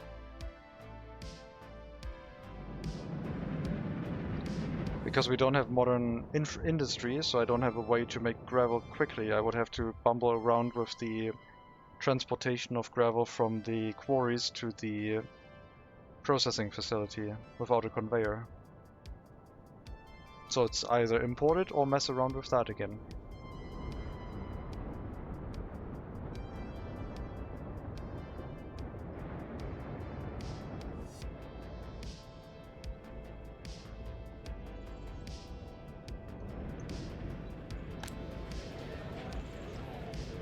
Yeah, the average age here is 32. I don't know, like these buildings have not had any real population decline in significant numbers. I wanted the small mines to have conveyor output. Yeah, that's one way to deal with it. But I guess it is a challenge that you have to overcome with... that I'm trying to overcome with game means. Adding a conveyor output, I don't know. Not something I would do. But then again, I would have also not added any footpaths to conveyor engines, and they did that officially. And it makes a lot of sense. But that's not my decision. I'm trying to fix things with in-game means, I guess. And other people like fixing things either by editing assets or downloading workshop assets. And that's also a viable approach.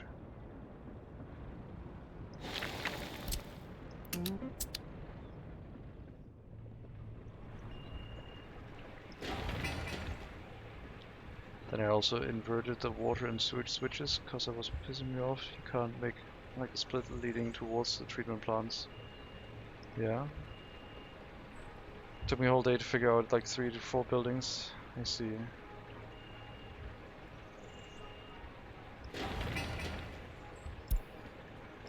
Yeah, I don't like doing that.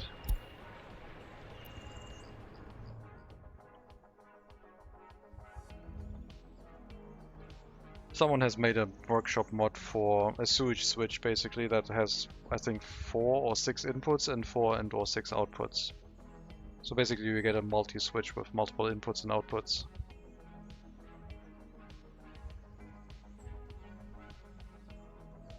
I've seen that on Lucky Leader's stream.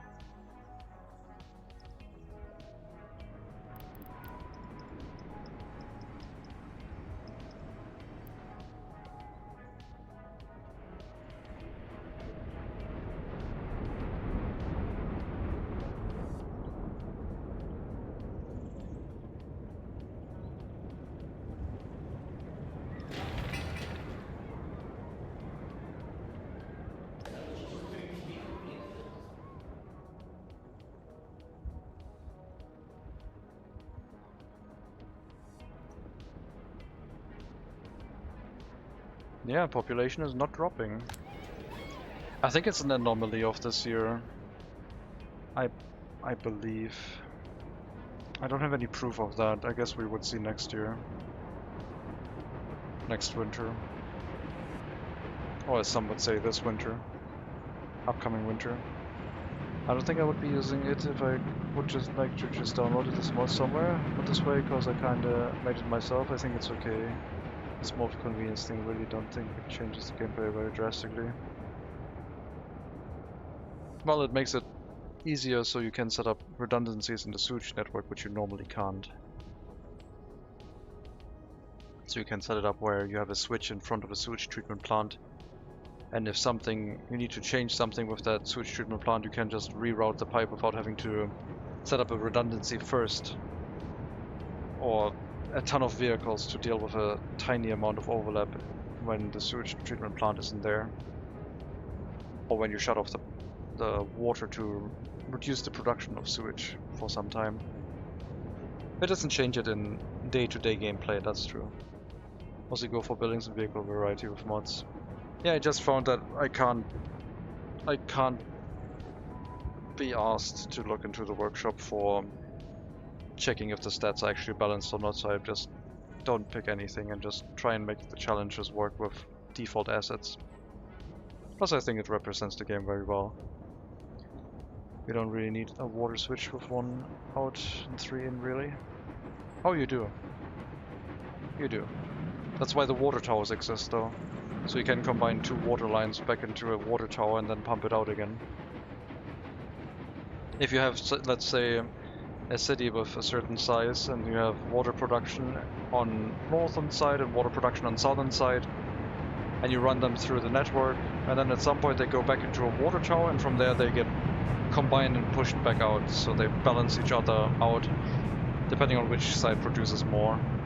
You can set up some redundancies with that. What you could, for example, do is you have a water network where you produce some, and then it gets pushed out along the city, and at some point you realize, oh, it doesn't have enough. So you feed in more water from a secondary production along that path, and you can feed it in on a water tower. Never made it that far. Yeah. I also thought, like, why did you need like 18 megawatt wires until I started using electric trains on a giant city, and suddenly my power consumption was like in the 50 megawatt range. Lots of these systems come into play when things get out of control, and we have, like, they're very finely balanced, I think, in most cases.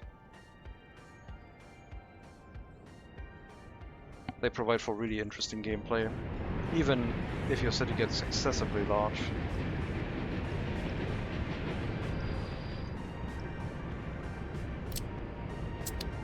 And some convenience mods kinda mess with that, I guess.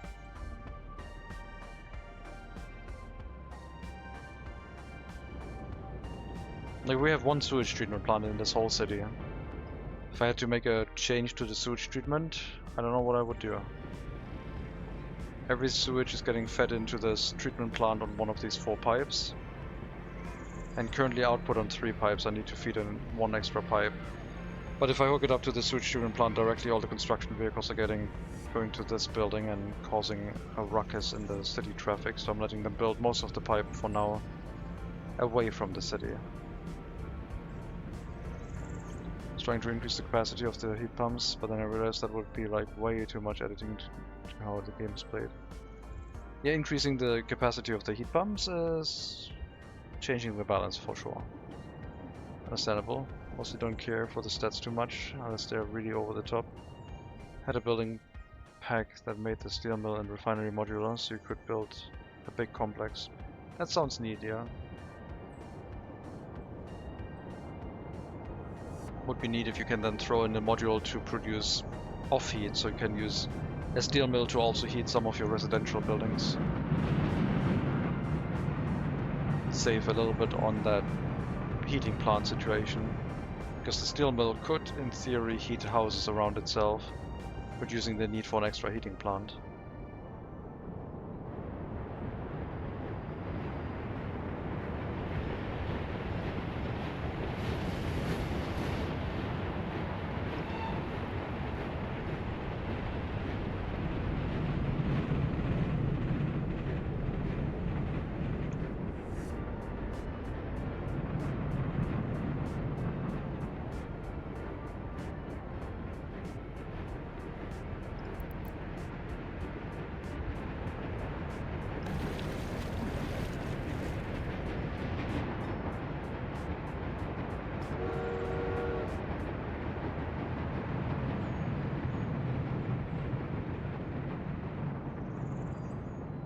But yeah, if I had like a mod building in here, most of these buildings are made by modders anyway, So downloading additional mods from the same mod maker usually looks fine, but sometimes mods can look quite out of place, even not accounting for the balanced situation. But yeah, that's why the game is so modular, to each their own. You can play it however you want. I'm doing a lot of challenges, which I just choose to do without any mods, because if I do a challenge and then I'm like, I found the perfect mod on the workshop to do this challenge with, it's like, sure. I just pick a challenge and do it like a... I guess my goal for this challenge is way too high, I think, but at least it gives me something to strive to and understand the systems more. Otherwise, I don't think I would have found all that use for the orphanages that we did in this run. Yeah, our population has remained rock solid this year, I guess. Barely dropped. Should be on recovery now, since the temperature is going up above 18, so the heating plants will shut down. I think there's going to be a massive population drop next winter, but no guarantee. Interesting situation.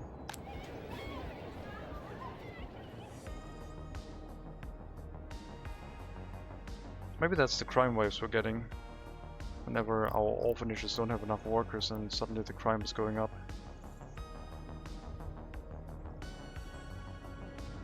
Shouldn't be happening on the like in regular amounts though to be a problem.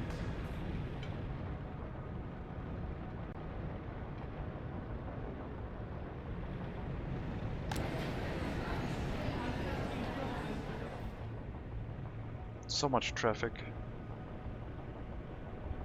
But no traffic jams, except for when we have to remove one of the occasional vehicles that run to 100% wear.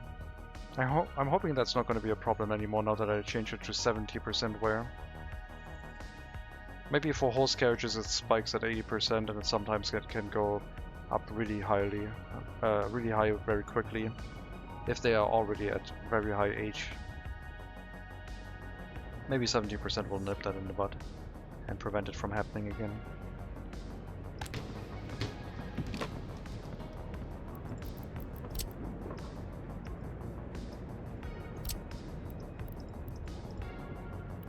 Yeah, I'm not sure why I can't remove that thing. I guess I can attach another footpath to it and see if I remove that, if it's gonna go away. Nope. Maybe a road? That seems like it did something. Not to this node though.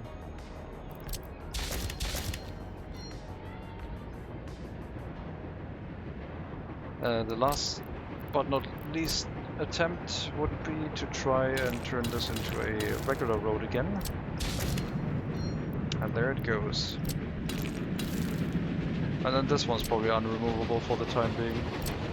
For some reason, I'm not sure why.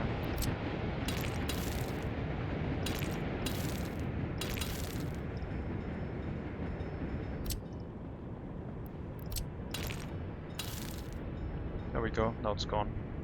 Why are you using such old technology in the 21st century? Hello Varbis. The challenge for MegaCity 19 is to stay with 19th century style settlement development. So we will not use anything more modern than early start, and even then we're limiting ourselves to 1920 and before in most cases. With some exceptions, like we're still allowing ourselves to use the first road tower crane. And occasionally make some exceptions, but mostly horses, steam trains, a couple trucks. Make a city grow up to 100,000 citizens was the goal. And it's been a slow process. We started in 1880. And we also started outside. We had to build the city with horses and trains. And horses don't really like going and bringing workers from the border to the city center, the map center, in one go. So we had an auxiliary settlement on the outside. It's all part of the challenge. It's a limitation, but I think it makes for a cool style of settlement.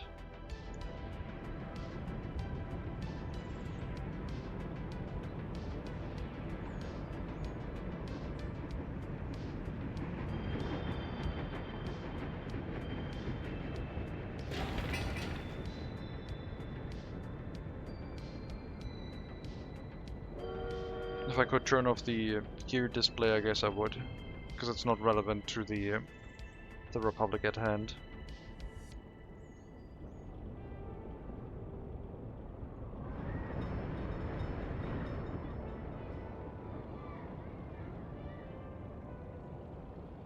Except for the price developments.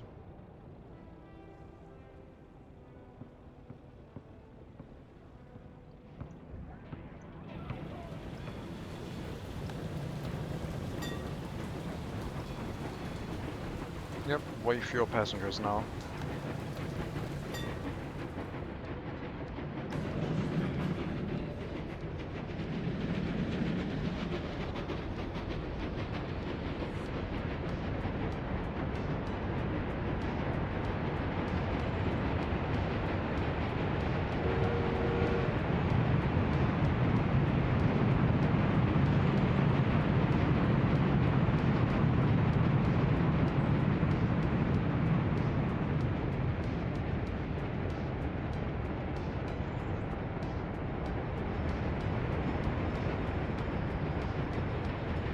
I really like that we have set up a rail network with a lot of single track sections and it's still working well.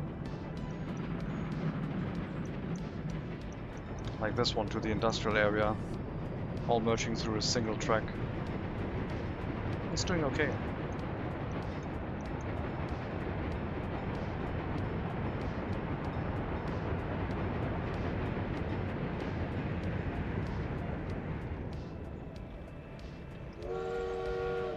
Okay, that coal train arrived with only 140 tons of coal.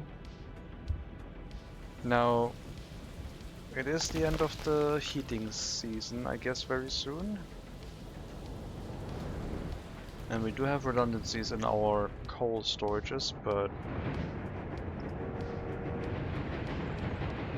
why are you... wait.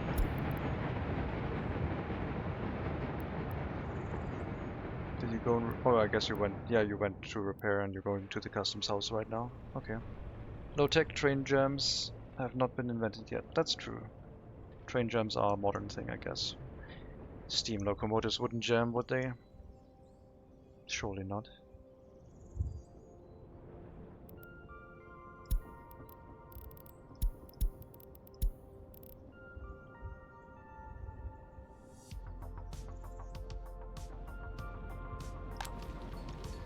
Okay, yeah.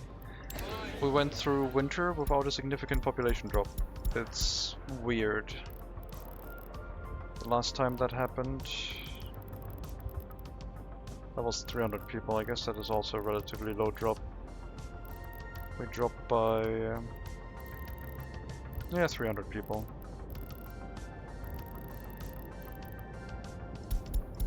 We'll have to see how the next year looks like, the next winter.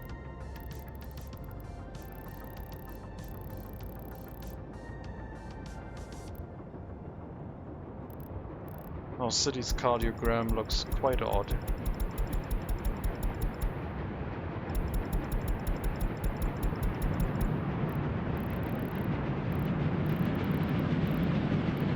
Back here we had a winter where it didn't happen.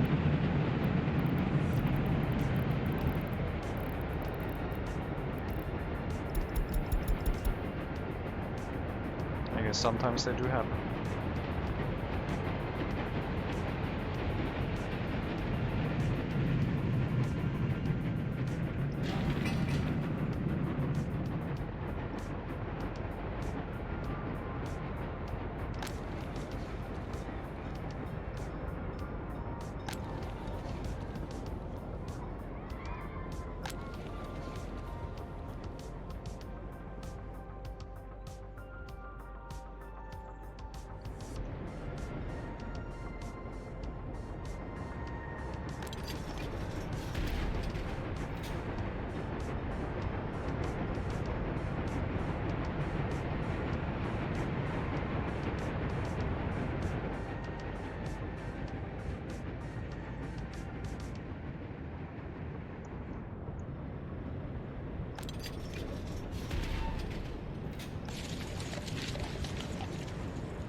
Construction progress.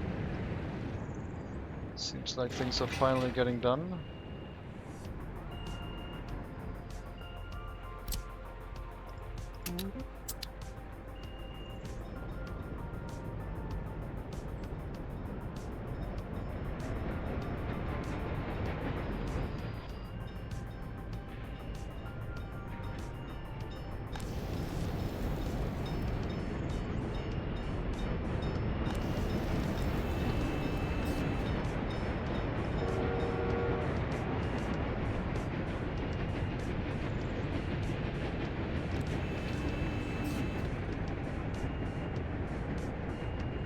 Might need another waste wagon on the train that's exporting our mixed waste.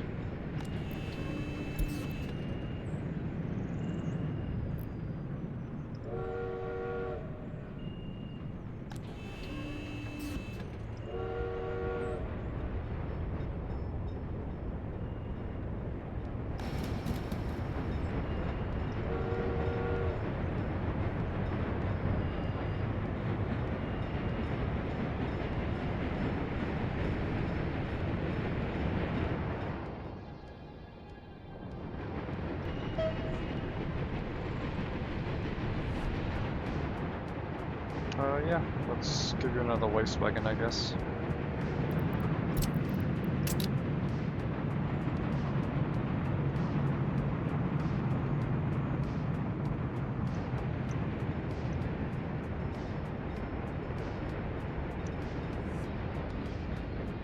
I don't think the length is going to become an issue. It should be okay. You're 205 meters right now. If you're parked... Yeah, that's fine. At 260 meters we would have an issue with the road here for a short moment, but no problem.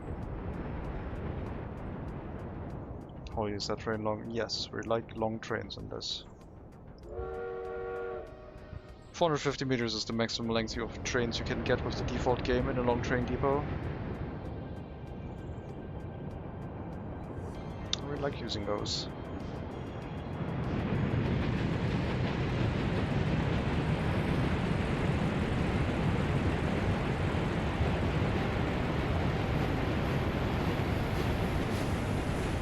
Cost reasons.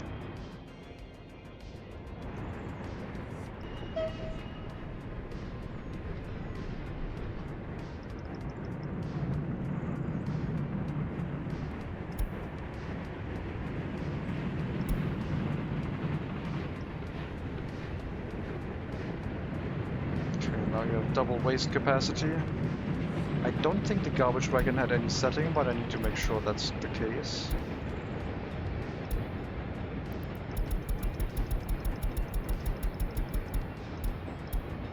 It does have a setting, mixed waste only, we're gonna change that. Heavy waste is okay again. And you can move out and go to the customs house.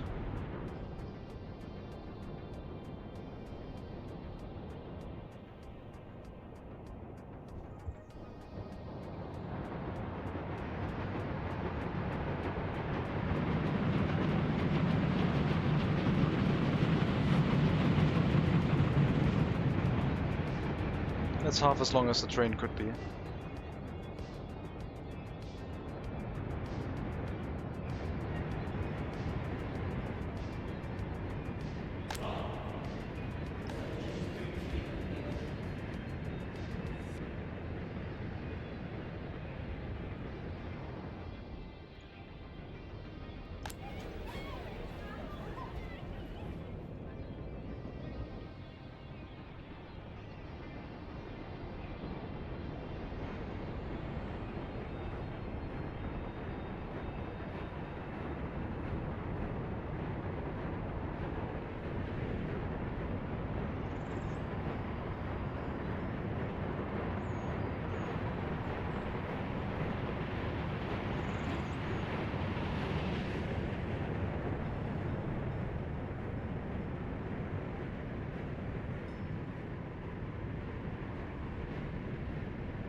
Okay, maybe this year we can get to 15,000?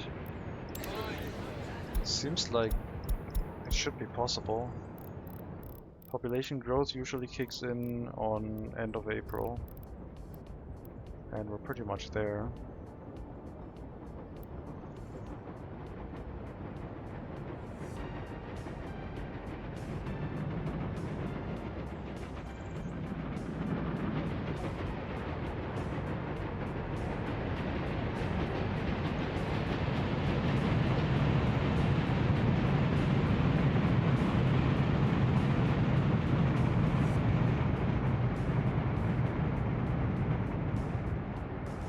Such a smooth ride.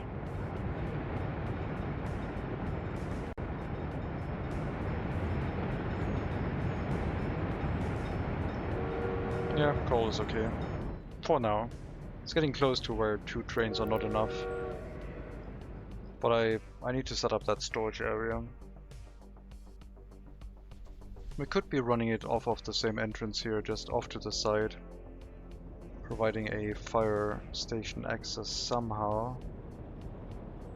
Wasn't really planning on that.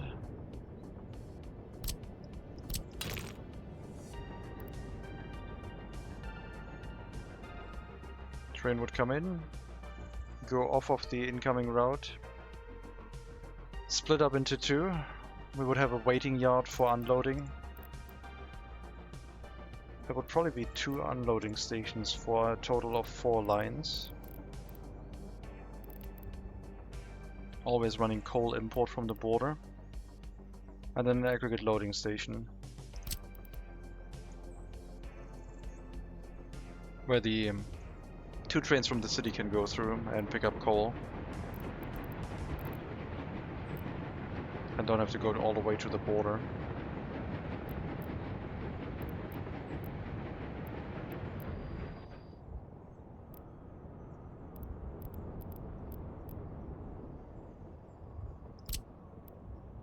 So we need like 2 of these if we wanted to run 4 trains from the border. No, we only need 1 of those. We need a dedicated waiting area in front of it. MegaCity looks insane. Also hi does. Hope you had a great time looking at animals at the park. Hello Clark Plays Games.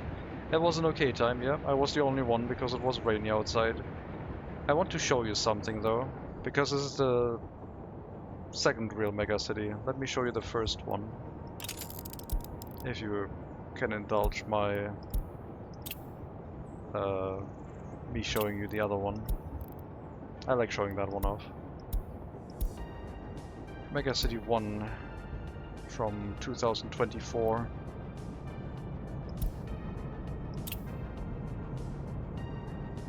Of course I would love to see it. Excellent. That one is not in the old style, that one is with modern gear because that one is early start DLC.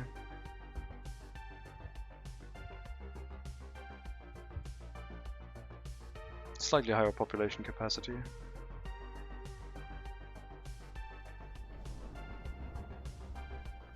Welcome to MegaCity 1, yes. This was supposed to be the city center. I built that one on my old PC and it couldn't handle the performance anymore, so I never really got back to that one, but that was supposed to be the city center. We started building it from the outskirts though. So we started with this entrance.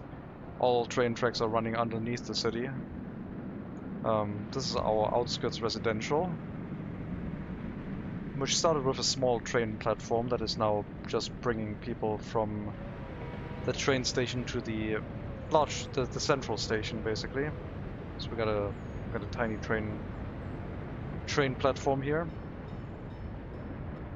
And otherwise that was supposed to be the design of a MegaCity. You can see in the beginning we still built like the barracks style of housing, but then quickly devolved it into a more organic flow. Lots of highway style roads. Later on someone said that I should also put like noise protecting walls in, and we started doing that as well. So some of the houses are insulated against noise. And it helps a lot. It's also where I refined my use of long trains. We have a massive resource delivery area for the whole city, where all of the resources get brought in, and then it has a dedicated vehicle access for the trucks. They come in here, leave the highway road, pick up from any of the warehouses, either on this side or later on, can also leave on these locations, and then re-enter the highway and go back onto it to go through the city. Get some gas stations with paths around. Is that a model for single lane roads? No, that's default. It is this one-way road. It's all base game.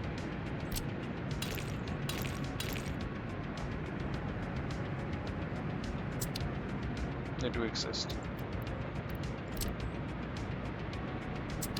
Lots of stuff underneath. Very chaotic. I've gotten better about that, but this is the heating plant for the city. Well, some of the heating plants. 2 heating plants here. We got one on the entrance. In outskirts heating. There's 1 heating plant. And then I had to set up more heating plants over here, which pump heating into the extension up to the relatively recent nuclear power plant. Our power consumption is in the 50 plus megawatt range, I think. And yeah, we run a passenger train with a couple of workers to our industry, which is externally. So we got a industry complex that produces us food, alcohol, clothing is produced inside the city, and then we're producing chemicals and plastics and other things over here. We're delivering resources for this area, for the chemical one in this area, and then shunt those resources by train into the production lines.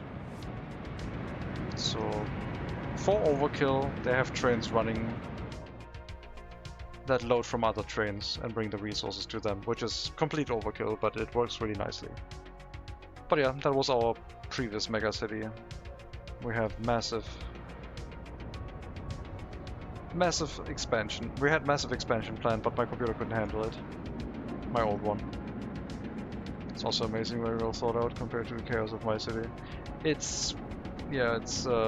has a lot of inefficiencies in it, but kind of by design, trying to make it more realistic looking. And that's where I'm trying to get with the other megacity. It's just so slow because, well, horses and all that. Let's get back to the other one though. Sneak peek of the old megacity. That was megacity 1, which is the second attempt. The first one failed because I tried to do what I'm doing right now, which is building a city in the middle of pollution, having everything integrated. I tried that on the first megacity and it didn't work out because I didn't know how to make it work. And now it seems to actually be doable, and I hope we can get there. Mega Taco Bell 1891. That is not going to happen. That would probably require a mod, unless for some reason 3 Division decides that a Taco Bell mod or a Taco Bell DLC is what's going to happen with workers and resources. Tried so hard with this city though to make it more efficient and better. That is all fun of learning. Yeah, you always learn something and then you're like, I want to apply that to my existing city, but I would have to rip everything up and rebuild it. So let's start over. Sometimes I do that, sometimes I just rip up a piece of the city and see what happens.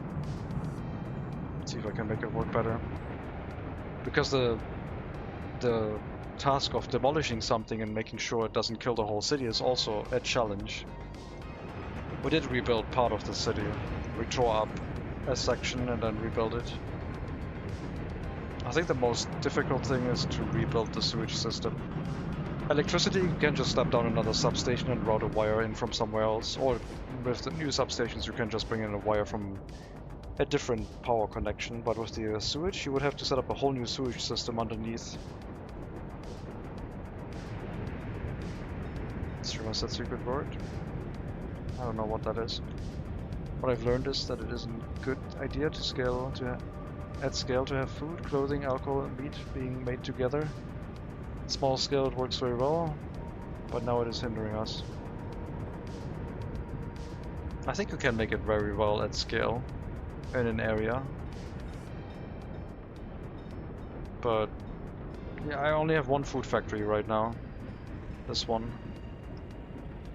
This is supplying food to the city. We haven't imported food in a while. At least we shouldn't have. When was our last food import? All time food. 1950. So we haven't imported food in 50 years. So this is running the food supply for the city. And we're importing the food, crops into the warehouse, which is producing crops into food, and then the food goes back into the warehouse and gets picked up by a different train from the same warehouse, but on a different platform. It's a very strange setup, but that one I have never used before. That one kind of works really well. And we've used that in this Republic then afterwards as well on other stations.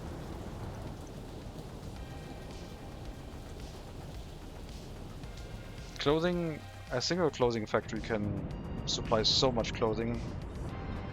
I think the MegaCity I showed earlier had like 4 clothing factories, and it was making a lot. We have 1 clothing factory in this one, and I think we're exporting a lot.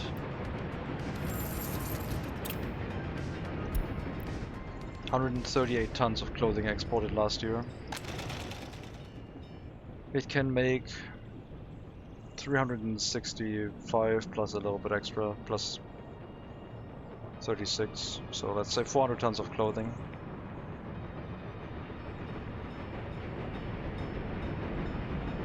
We exported 138 from that. I have food, clothing, meat and alcohol all using the same crop silo in the city. But what I should have done is separate silos for each of them, so I can scale each one on their own. Yeah, I like having food on its own silo. That I do like. Food on its own silo, maybe meat, but meat you don't need a lot of meat. So food on its own silo, clothing, crops, clothing, meat, and alcohol could be a shared silo. But food you use a lot of food. That is true. Alcohol not so much, unless you're exporting it, of course. You got that right, yeah. I would agree with that. Except in this case I didn't want to do that either, so I'm just supplying everything with the same rail line. Food and alcohol. And for clothing I'm not making my own fabric, I'm just importing fabric into this warehouse. Fabric gets imported, as well as some spare chemicals.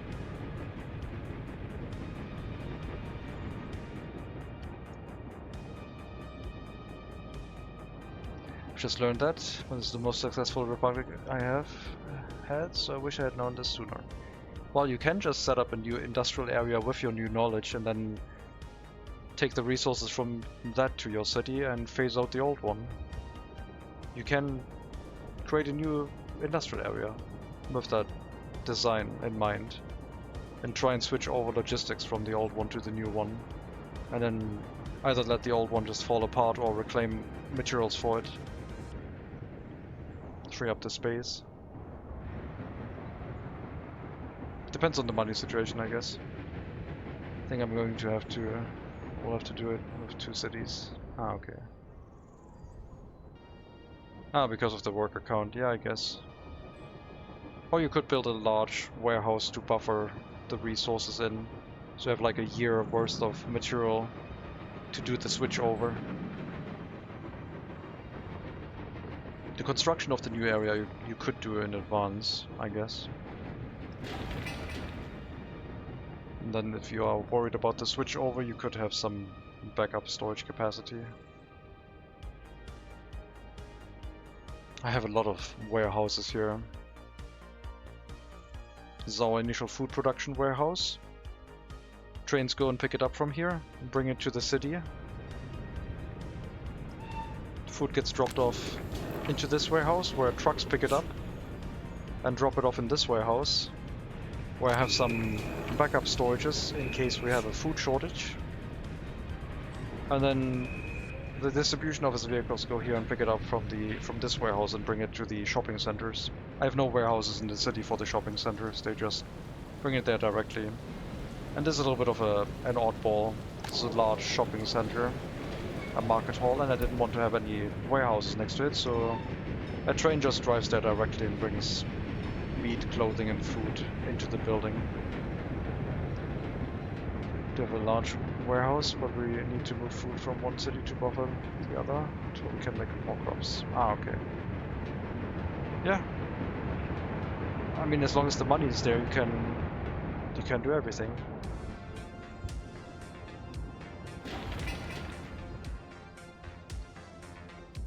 Starting with a clean slate, of course, is easier. But if you get used to the idea and like the idea of implementing a new fix to an old issue, then a whole new area opens up where you're like remodeling existing systems in a city and you don't have to restart in a successful republic. Can still go wrong, but it's a lot of fun reworking something rather than always restarting. Restarting feels very liberating because you don't have to worry about anything. But reworking an area and making it suddenly function the way it should be, that's also very satisfying in my mind.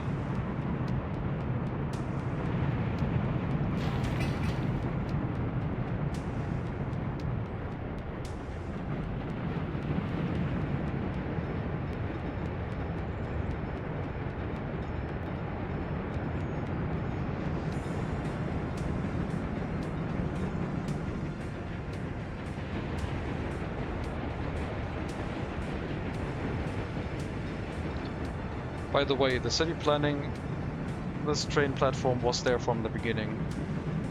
This was what the city was built around. The steel mill layout with the incoming coal and iron trains. We've had that since the beginning. The entrance was remodeled, but that one I didn't have to remodel yet, thankfully. That would be a pain to remodel. It would be limited based on the amount of coal we have in the city. It could probably last 2 winters, I think. Especially if we shut off the steel mill and use that storage for heating as well.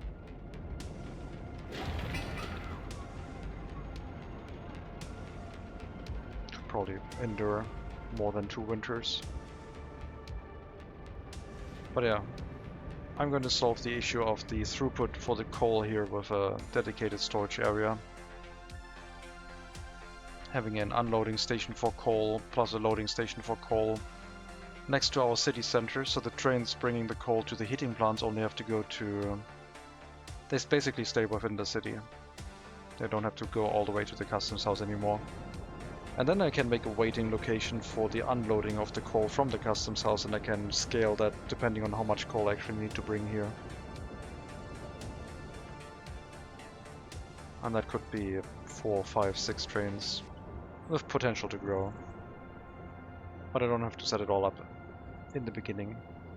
That would be probably 2 or 3 trains. And just enough space to build more train waiting places next to it.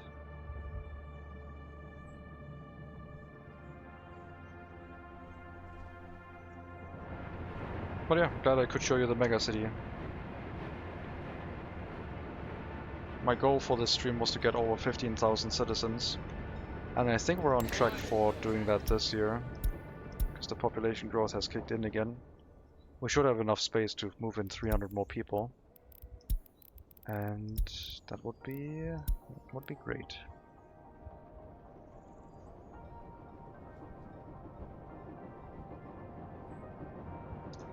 Then we'll unlock big monuments, beautify the city more, get some more loyalty going.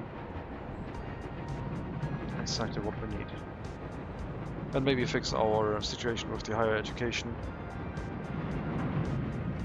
We're still losing population in that regard. It's a downward trend that needs to be corrected. I'm not sure why it happened though. Maybe just an old guard, maybe just like a lot of older, highly educated people who died at once and it's gonna recover again. But so far it's not looking likely. The amount of basic education citizens just continuously rising, comparatively.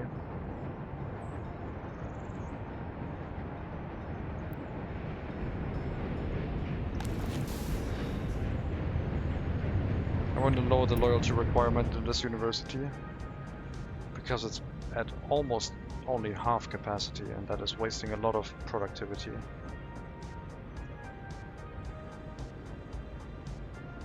We had it at 40% before. I'm going to try 45 for now and see if that is doable.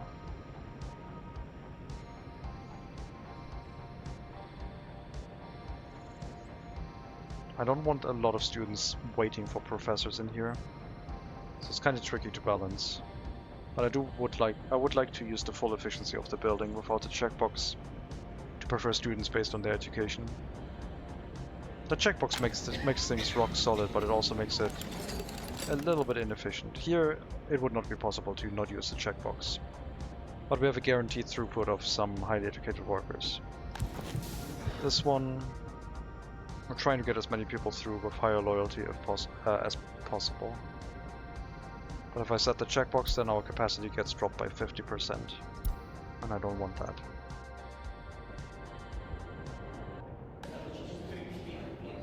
That's why we have another party HQ now. Or like another university, a party HQ. Because it's also supposed to provide some generation of highly educated workers for the Republic.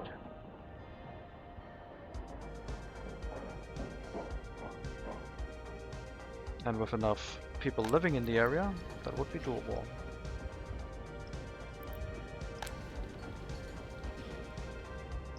We just need some people with basic education actually working in this building, in the university.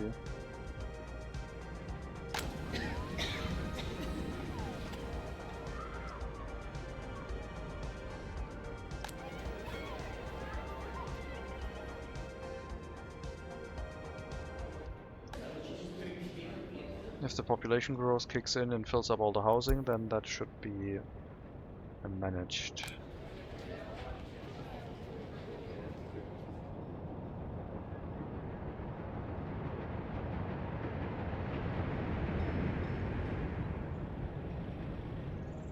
Fewer pollution deaths now. Actual pollution is receding because the heating plants aren't running anymore, and the steel mill itself is outputting a lot of pollution, but is actually manageable.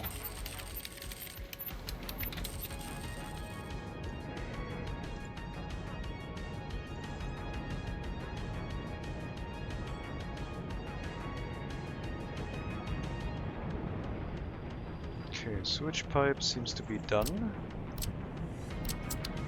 I guess we'll hook it up to the facility now.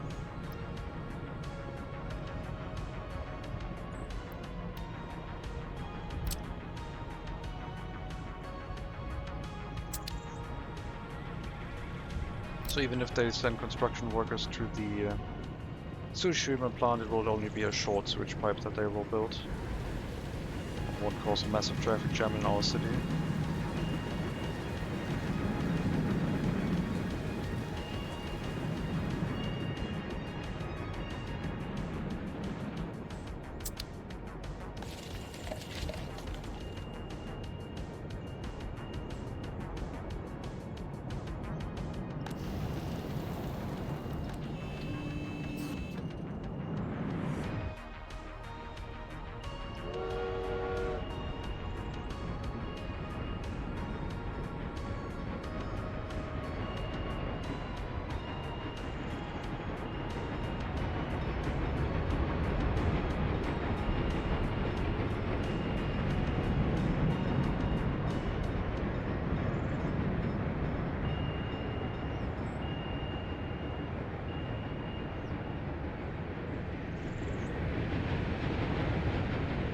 Let's see our list of horse carriages versus trucks, because I tried to keep this, I think, on a 5-to-1 ratio. I don't remember anymore. We got a total amount of 8 pages of vehicles. Horse-drawn makes up 5 pages. So we got 3 pages of trucks. Whereas this, the last one might not be 4. Okay, now it's 9 pages. It was actually 4. Oh, sorry, that's not the entire map. We got 19 pages of vehicles. 11 of them are horse-drawn. I wanted the majority of them being horse-drawn, not a 5-to-1 ratio. That would be ridiculous otherwise. I'm using a lot of vehicles that aren't horse carriages in important locations. The warehouse area, fire engines next to high-value industries, and so on. But food transportation to the shopping centers, unless it's train-based, is done by horse carriages. With the help of some trucks. Direct lines by trucks, supported by horse carriages. We're getting to 15,000. 131 people left. Climbing rather quickly.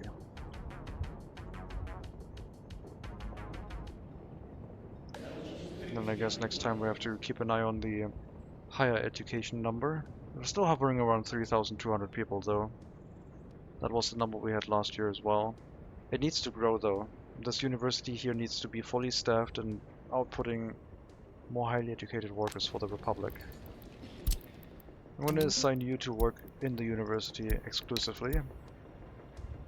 Unless the university is full, then you can go elsewhere. That should provide up to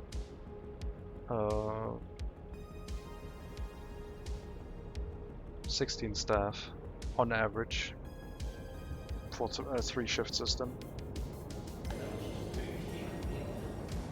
Which would be better than what it is now, but the building isn't filled yet. We'll have to wait.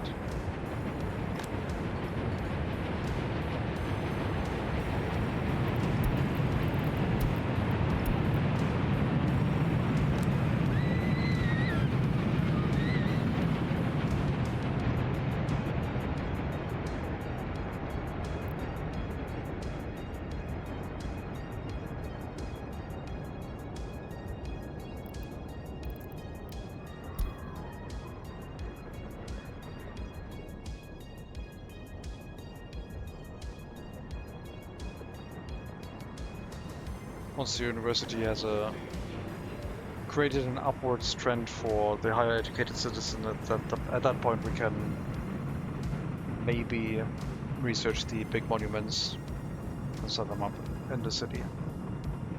This junction, probably gonna get a Soviet star. Set up a residential building. If it can fit in there.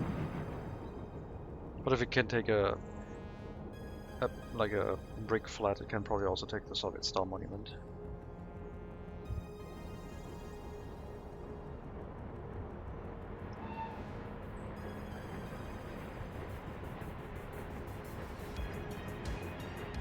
$3 billion and still no question about the reduction of the monetary values.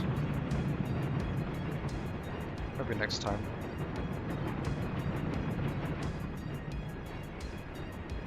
$65 people. Then we're at the number of citizens to be over 15,000.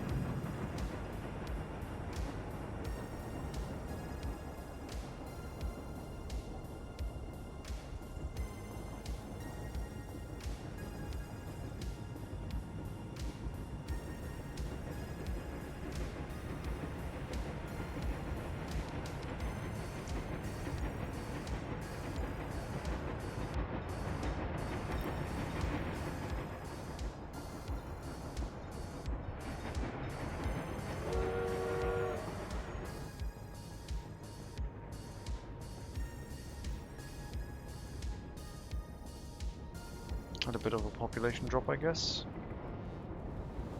Just a tiny one.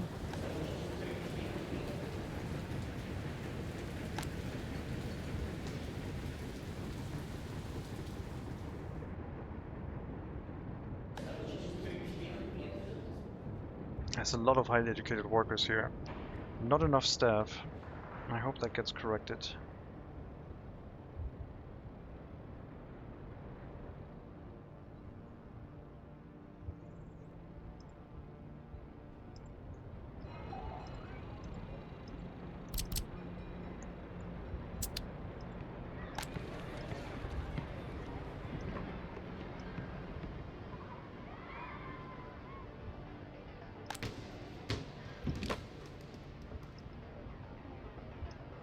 think the auto pull is missing its click on sound.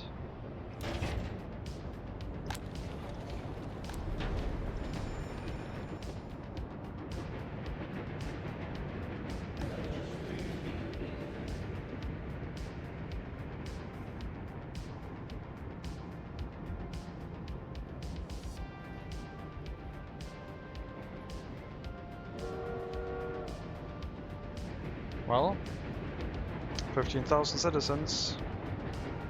For a brief moment there we go. One extra research point from population, up to 6 from that now, total of 18. I'll unlock big monuments.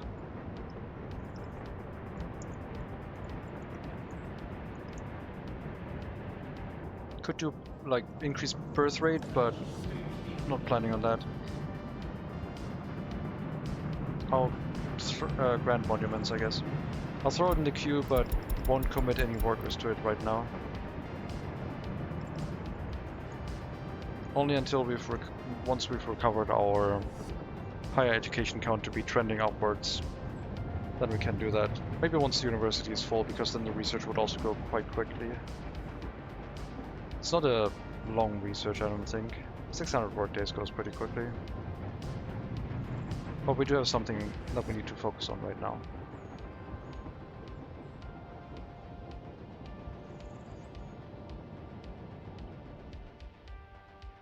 Okay, new milestone, 15,000 citizens. New highest number. After the drain we had, we recovered and are trending upwards again. I don't think we'll be able to maintain the current population growth rate, because we're gonna hit the limit of the city. But the expansion of the city has been planned out. It will go next to the industry. And we'll see if we can just tank the pollution in that area. I hope it's possible. Would make the further expansion of the city so much easier if we can just build housing all the way around and don't have to leave like a minimum gap like we did initially here. The question is, how close can we go to the heating plants? Judging by the small heating plant that we had in this area, and not very, maybe like a 30 or 40 meter gap or 50. Because that small heating plant was already dropping the houses to 50 life expectancy during winter. And a large heating plant makes a lot more pollution, but we'll see.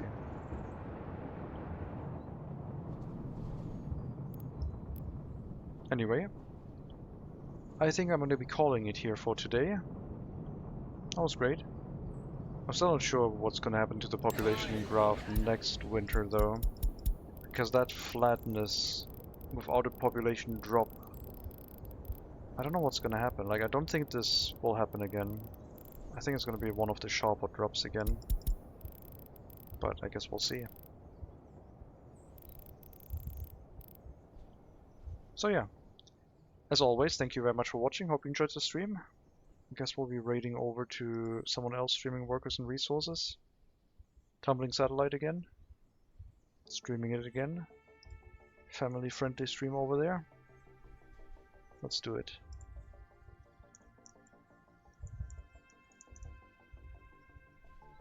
Thank you and wink. Is that written correctly?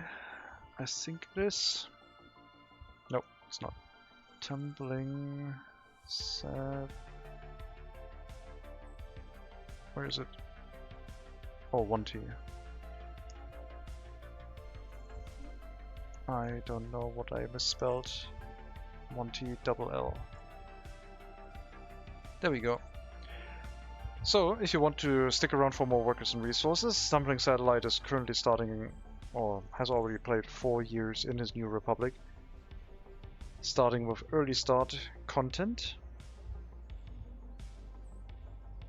He does like, I think, some help. And yeah, he's also having an affiliate anniversary, it looks like. You too, Something Barbaric, Dentrossi, Matt Merlin, Sardius, Randy Chilbert. Great job to getting to 15k, thank you. Thanks for stream. We'll continue this very soon. Let's see if we can maybe take a chill day tomorrow, but maybe one of the streams is going to be workers and resources again. We will see. That's what the stream does, and for showing me the first MegaCity. That was amazing. You're welcome. Thanks for taking a look at it. As always, take care everyone, all the best, and maybe I'll see you next time.